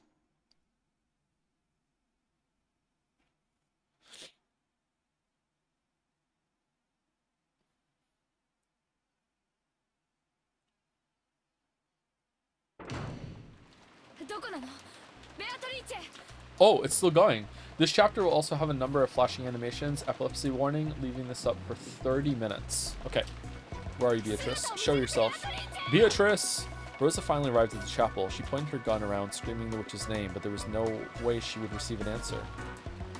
After grimacing slightly, she noisily approached the table where her siblings' corpses still lay exposed, and stretched her arm toward a golden gut. Last time the credit said people were not found, and the police came, and then someone found a bottle with a story in it and everything like that. It's different this time. It's got nothing like that. Is Rosa gonna get the gold and just go home? She's gonna be paid 3 gold bars to fuck off? It was very heavy, but Rosa didn't mind. She wrapped that one up in a blanket and threw it over her shoulder. At least just this one. This alone should be worth over 10 million. Without letting go of her gun, Rosa picked up the gold as well. Her shoulders were screaming, but Rosa didn't mind. It will happen very soon. Very soon, the door to the Golden Land will open. Stop laughing with that creepy voice. Where's Beatrice? Yeah, I know. She's around here somewhere, right? You know where, right? Where is she? I don't know. Even if you don't search for her, you'll be able to see her in the Golden Land. Ouch. Stop laughing like that. It almost makes me want to laugh. That's right. That was definitely a witch. Definitely a witch. I didn't understand. I thought she was a human calling herself a witch, but I was wrong. That really was a witch. Didn't you stand here and say you accepted she was a witch with the others? I won't be fooled by something like that. You're there, right? Come out. Show yourself. Beatrice! I told you, she'll appear very soon. The door to the Golden Land will be opened.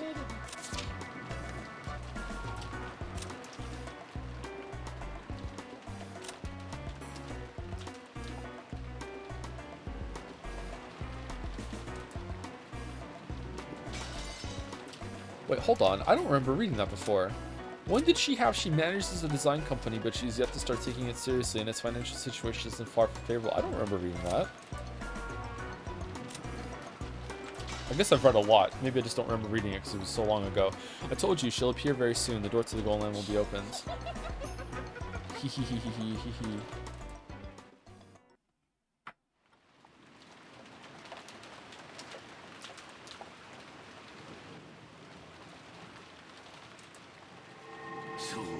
That's right. Isn't that splendid? I care not. I abandoned that rook. You, woman, are a king that cannot be reached without the resolve to lose everything one has. I'll corner you, Beatrice. At least call me a queen. Oh, what a brilliant move. So your blood, no, the Ushermia blood is bad at giving up. How pleasant. What a truly elegant night. He's having a great time. Master, Beatrice-sama, it will soon be time for the banquet. Already? That was fast. Every night I pass with you goes by swiftly. The moon falls like an apple, and the sun leaps out of the river like a small fish. Like the epitaph. It is time, so let us go. Rise, battler. The banquet to celebrate my revival will now begin. I'll introduce you as my new furniture. No, as my toy. To the dignitaries among witches. The witch was relaxing elegantly, her feet thrown out from the sofa and resting on top of a footrest. However, the footrest wasn't a part of the sofa, but a human. A human down on all fours. Beatrice-sama, your silk dress. You are the guest of honor, but I am the host. I will go out first. It would have been nice if Shannon were here to help dress you, but unfortunately, it seems she no longer remains. She's never around when I want to use her.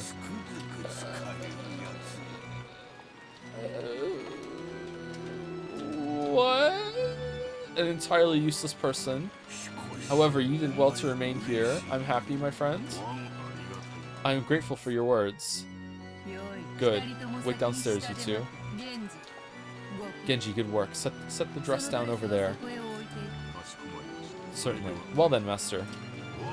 We will go first. Beatrice, I will see you later. In my host suit, indeed. Kinzo and Genji left the study. After that, the witch and the dress and the furniture remained.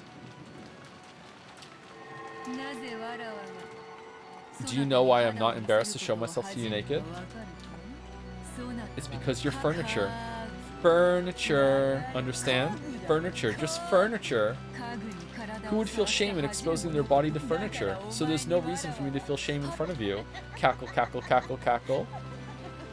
Battler's like, darn, this is so bad. Who would talk to furniture? The witch rose and... Okay, I talk to furniture sometimes. The witch rose and her jacket slipped off just from her shoulders. After that, the jacket fell to the gold with a thumb. When the furniture respectfully approached to pick up those clothes, the witch gave it a small kick and it fell over. The furniture was afraid of what misconduct it might have shown.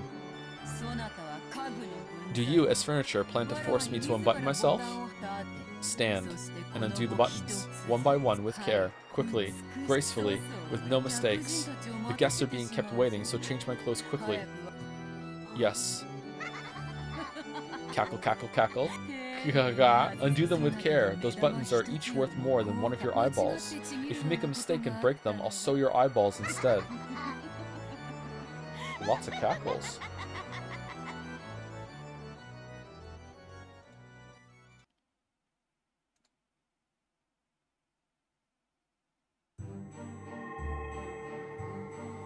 The entrance hall was bustling with a crowd of shadowy people, and it sparked gold with the gold butterflies flying about. The gentlemen in suits and tuxedos and the ladies in dresses looked like they were having a great number of friendly chats. At a glance, it might have looked like a fabulous medieval ball, but they all had one thing in common, and that thing was exceedingly bizarre, because all of them had goat heads. Was it a goat masquerade? Or did they really have goat heads? Where's Dijkstra? It probably couldn't be the latter, but in this bizarre world, I really didn't know which was true.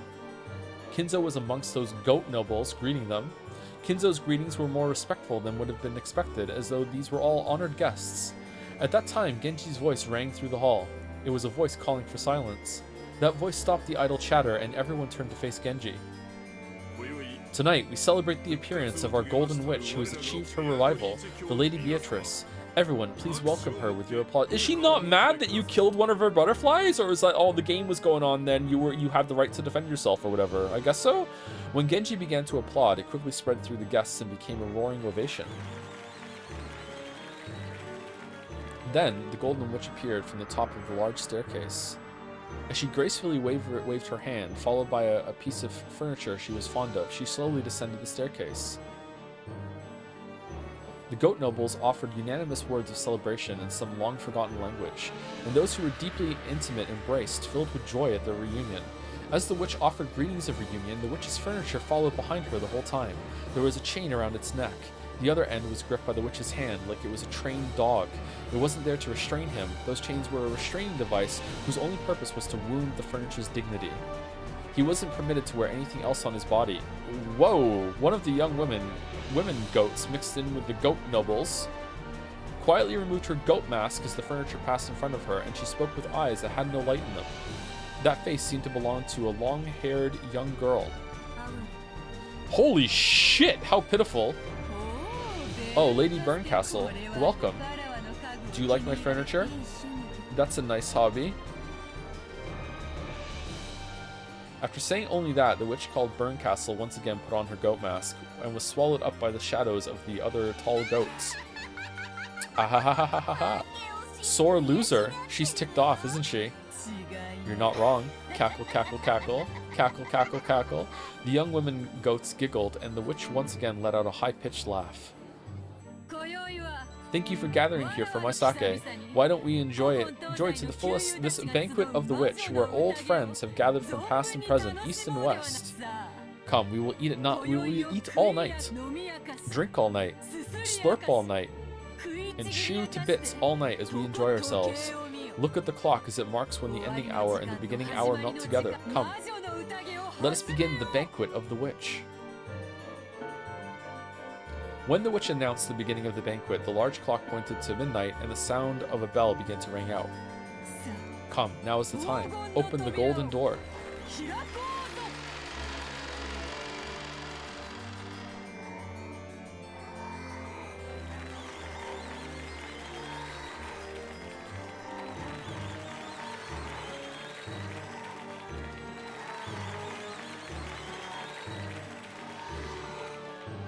All at once, the butterflies leafed in gold flew all around the inside of the room.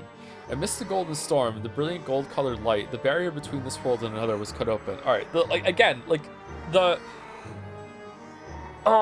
harmony between like reader and like protagonist, like reader's stand-in surrogate is like so strong right now because like she really did win. Like I have no idea how any of this was pulled off.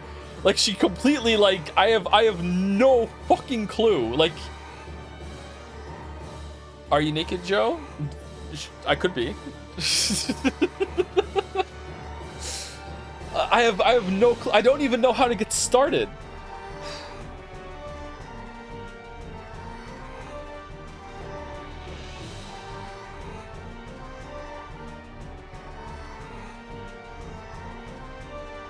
What the hell?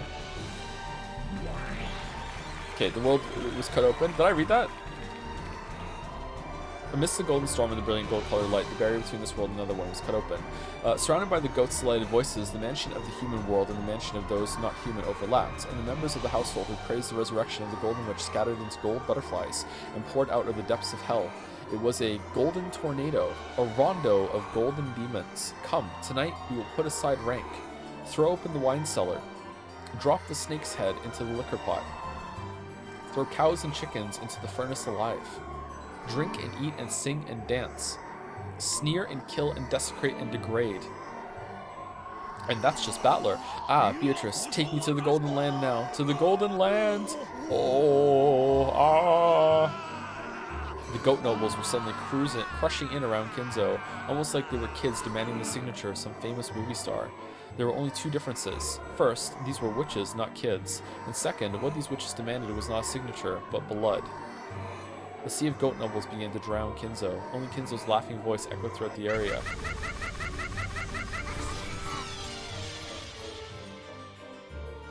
What the fuck is this? It was a grand mixture of laughter and his death throes, and Kinzo became wine and meat and bread. An aroma if slurped, a rich taste if gnawed, and pleasant to tear to bits. The sound of his death throes lingered on sweetly, and if adorned with melted chocolate and golden argent, would make a wonderful dessert. If you took the bones home, you could use them in a soup, and the remains could even become toys for the children to play with. And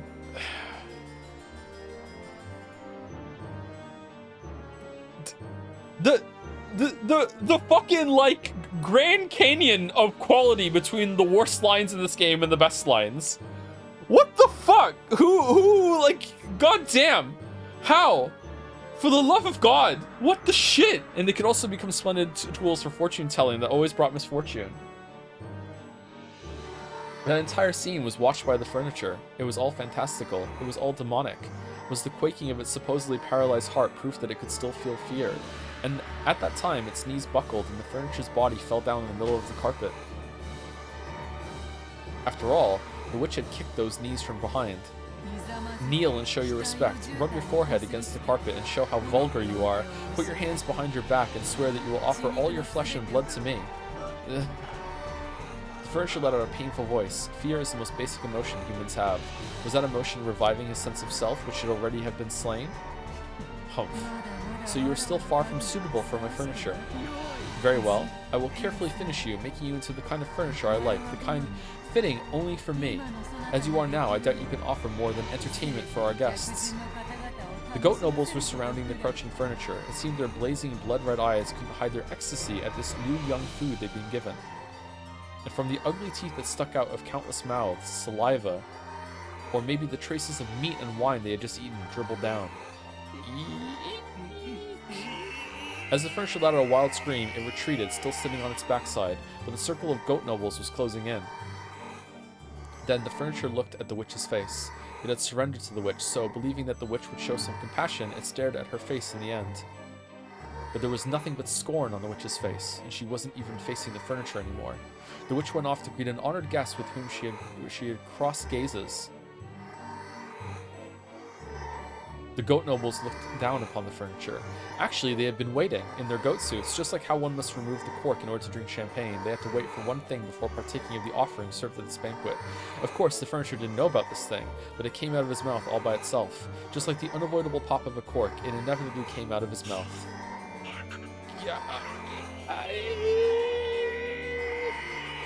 It was a scream. It was a sign that marked the beginning of the modest banquet at which he was to be served. Yeah. Buki kayaku. Ugagyu. Ua. Buyakasha. Oh. Episode 2 complete. Banquet of the Witch. Gabu Bogi Yagu Kikiboru.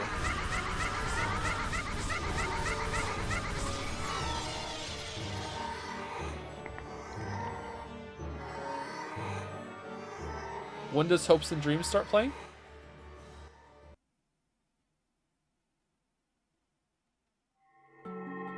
By now, the garden was one of both roses and gold. A gold-colored garden where gold butterflies, gold fairies, and gold lizards rampaged and flew about wildly. Maria, quickly, run! Quickly! Rosa grasped her gun and the blanket wrapped around the ingot, and ran at a speed Maria couldn't match, sometimes pausing to call out at Maria to run faster.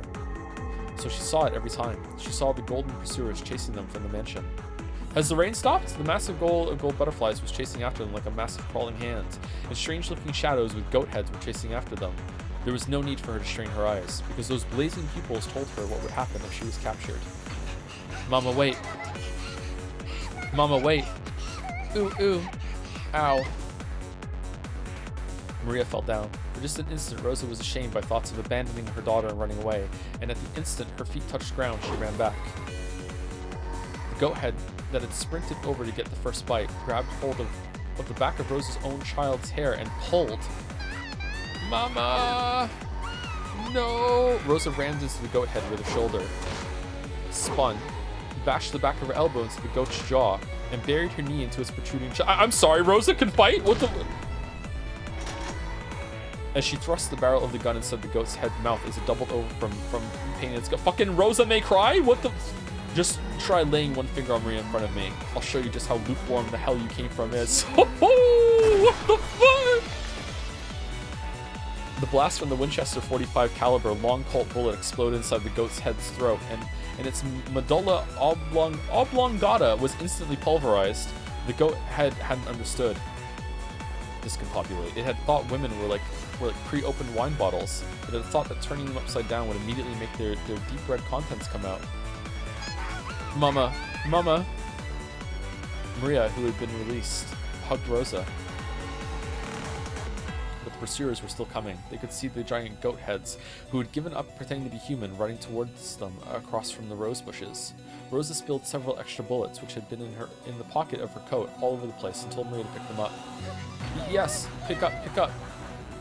Maria, if Mama falls down, run. Go to the shore, and swim, and swim, and swim. There's nowhere for us to survive on this island. No! I'll stay with Mama. Ooh. Rose's gun roared 4 times, and even though 4 shots really did hit the massive approaching goats in the chest, they didn't even flinch. The goats ran with a violent vigor, as though they planned to crush Rosa and Maria with those massive bodies. Put the bullet in, quickly! Ooh, ooh. Rosa grasped the blanket with the ingot in both hands, and she herself sprinted, pulling it along, without even an ounce of fear of those strange-looking giants. If it's to protect my daughter, I'll overcome even hell. I'll show you. This golden dream. Rosa, where is this coming from? Damn. Oh shit, what the... Rosa roared, the goat heads roared. That terribly heavy ingot, after picking up a fearsome centrifugal force and speed, slammed into the head of the goat. Wait, what? Into the head of the goat head. All right, okay. Rosa pulled a fountain pen from her pocket and just started stabbing, and she held it crooked.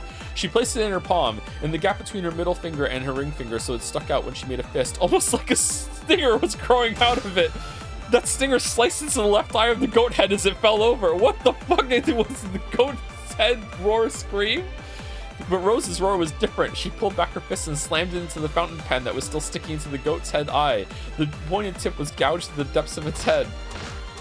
Okay, starting to think Rosa killed a lot of them. What the... Mama, the bullet went in. Then she got the extra large fountain pen, stuck it in the goat's stomach, and just sliced it open all the way up to the fucking neck. Candy started spraying out. Good job. When Rosa grabbed the gun Maria had thrown, the giant finally tumbled onto the ground with a thunderous crash. I'm not reading well right now. Sorry, I'm so surprised. However, at the same time, I saw the goat head pursuers on the other side of the rose bushes increase in number. I've gained enough distance for now. I held onto the blanket wrapped around the ingot and the gun, and once again ran with Maria. Why am I running with the gun in my right hand and the gold in my left? Why don't I let go with one hand and grasp Maria's hand? I can't let go of the gun that protects my body. I can't let go of the gold that protects my future.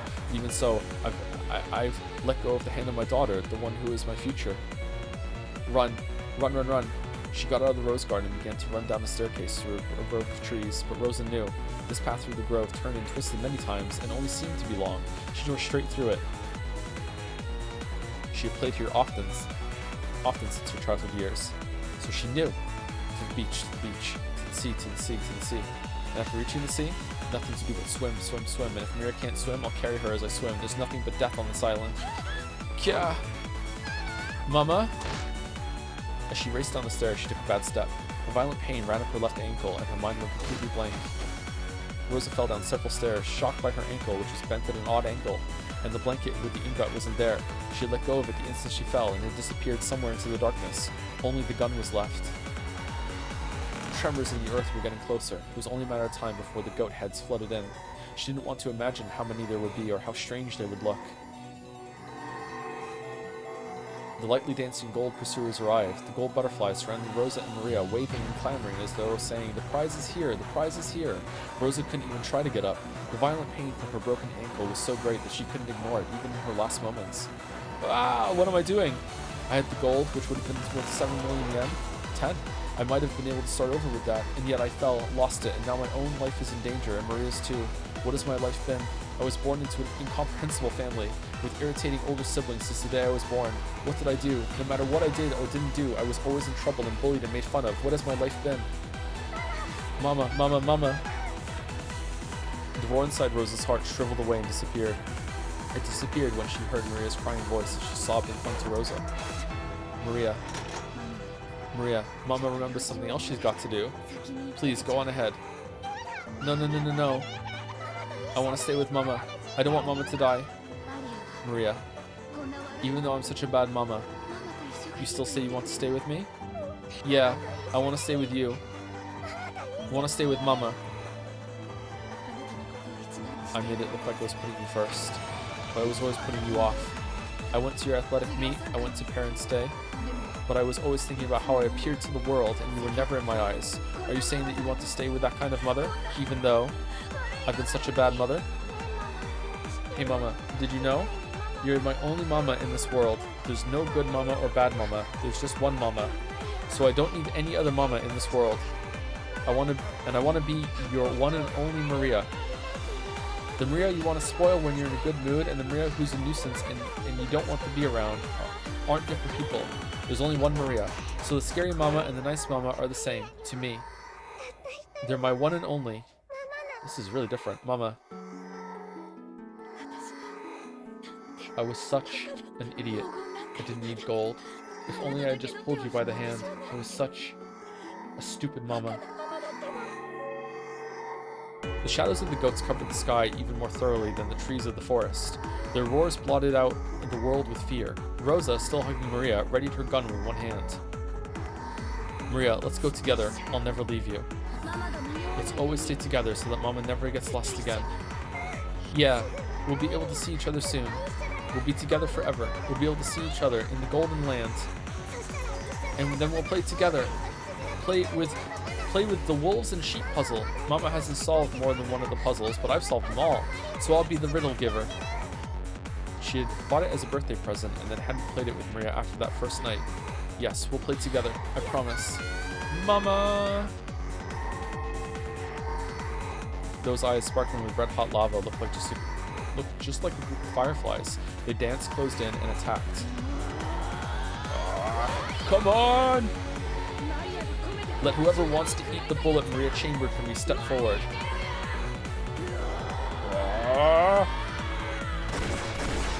Ooh.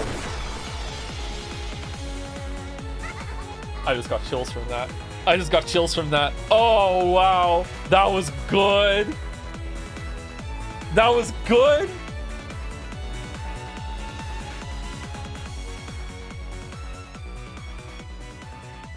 That was good. Damn. This is the worst episode? This is not going to be the worst episode. Mosu, need I say more? I don't know what that means. Addition of new features. The Golden Witch has prepared a gift for you in commemoration of your stay. You can find these new features on the title screen. Oh, 7th mod. 4th is the worst. Oh, so we're moving Cliff Post now? Alright. Alright. You're a bit quiet in comparison to the music. Am I? I can turn it down a little bit. Does anyone else want me to turn it down a little bit?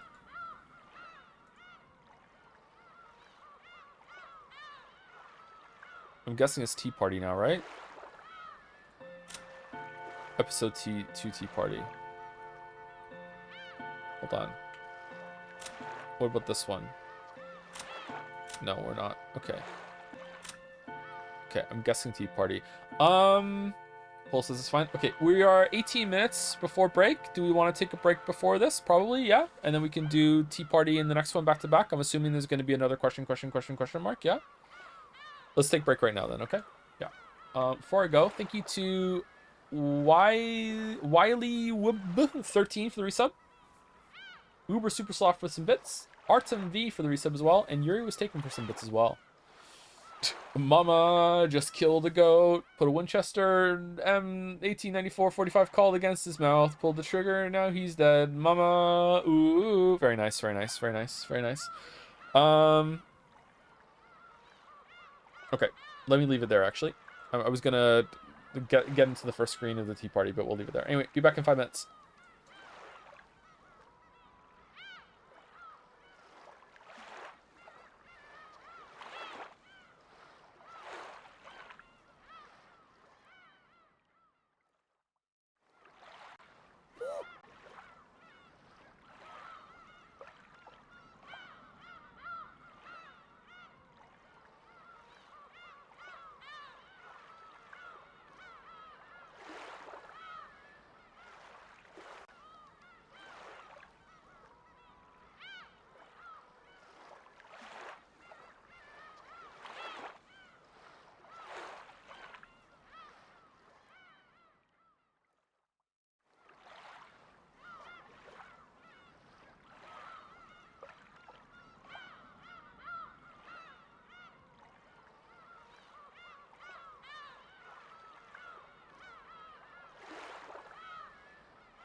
Hello. I forgot to put the chandelier on the screen.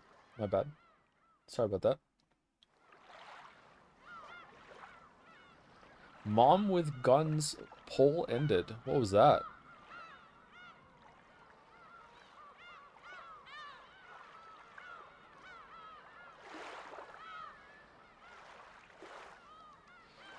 To be honest, every episode is subjective for people. You probably identified more with this episode due to the parental themes and exploration of Rosa as a character. I think most weebs are very young or single with no kids when they first play Umineko, so it's very hard to empathize with bad parents because they have very little life experience. No disrespect to the weebs, without love it cannot be seen. I don't know if I would go that far. I think maybe a little bit that might be a factor. I think some different media does definitely hit differently with some time. I would say probably that. I mean, I'm assuming that I'm done episode 2 at this point. Like, after what happened at the end of episode 1, it's kind of like... It's like kind of coming out of the sauna and just jumping into a swimming pool of like, oh, okay, like, there was so much just happened, and all of a sudden we're back to, like, George and Shannon, like, on a trip and everything like that, and, like, wait, hold on, they're talking outside the mansion, like, what about the murder mystery, like, what's gonna, it basically, the story kind of just restarts, and you have to go through the slow parts again. It just wasn't as slow this time because I feel like there was more going on and it was building. Also, I think I know that it's like this I know this is a very long story, so it's kind of a marathon, so I know there are going to be parts where it has to be slow and do some building and setup, and it's going to be important for later probably. But also I identified pretty quickly, I guess. I just got lucky that this was all a part of like building the argument because of the thing that that's said here, the witch's attack or whatever.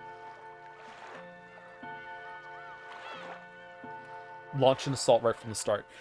So that's just lucky that I got onto that, I think. Yeah, but I liked it. I episode 2, I don't know, like, it might be better than episode 1 to me right now, but it's biased, right? I really enjoyed that. I thought there was a lot going on. I really liked I really appreciate the banter between Beatrice and Battler, and that wasn't in episode 1. So I don't know. Episode 1 did have like a big shocking moment, but I feel like the slowness of episode 1 for the first, I don't know, what, 5 hours was worse than the slowness of the first 5 hours of episode 2. So I don't know. I don't know.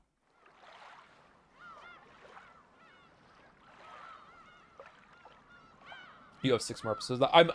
My assumption is that it's going to happen every single episode. There's going to be a reset of intensity, which is good. You can't have intensity up all the time. Like, you can build, and if you build really slowly and plan it out very well, you can continually escalate for a long time. But you can't just stay at peak forever, you know? Like, eventually you have to cap out and you have to like start building up again.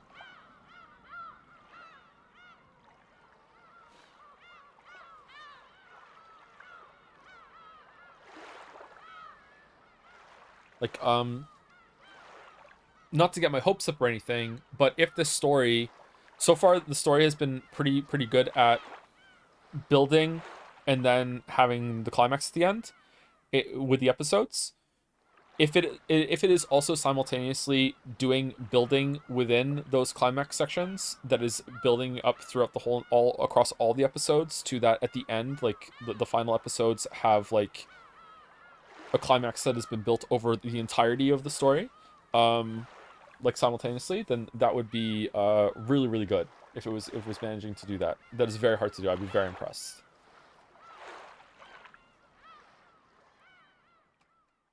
I truly think you having a lot of trust and love has helped you enjoy the slower parts. For a first reading, it's astounding. Really? Oh, okay, cool. Oh shit! No! Sorry, I accidentally clicked on the gnome sound effect.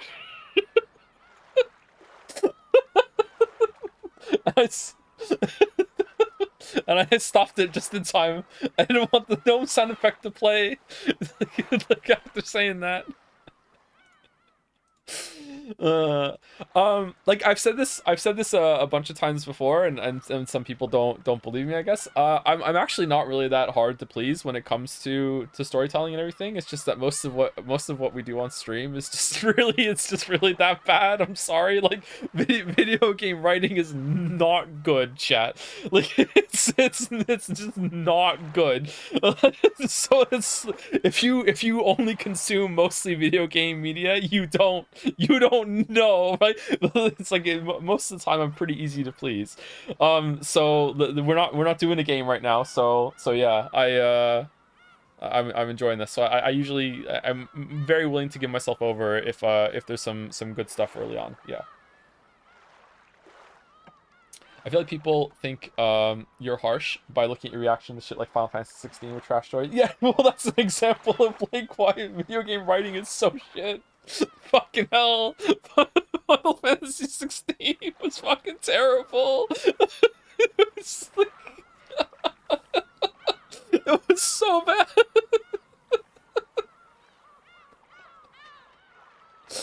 On so many different levels was it bad. From the writers who watched Game of Thrones, for the audience that half watched it while grinding in Final Fantasy 14. Yep.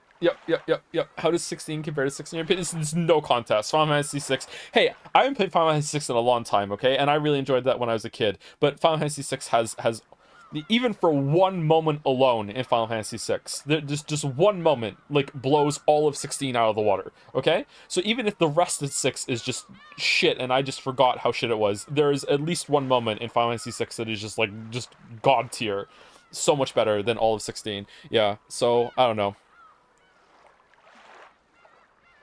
The opera of the moment, that which moment? The opera would probably qualify, but I think in my head when I was saying that right now, it was I can't say it because it's spoilers.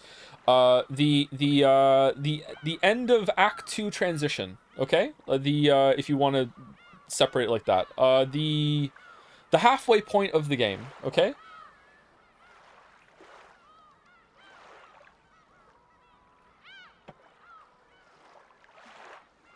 Intro to, yeah, that's what it is. Yep. Yeah. All right. Thank you to Shaken Worm. Uh-oh. Are you in league with Beatrice for the new sub? Welcome. Thank you, Dante Rossetti, for the resub as well. Would like Mistborn trilogy? I should try and read some Sanderson at some point. Yeah. I don't know. What if I don't like it though? Thank you, Nyan Nyasitan, for the resub. Nightmarished for some bits. And Karamara Kamarama. There we go. I did it. I said it. I said I got there with the resub.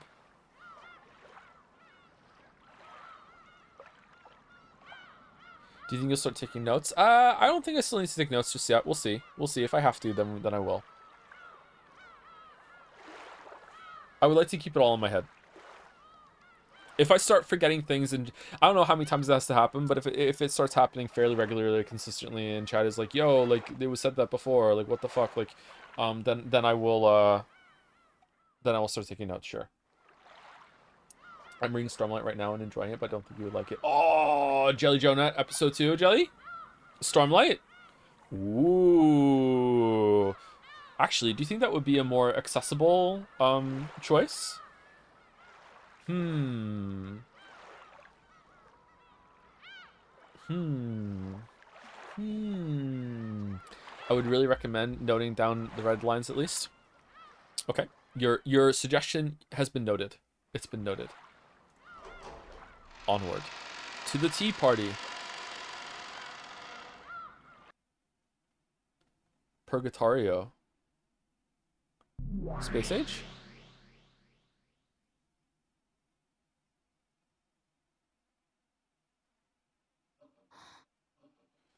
Ushi Ramia Rosa. Rosa awoke from her doza.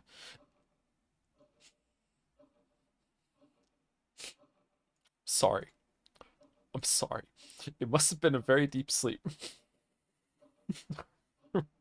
Why? I don't know. Her mind was hazy, but she wasn't thinking clearly.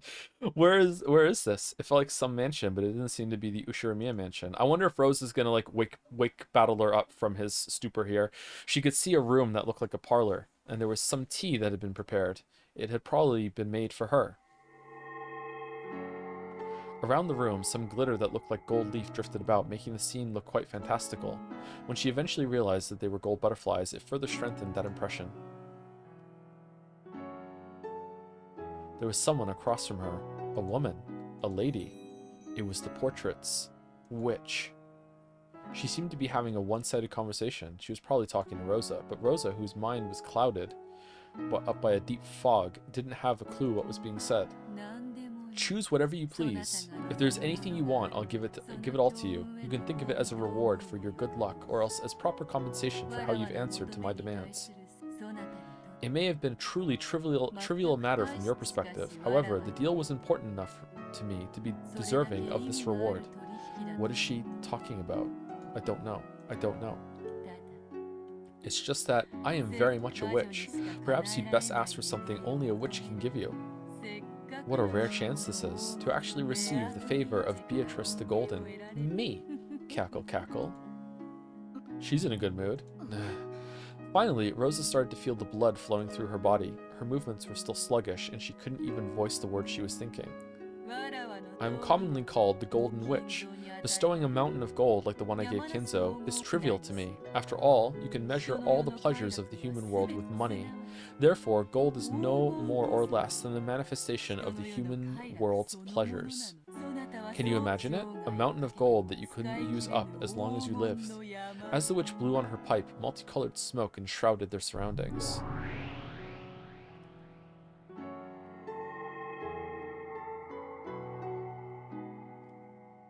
As she did this, the inside of the parlor was suddenly filled with stacks of gold ingots. It looked like a shining gold-colored wall. If each ingot was worth several 10 million yen, how much would all of this be worth? It seemed sinful to even think of such a number. However, the human world is difficult. Okay, I feel like chat's being weird from a glance. Am I doing something wrong? Is the sound wrong? Are we good?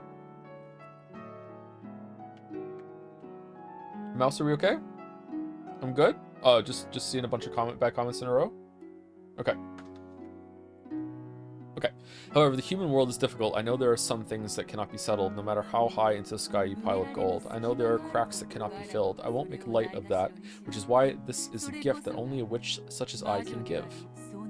Why don't I fill those cracks in for you? Yes, how about this? It's something only I can give. You should be very happy. No need to thank me out loud. I can tell right away. It's written on your face and in the corners of your heart. Cackle, cackle. Rosa felt a touch of discomfort at this witch, who kept on talking even though Rosa hadn't uttered a single word.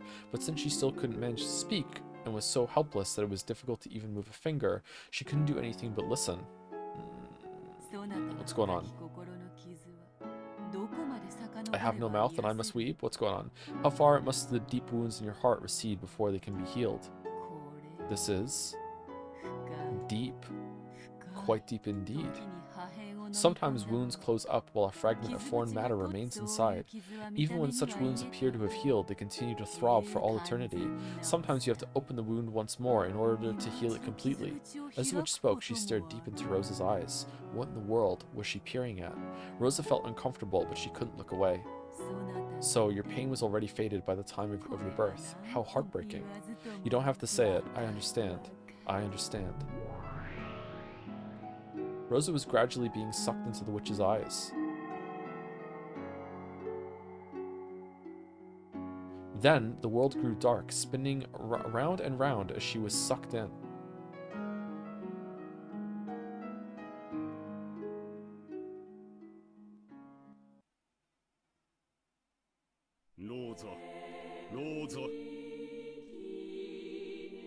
What is this music? Heaven? Rosa, Rosa, why are you such an idiot? Oh, that's Krasny-san's voice. Krasny-san is a real adult, so he's very smart. So he hated that stupid kid, Rosa. Oh, no. Oh, no. We're gonna have a Umineko when the audience cries. Oh, no. I know exactly what they're about to do. He was a very scary person. I was often hit and my toys were taken from me and broken. I was apparently being punished for something bad I'd done, but I never really understood what it was or why I was being punished. I was always punished suddenly and then later told what the punishment was for in a forced manner, but it was always something I didn't remember doing, so I really hated Krasny-san.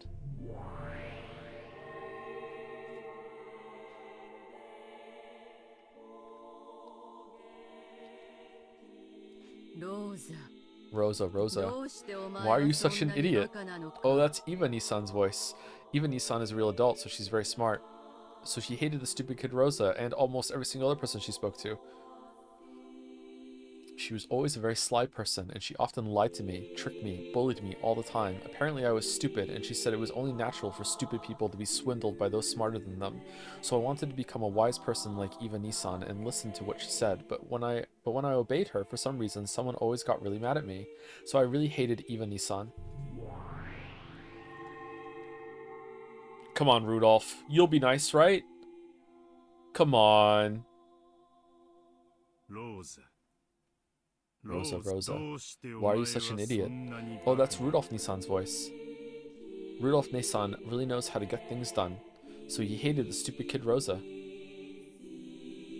When Kraus Nissan was around, he would be friendly with Kraus Nissan. When Eva Nissan was around, he would be friendly with Eva Nissan. And when Kraus... I don't even know what they are anymore. Nissan wasn't around, he would be violent like Kraus Nissan. And when Eva Nissan was around, he would play dirty like Eva Nissan. And even though he was also bullied most of the time, when Kraus Nissan and Eva Nissan weren't around, he gave me 2 people's worth of bullying. So I really hated Rudolph Nissan. Wow. Oh, but these were my memories from when I was a kid. It's common for unfair things to happen between kids. So you mustn't hold on to grudges for such things forever. With time, those memories get buried away, and forgetting them bit by bit is supposed to be a part of growing up and becoming an adult. So becoming an adult is the same as separating yourself from all those memories, and because of that, no matter how much time passed, Rosa couldn't become an adult. Even though she had been blessed with a daughter called Maria and was called a mother, she didn't at all feel like she'd become an adult. The witch pitied her for that, and she smiled, saying that she could heal that pain herself. How can I heal you? It's possible, but not easy. I might rewind time and... No. No, no, no, no, no, no, no time travel, no time magic, no, and giving you a world where you have no older siblings.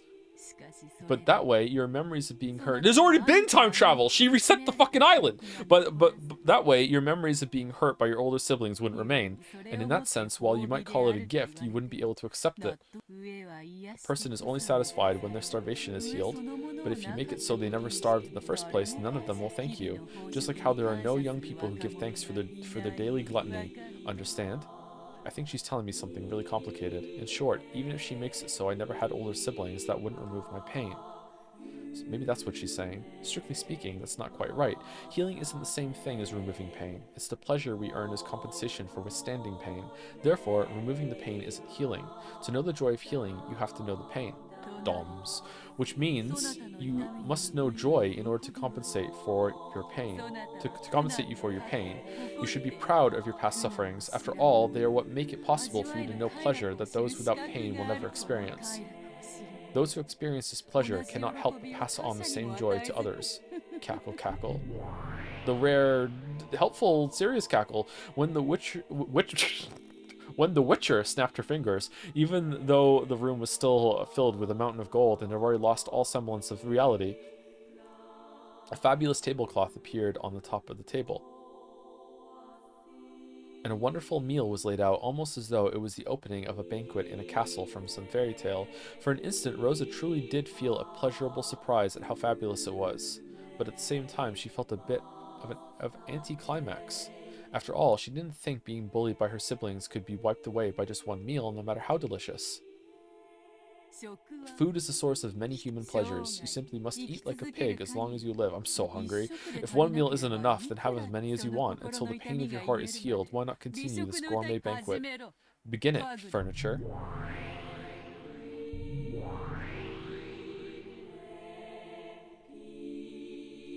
As the witch clapped twice, there were suddenly 2 goat-head servants there, and they began to prepare the meal. Goda. From the beautiful dishes adorning the table, they efficiently took some food and began to pile it up on Rose's plate. It really did look delicious, but Rose's body still felt heavy as lead, and there was no way she'd be able to eat. Maybe they also understood that. The goat-head servants tied a napkin around Rosa's collar and gallantly brought a glass of before-dinner alcohol to her mouth, tilting it for her. She remembered an old servant who had once carried rice porridge to her mouth when she was laid up with a high fever.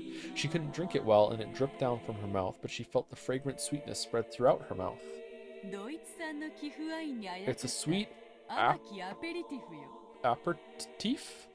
Aperitif? Aperitif? Did I look this up last time? Aperitif? I think I did. Of noble wrought German made wine.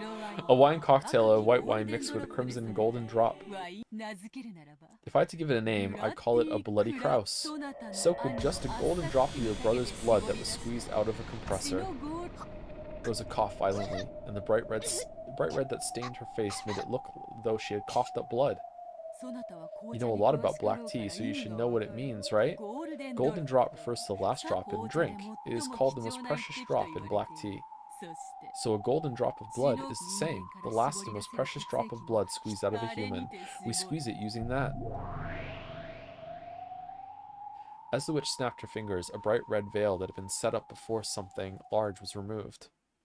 The solemn and massive machine there was just like a coffin for a large-sized person with many large bulb things stuck to it. And it looked like a sinister torture device. By its unnerving shape, she could tell that with a human strength it could be used to tighten and compress something, and it seemed that there were still some squeezed dregs remaining because of the bright red remains that stained it. But you can't take more than one golden drop at once. No matter what kind of human you take it from, you can't get more than one drop. But I'm a witch. Reviving a person is easy for me. When the witch snapped her fingers, the human compressor suddenly began to shake. No, she could also hear a groan. It looked almost as though someone sleeping in that man-sized coffin had woken up and was now struggling to get out, but that was wrong. What was inside definitely had been squeezed dregs. Using her magic, the witch had once again revived the squeezed dregs to how they had been before they were squeezed. 3 goat-head servants with muscular physiques approached the compressor and forcefully started tightening the large bulb. As they did, an unearthly moan came from inside the coffin. Rosa thought she knew the owner of that voice.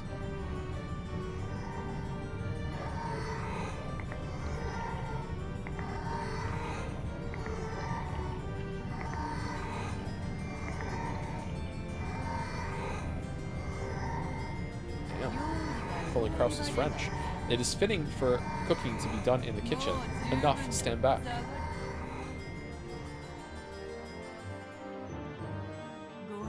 Do you understand how precious a golden drop is? To have it stained this crimson requires that several dozen people's worth be squeezed. The witch definitely said that only one golden drop can be taken from a single human, and yet she had dozens of people's worth of golden drops from a single human. Only a witch could do this. The Golden Witch Beatrice could kill a single human endlessly. In other words, before Beatrice, even death did not mean freedom. I philosophically disagree with this. The real last golden drop would be from the last time that you killed them in the compressor. You can't just be like, reuse the teabag. No. I am philosophically opposed to this. Do you need me to put it in a different way? Have you forgotten the day this man hit you when you swallowed the blood that ran into your mouth? That's right, remember that taste. Remember the taste of the tears that you spilled until you were dry. I believe this aperitif will be sufficient to heal that regrettable memory. Capo. Once again, the goat-head servants tilted a deep red glass against her mouth. Rosa tried resisting by closing her lips, but the deep red liquid was relentlessly poured into her mouth, which hung open with shock, and the inside of her mouth was filled with a ghastly sweetness. It definitely was a fragrant sweetness, the living blood of her brother, who had given her such hateful thoughts and made her soak her pillow so many times. Had been collected from his death, repeated dozens of times. How could the crimson-stained wine not be sweet? But Rosa tried to spit it out. Because of that, the deep red wine that spilled out of Rosa's mouth looked just like a blood stain. Now that she knew that this ghastly substance wasn't a simple aperitif, Rosa couldn't help but feel uncomfortable about what would happen if this banquet continued. This is a double-tongued salad made from vegetables in season. On your and both tongues are Eva's. On your 9th birthday, you made a wish that you'd someday get to chew this to bits, this salad made from Eva's tongue. When Rosa heard the true nature of the pink-colored meat piled up in the salad, she had a sudden impulse to vomit her guts out. Furthermore, the goat servant stuck a fork in it and carried it to Rosa's mouth. How does your double-tongued sister taste? It must be quite soft and enchanting, right? Cackle, cackle. This image makes me uncomfortable. It probably would be quite sweet, soft, and enchanting in her mouth. After all, Eva's lies were always sweet, and young Rosa had always listened to them. And you might say the stimulating pepper seasoning expressed the truth behind those lies well.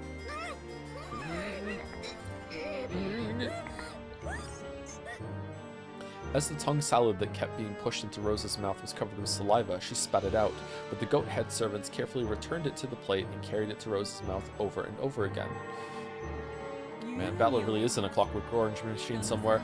It goes without saying, but I made this salad deliberately using 5 of Eva's tongues. Oh, I was off! You can't get more than 1 tongue out of a person, but I can get them over and over. Cackle, cackle.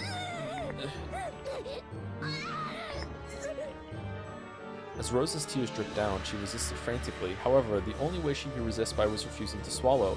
Even if she didn't swallow it, the taste of the French dressing increasingly permeated Rosa's mouth. Does it not please you? There's lots more. Sea bass pie wrapped in the skin of Rudolph's face. Soup with boiled brains, liver pate, and look forward to dessert, cackle cackle. It's not just your siblings, see? I have lavishly assembled all of those whom you have trusted and yet by whom you were betrayed. Why don't we continue this banquet for all eternity until your heart is satisfied? For all eternity. You're happy, right, Ushiomiya Rosa? Don't pretend you hate it. I know that you're acting happy, okay? If you want to laugh, then do so. And if you won't feel better until you've had a raw performance of your annoying older sibling's screams, I'll let you hear them as much as you like. If you're not, your reluctance doesn't trouble me. That's just your personality, right? On the inside, you're actually so happy that your skin is crawling all over. And yet, on the outside, you're merely pretending that all this causes you pain, yes? It's alright. Here, there is no need to worry about honor or your public image or anything. So laugh as much as you want and chew it to bits. Isn't this the best banquet, Ushiomiya Rosa? Rosa!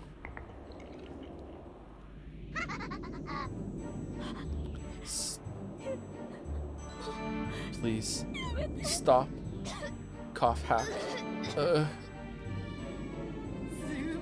Oh, I'm sorry. I wanted to leave dessert as a surprise, but let me reveal it now anyways. Maybe that would be enough incentive for you to eat it before court. Okay, just like, again, this might be a fucked up statement in a vacuum, so I hope it doesn't get clipped out of context. It is difficult to make you sympathize with a character that beats their kid. And the story has done it several times. Like, damn. Holy shit.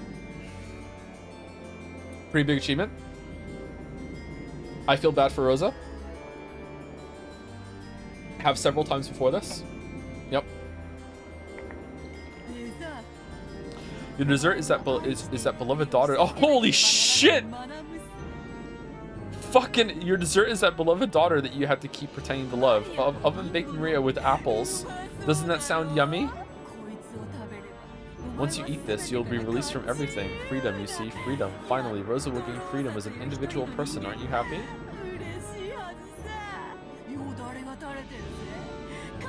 You should be happy. Drool is hanging from your mouth. Just try looking in a mirror. Hi. I think that people shouldn't be fed their siblings even if they're bad parents. Okay, it's really easy to say right now considering she's in like a literal circle of hell. Fuck Purgatorio. She's in hell right now. But like even before this, like, and seeing what happened to her when she was a kid leading up to like this banquet, like I felt bad for her, you know. It's not just this insanity that's going on right now. Yeah. You should be happy. Drool is hanging from your mouth. Just try looking in a mirror. Yeah.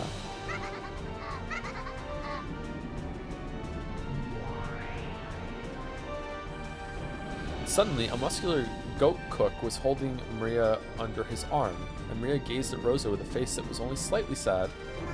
Mama, was I a burden? You aren't a burden. As Rosa spat out the food that was continually being carried to her mouth, as she was covered with filth and saliva and blood, she resisted filthily and screamed. If you... think I'm a burden. I don't mind if you eat me. After all, I'm always doing horrible things to you. Even when you bring a man over, I can't stay quiet. When you spend the night out with a man, I get lonely and unruly and make a mess of my bedroom. When I go to search by myself, I get lost, so please pick me up, and you're ashamed. When you don't come home for several days and I cry and have to be consoled by the neighbors, you're shamed. Because I'm like this, I'm a burden to mama. Sorry for being born. Sorry for critical thinking. So I'll become delicious oven-baked apples for mama's sake. And then, maybe mama will be happy I exist for the first time. Maybe she'll eat me and think I'm delicious. Isn't it delicious? Be choked up with tears of gratitude. Your daughter is saying this much for you, right? Oven-baked apples and your beloved daughter make for the best dessert. You've managed to raise such delicious ingredients. Aren't you the best mother, Ushiro Mia Rosa? Got bored of Battler, huh? Oh. Okay, there we go. Mama, thanks for everything. Bye-bye.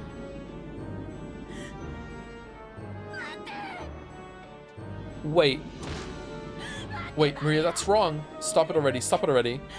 No. I didn't want something like this. Please stop. Please forgive me. No. Stop it already. Don't put it in my mouth.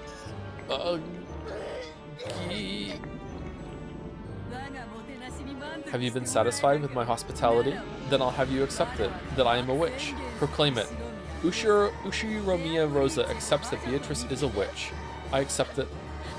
Ushiro Mia Rosa accepts that Beatrice is a witch. So give Maria back. Release me. Cackle, cackle. I finally made you acknowledge it. That crafty battler has already surrendered, and I made Rosa, the fool who denied me even after being invited to the Golden Land, accept it. Perfect. It's perfect. I've accomplished my perfect victory. Why didn't she do something like this to Battler?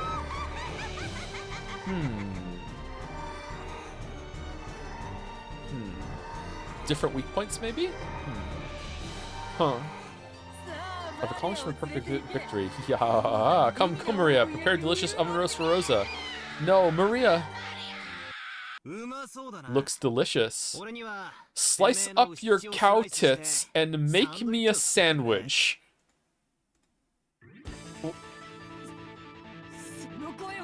What? What? The voice. Oof. I was just pretending to believe in you. An arm grabbed the back of the witch's head and smashed her face into the table. As it did, the witch broke to pieces, turned into a cloud of gold butterflies, and reformed into her body a short distance away. Battler? You bastard. I thought you'd surrendered so far that even your soul was furniture. Me too. But while I was listening to that gross recipe, I started to get a little hungry. What the fuck? Now I feel like eating a whole roast witch. And Maria, it's 10 years too early for you to talk about having someone eat you. For fuck's... But in 10 years, you better say that... Oh, promise. Battler Kun, sorry to keep you waiting, Aunt Rosa. I'd forgotten. This is a one-on-one fight between me and this woman. It's totally wrong for me to give in. Thanks to you hanging in there. I've gotten my will to fight back. I'm trying to be strong, chat. I'm trying to be strong. I'm trying to be strong. This person, he gave up down to the depths of his soul and surrendered to me, didn't he? I see. He doesn't know when to give up. Just what I expect from Ushiromiya Kinzo's grandchild, or Kinzo himself. So the chick is a phoenix. The chick of a phoenix is a phoenix after all. How dashing, how amusing. I wouldn't have it any other way. I wouldn't have you any other way, Battler. Tried to deny me, I'll completely and thoroughly smash you to bits. Let me make you surrender over and over again. I'll teach you, one who has licked my shoes, the taste of defeat over and over again. No problem. I'll teach you that I, Ushiromio Battler, am a man who can stand back up even after crawling through the mud. I've never been invincible in a fight. I've lost loads of times, but I'll definitely crawl through the mud and stand up again, and then I'll finish this. In a man's fight, you don't lose until you accept defeat, no matter how much you get beat up. It's weird that, part of this section glitched and we couldn't read a line. It's weird, isn't it? It's weird. I hope it was an important line. Battler's so good. I like him so much. Yeah, it's weird that, yeah. It's so strange. Don't think I'm out just because you took a shot at me. I'll give you a good show, Beatrice. I'll accept your challenge, Ushiromiya Battler. Furniture, begin preparations for the next game. While we're waiting, why don't you tell me all about it? There were lots of closed rooms in this game. Using red, I've smashed to bits most of the methods by which you tried to talk yourself out of them. What other evasive quibbles will you show me now? The lock to the chapel, the lock to Jessica's room, the lock to the servant room, the lock to Netsui's room, the lock to the parlor. Use your bizarre specialty. Those delusions, rantings, daydreams, and bluffs. All slanted with ridiculous, incredible turns of events, and show how you can thoroughly deny me. It's useless. It's all useless.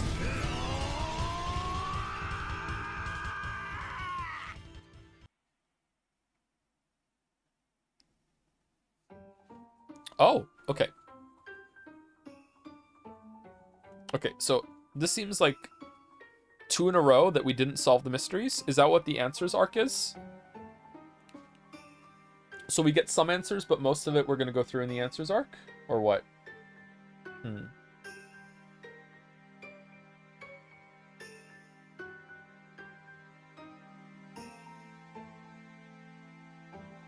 Can I skip this or no?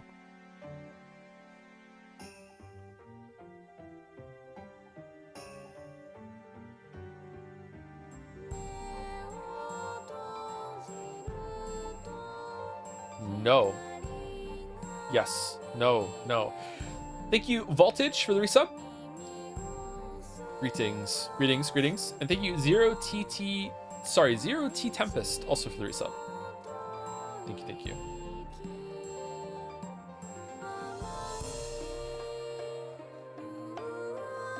No, you get the answers in Persona 3, the answer DLC. I thought we weren't playing that.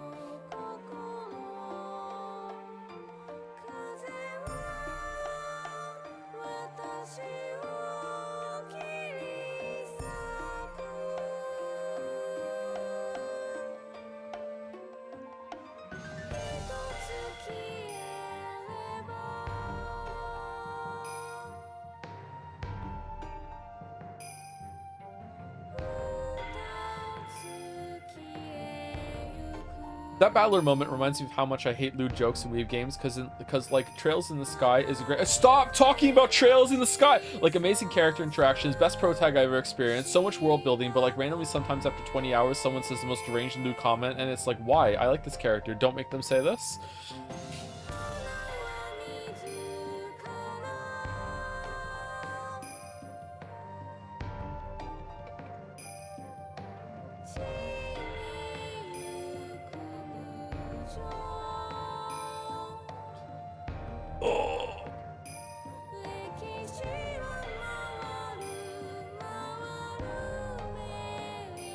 Episode 1 or episode 2? Not sure yet.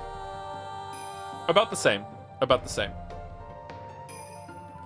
Okay, but give me your bus size landed. Yeah, that's like funny. Like, especially the place that he's in. Like, you know. There's nothing wrong with lewd jokes, chat. I make lewd jokes all the time. Like, there's a time and a place for them.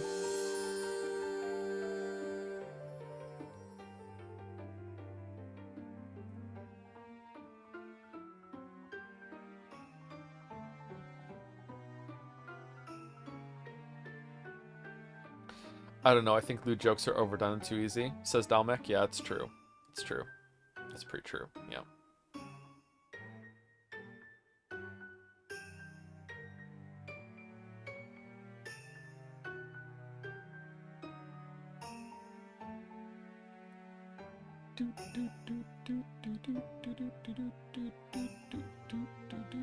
Favorite character so far? Oh, well, until 10 minutes ago, Battler. Happy for you, that wasn't the line. What do you mean that wasn't the line?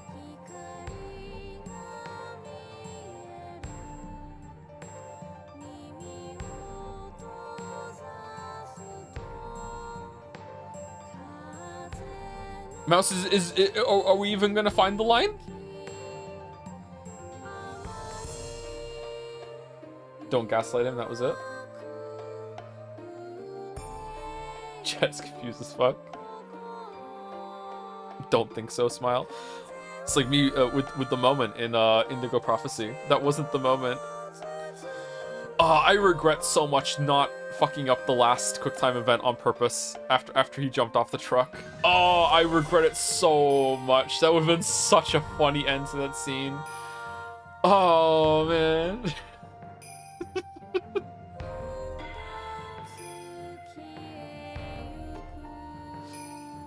Where is Rosa in your character ranking now? I'm not sure, but she's much higher than she was before. She was kind of a nothing character before, but this was interesting. I wonder who's going to be like the main guest star of the next episode.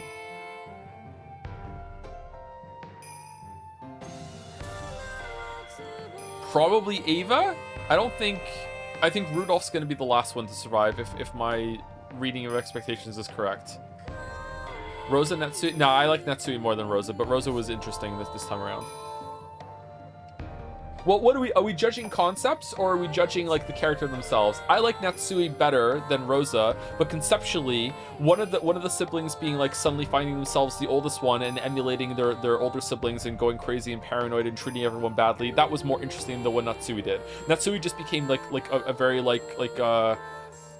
hold on, I'm suddenly in charge. I need to look after everyone. I just want to minimize the amount of damage that's done. I'm very reluctant. I just want to make sure we get all this. She was just doing triage the whole entire time, right? That's less interesting to me than what Rosa did. But as a character, I like Natsui better than Rosa. But like Rosa's probably more interesting, I guess.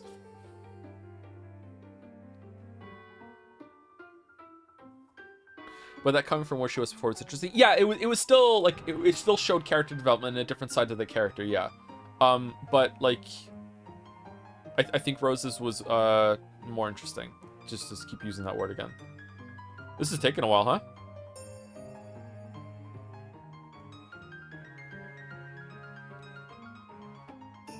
Best moment of episode 2? Best moment for me was when I clocked what Beatrice was doing on the beach.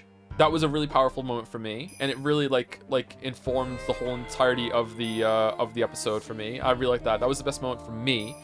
The best moment that the story did and it was like good on its own merit without me having to like get involved in the mystery was either the train scene with Maria or the very end when she fired the gun and it just cycled through 4 different screens right into the credits at the end. I thought that was really cool. I really liked that moment.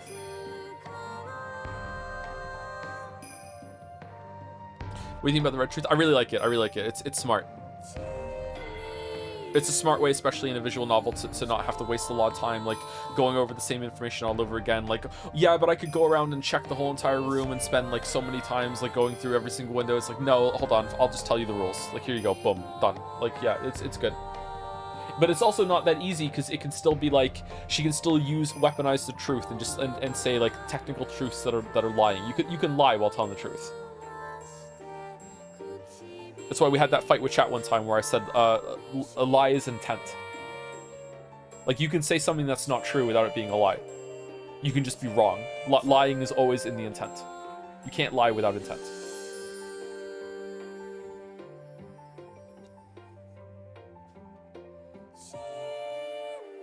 Where do you think we're going for episode 3? Probably the zoo. We've been to the aquarium. We're going to the zoo.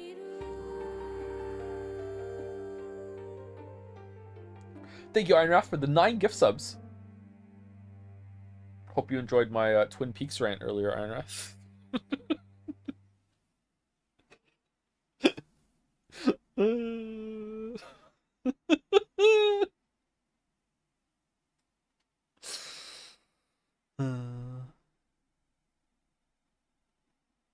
Umineko. I'll +2 that, yeah. Addition of new elements. Question mark has been added. You can find this new feature on title screen. There was an achievement that popped up and I didn't read it in time.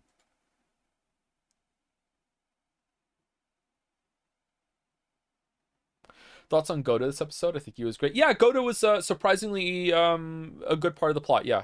Yeah, not what I expected from Goda. Yeah. So far it's there's 4 question marks. It was 3 before. I think that the story has done a really good job showing how people can change when they're put under an immense amount of pressure and they're in a very dangerous and unstable situation, while still having these fleeting moments where they snap back to normalcy and they're like going back into routine, and it's like you might from an on like even I've probably said a couple times like, really, we're still doing this, but it's kind of important, you know what I mean? Like if I don't know, if you were ever in a crisis and maybe someone close to you is in a really bad accident, like maybe they're really hurt, maybe they even die or something like that, you might be surprised, like in the moment you might still find yourself just absentmindedly just checking your phone if you're in the habit of checking your phone a lot, you know what I mean? It's like it's this little bit of normalcy that's just so ingrained into your behavior that you don't even know how to stop it, you don't even know how you're doing it, you know what I mean? Like, yeah, but it's interesting that it's showing that in the story with almost all the characters, I think. Yeah.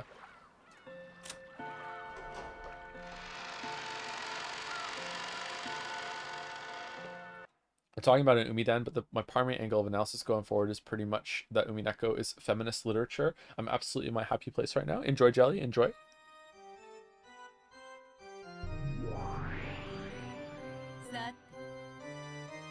Well then, did you find that game enjoyable? A game that one-sided goes beyond being riveting. It's boring. The analysis. My, but you're as harsh as always, considering how proud I was to have created a development so impactful that it might satisfy even the boredom-hating Lady Burncastle. This response is quite harsh. Well, I'll admit it was impactful, however, it was horrible as a fair game, unless you make the conditions a bit more even. Are you saying there's no way to win? Not even for Lady Burncastle? Cackle, cackle. I wonder what you mean by that, Beato. Beato. There's no need to try and fool me. I already know that you're no bystander. Were you planning on hiding it? You're an outrageous person to come into someone else's territory from such a great distance to work against them. You came to watch from the sidelines and probably to push strongly for my defeat. I've guessed right, haven't I? And if so? Cackle, cackle. Truly amusing that I should be granted a chance to fight against Lady Burncastle, the strongest of witches who defeated Lady Lambda Delta. It's truly a pleasure. What are you, fucking dungeon keeper now? What are we? Yes, I'm also pleased. I came all this way because I really wanted to see you, bring me with confidence, fall apart and lose. What an honest person. Cackle, cackle. Even so, it would be a shame if the contest between me and the great Lady Burncastle was resolved without at least one observer. You called her here, didn't you? That kid. Maria?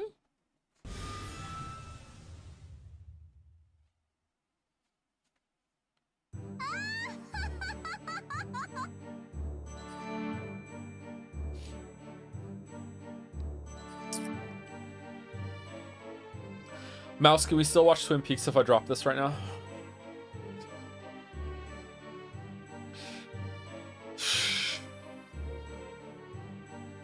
No?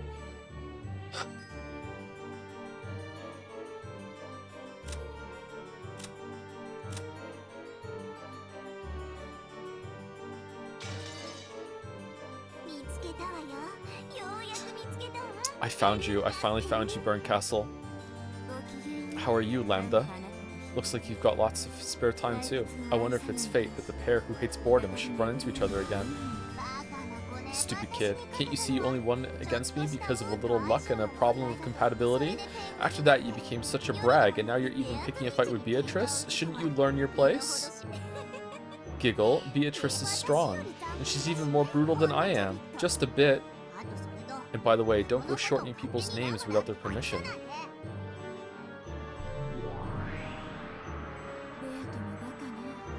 You're dumb too, Beato. If this kid's in your game, she'll make a mess of everything. I certainly didn't just bring Lady Lambda Delta here to watch from the sidelines.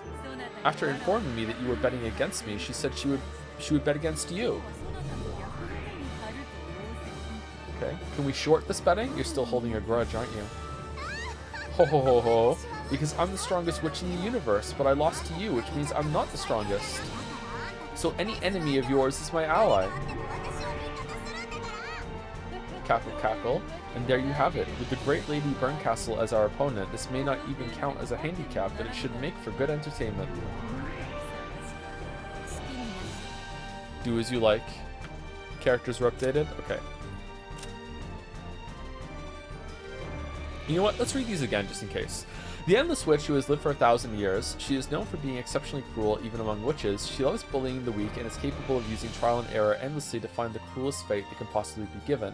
And she toys with her victims even further by piling on one after another.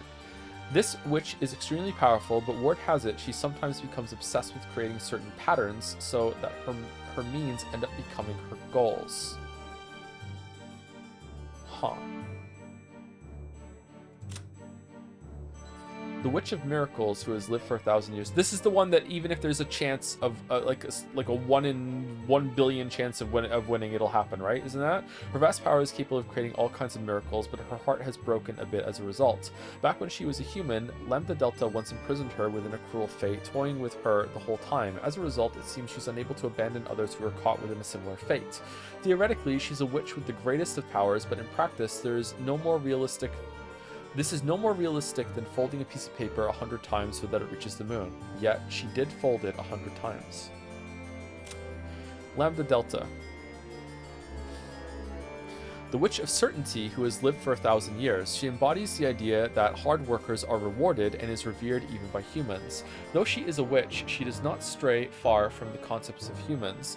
For that reason, her power as one worshipped by humans is incalculable. However, she is fickle about whose efforts she chooses to reward, and in many cases she bestows her favor upon those who entertain her the most. Her immense, swift, and terrifying power can make any witch surrender in an instant. However, she is often reckless, and Burncastle was able to take full advantage of that. What the fuck is going on?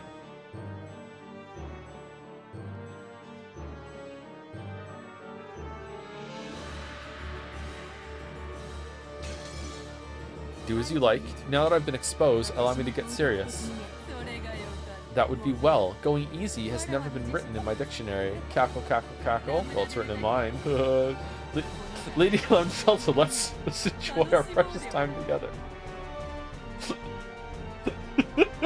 Yeah, I'll be counting on you, Lady Beatrice. I've been betrayed pretty badly by her too. Until the two of us smash her up and pay her back double, I won't be able to rest. I'll be counting on you, Lambda, and you, Beato. No matter what we fight over, this will be a very significant battle for us all. That's right. Of course, I don't plan on losing, but we've got a goal beyond who wins and who loses. After all, we hate boredom. Three witches giggled, cackled, and guffawed. Alright, so cackle, giggle, guffaw? That's right. I should thank you, Beato. It looks like I'll finally be able to escape my boredom. Do your best to entertain me, along with Lambda Delta. Leave it to me. Cackle, cackle. If we're decided, Beato, then let's start a strategy meeting right now. I know all of this girl's weak points, and I'll teach you all of them. And yet, Lady Lambda Delta, you were defeated by her. Cackle, cackle. I won't tell you, I won't tell you. Soon. Cackle, cackle. She's never boring, that Lady Lambda Delta. Isn't she?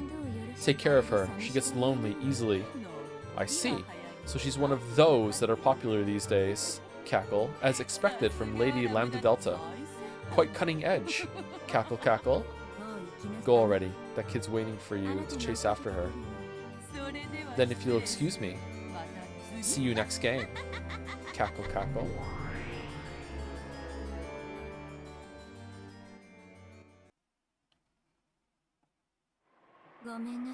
I'm sorry. That troublesome one came, but don't mind it. More importantly, things sure got ugly. I thought I experienced a very tragic end in Lambda's game. But this one is exceptionally horrible. I can't say I don't understand why you're hugging your knees and closing up your heart. If you meet a fate like that a few more times, it'll take a lot less than 100 years to kill your heart. Beato saw through me, so I'll confess. You are now just like I was in the past when I was imprisoned inside Lambda's world, shut inside a labyrinth of cruel fate, tormented by a witch in a manner of speaking. I'm a witch who was born from there, so maybe I'm like an older sister to you, so I decided that I'd lend you my power. However, even compared to my fate, yours is truly brutal. Not only do I sympathize with you, I'm almost brought to tears by your tragic fate. But please don't lose heart. Please don't submit to Beato, no matter what. Certainly that child's game is quite unfair. I've only been allowed a glimpse of the game board, but the unfair and clever devices set up on the stage are so disgusting that I imagine they far surpass those on Lambda Delta's game board.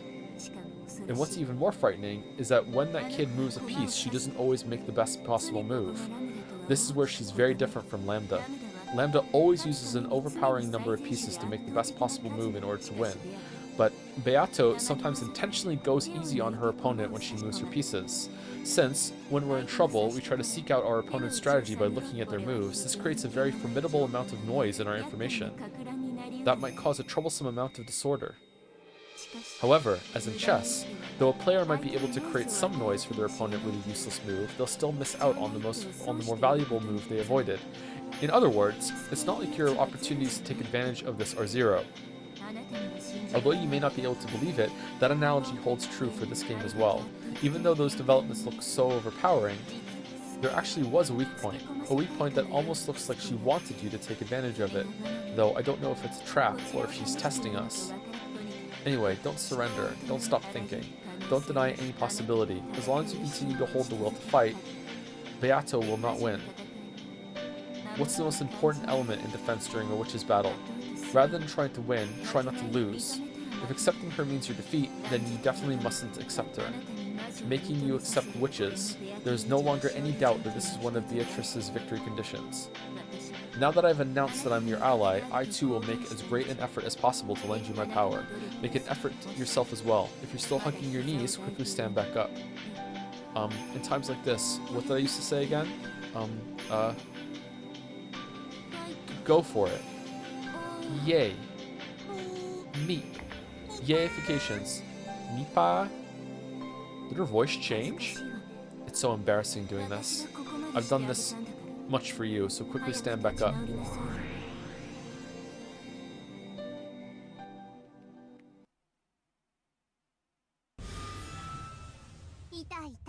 Ah, there you are. I wonder where Burn shrank off to. Giggle. Could she be any more lame? Even so, just like the usual, the pieces Burn chooses are pretty shabby. It's the same with chess, right? If all of your pieces were pawns, you'd have zero chance to win, right? If all of your pieces were rooks and bishops, you definitely wouldn't lose. Well, last time, right when I felt just a little pity and said she could start with her pieces anywhere she wanted, that idiot Burn, without taking notice of my compassion, started with all her pawns on my side of the board. What's up with that? That wasn't a loss or anything. Just remembering it makes me queasy. Because of that, I won't be able to rest until I see Burn's speechless face. And since you, Burn's piece, fucked up so bad, I'm feeling just great.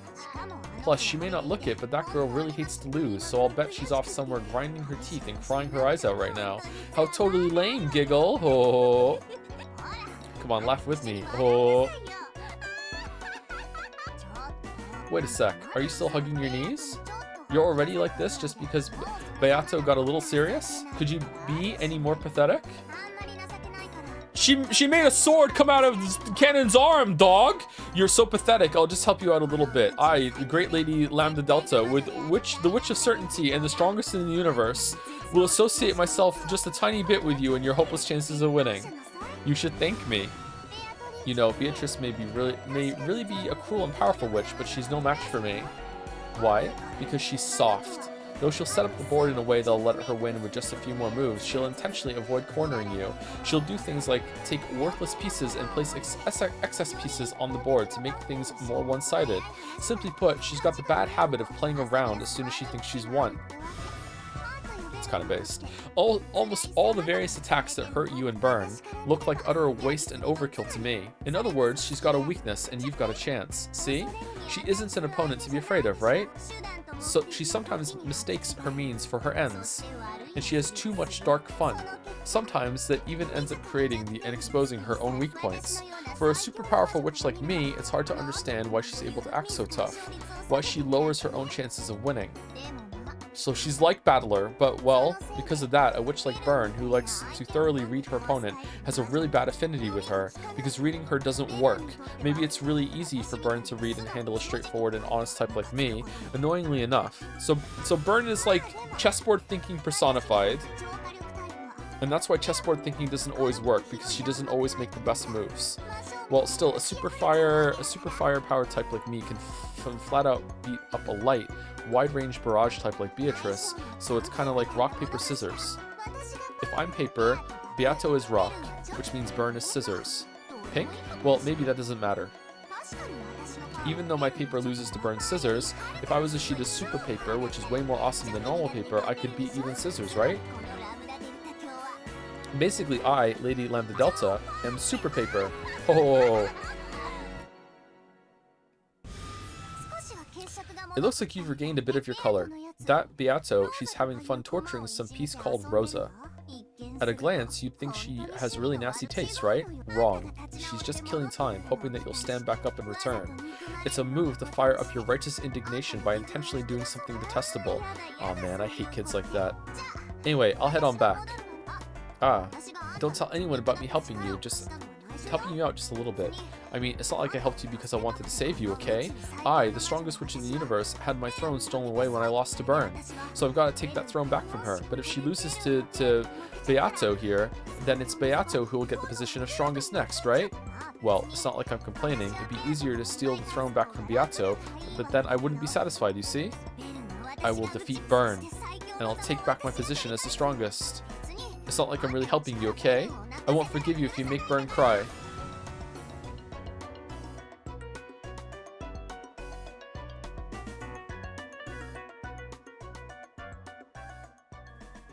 I don't like the question mark scenes.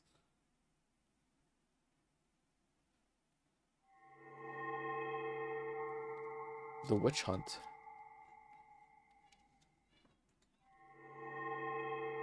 I am Super Paper. Complete the second hidden tea party.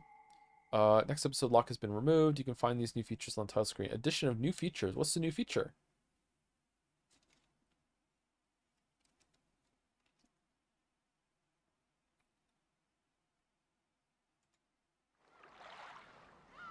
Oh, that's cool. Tips. Oh. Interesting. Wait, what? What's that? Seven Sisters of Purgatory. Advanced level furniture created by Beatrice. They can sometimes act by their own will, but they cannot disobey the orders of their master. They are quite powerful while in their human forms, but when they return to their true forms as the Seven Sticks of Purgatory and fly at the enemy at high speeds, they display their true terrifying potential. Lucifer is the oldest sister. She's haughty and arrogant. However, she actually feels pleasure from submission. Thanks for including that. Yep, that's nice. Okay, cool. Preemptive chanting for sure.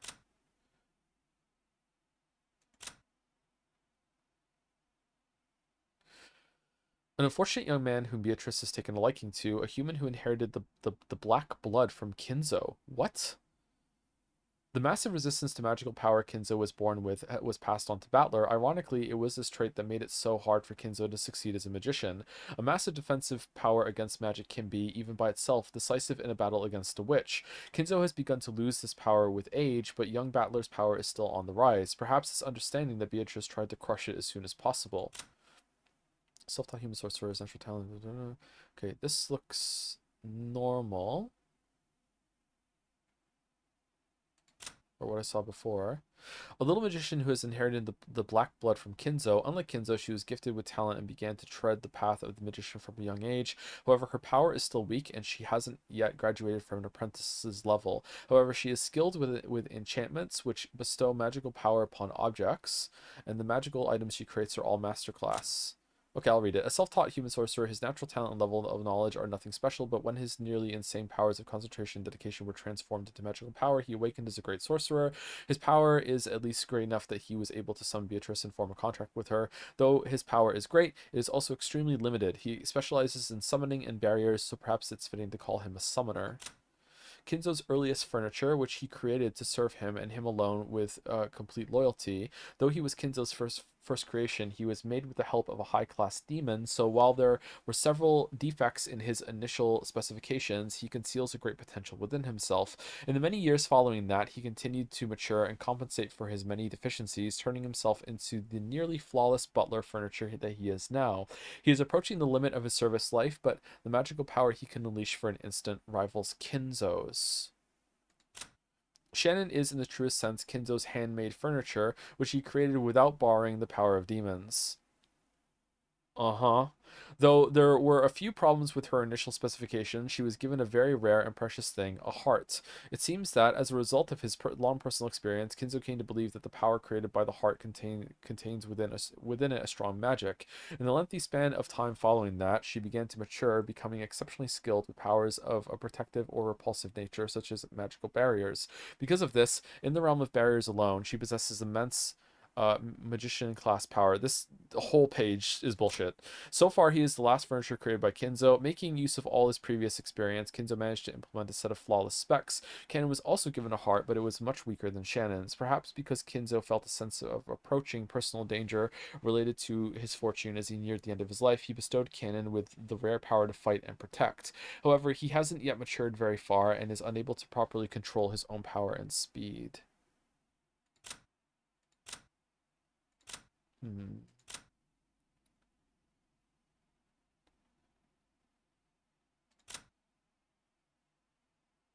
This is the same. This is the same. Is there a button I can press to see the other ones? Oh, it's random. Belphegor is the fourth sister. She's sensible and reliable. Because of this, she corrupts her masters. So it's the same face, but just different hair. Okay. She's very quick to anger. Satan is his third sister. She's very quick to anger. However, she actually wants others to be angry at her. Asmodeus is the seventh sister. She's a girl at that age where they want a boyfriend. She'd give up her life for love. What? Beelzebub is the sixth sister. She's a true gourmet. She'd use any ingredients to make a good meal, even her own body. Leviathan is the second sister. She's nothing but a crybaby who's jealous all the time. She'll do whatever it takes to get what she wants. Belphegor is the fourth sister. She's sensible and reliable. Because of this, she corrupts her masters. Mammon is the fifth sister. She's very greedy. Once she decides she wants something, she will sacrifice anything and everything to get it.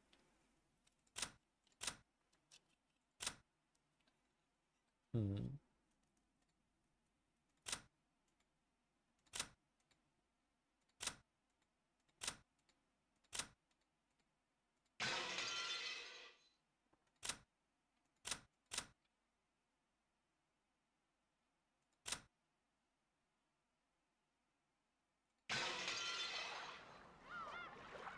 Hmm.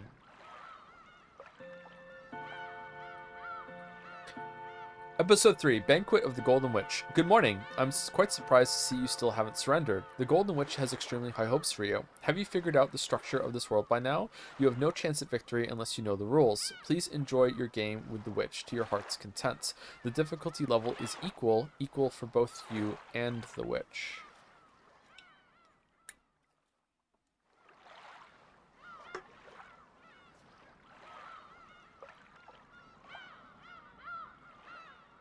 You still haven't seen episode 2 tips? What do you mean? Did I not? I clicked on it. I went here.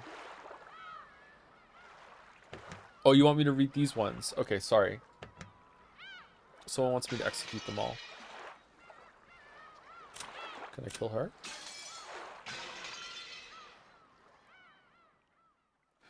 What a useless dream to try and kill me despite being a mere human. Fire your bullets and they will merely reflect back towards you like a light of mirror. However, there does exist just one way to kill me. You hold that method in the palm of your hand, though I doubt one as mediocre as you could ever pull it off. Hee hee hee hee hee.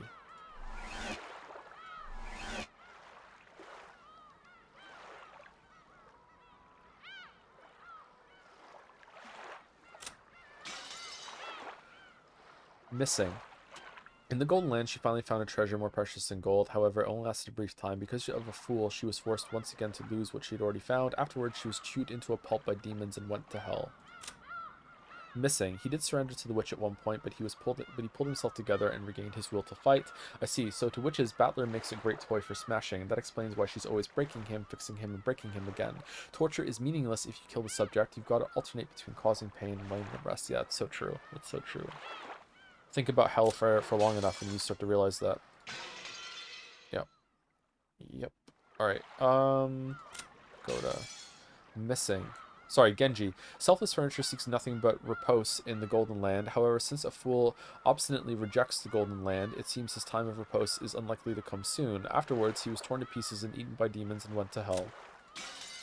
Missing. He finally reached the Golden Land he so desired to see. However, since the fool was unwilling to accept it, the magic was wasted once again. Even so, he was probably happy. After all, he managed to be reunited with the Golden Witch, if only for a brief time. Afterwards, he was crushed to bits and eaten by demons and went to hell.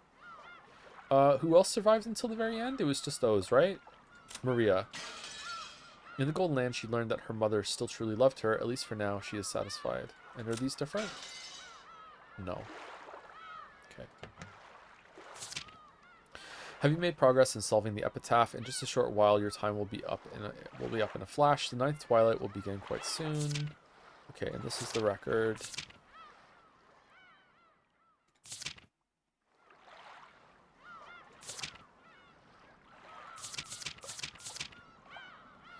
Golden Butterfly Brooch. This object arranges all fate variables in a favorable manner to form relationships between the sexes.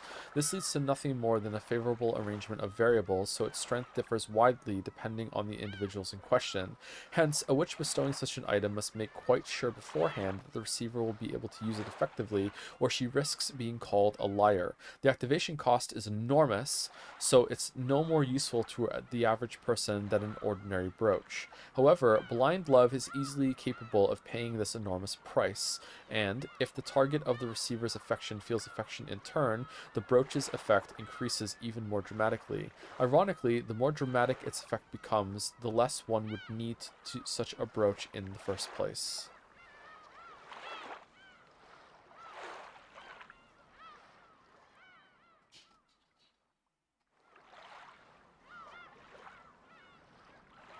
Next page killing? I tried doing that, it didn't work.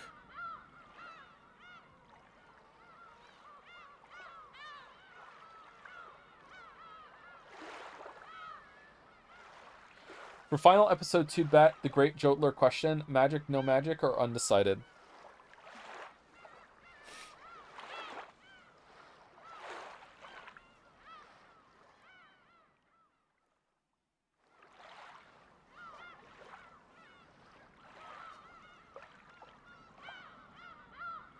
I think there's magic right now. I think there's magic right now. I do. I think there's magic right now.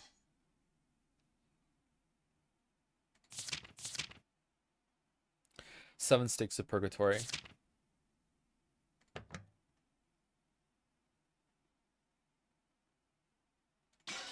Yeah, I could kill them all like this if I don't select one. Can't do it here, though. Okay. Okay, I couldn't kill them here. Like I tried already. Someone is saying to kill them here. I can't. What if I resurrect?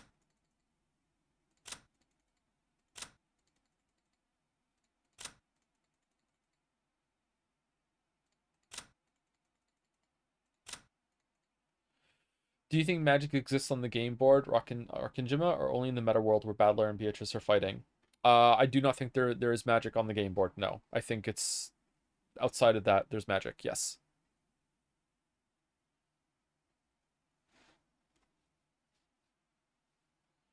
Okay, is there anything else anyone would like me to do in the tips before I move on?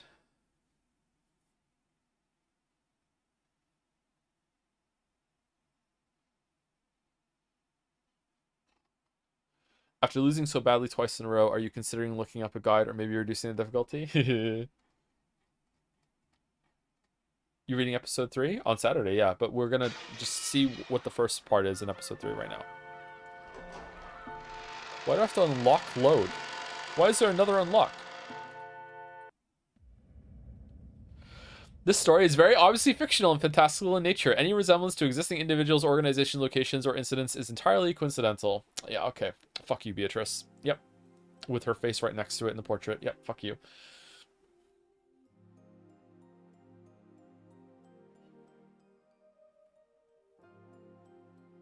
So, no zoo?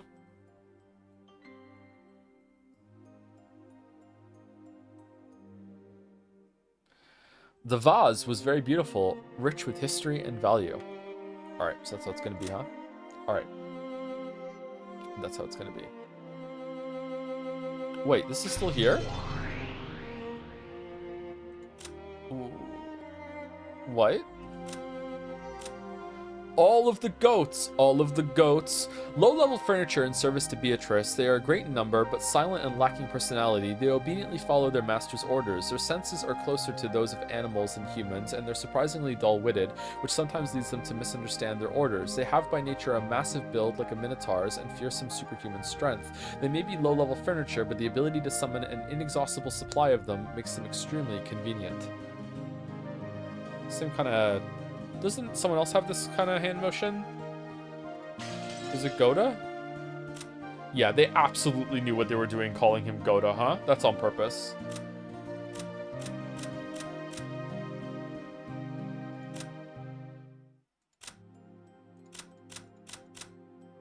Nanjo's back.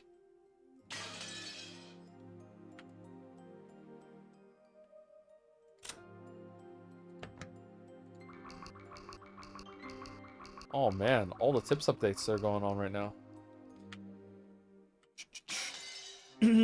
Okay, I think that's it.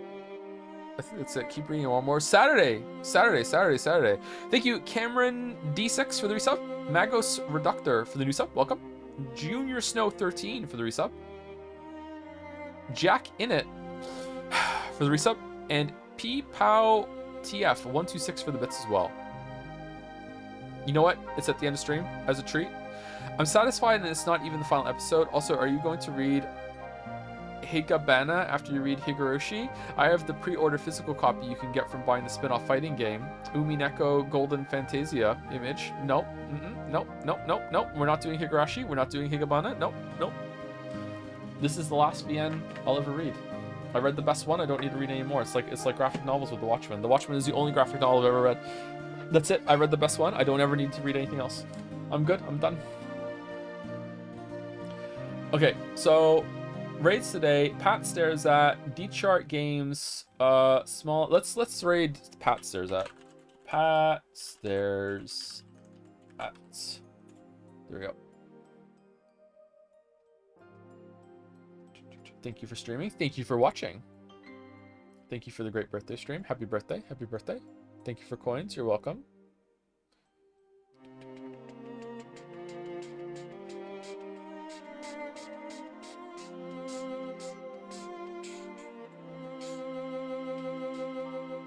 I'm going to the dentist tomorrow. Anything particular you want me to ask her? Yeah, ask her if she's going to like give up the goat on the lie that dentists tell about flossing being better and more important than brushing. Griller. All right. Anyway, see you tomorrow, chat, for Persona 3. Yay!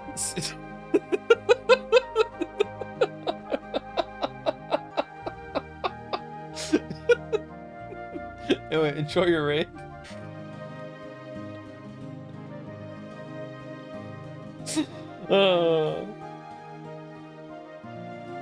And anyone that's still here, see you later. Thanks for sticking around. Hope you enjoyed the stream.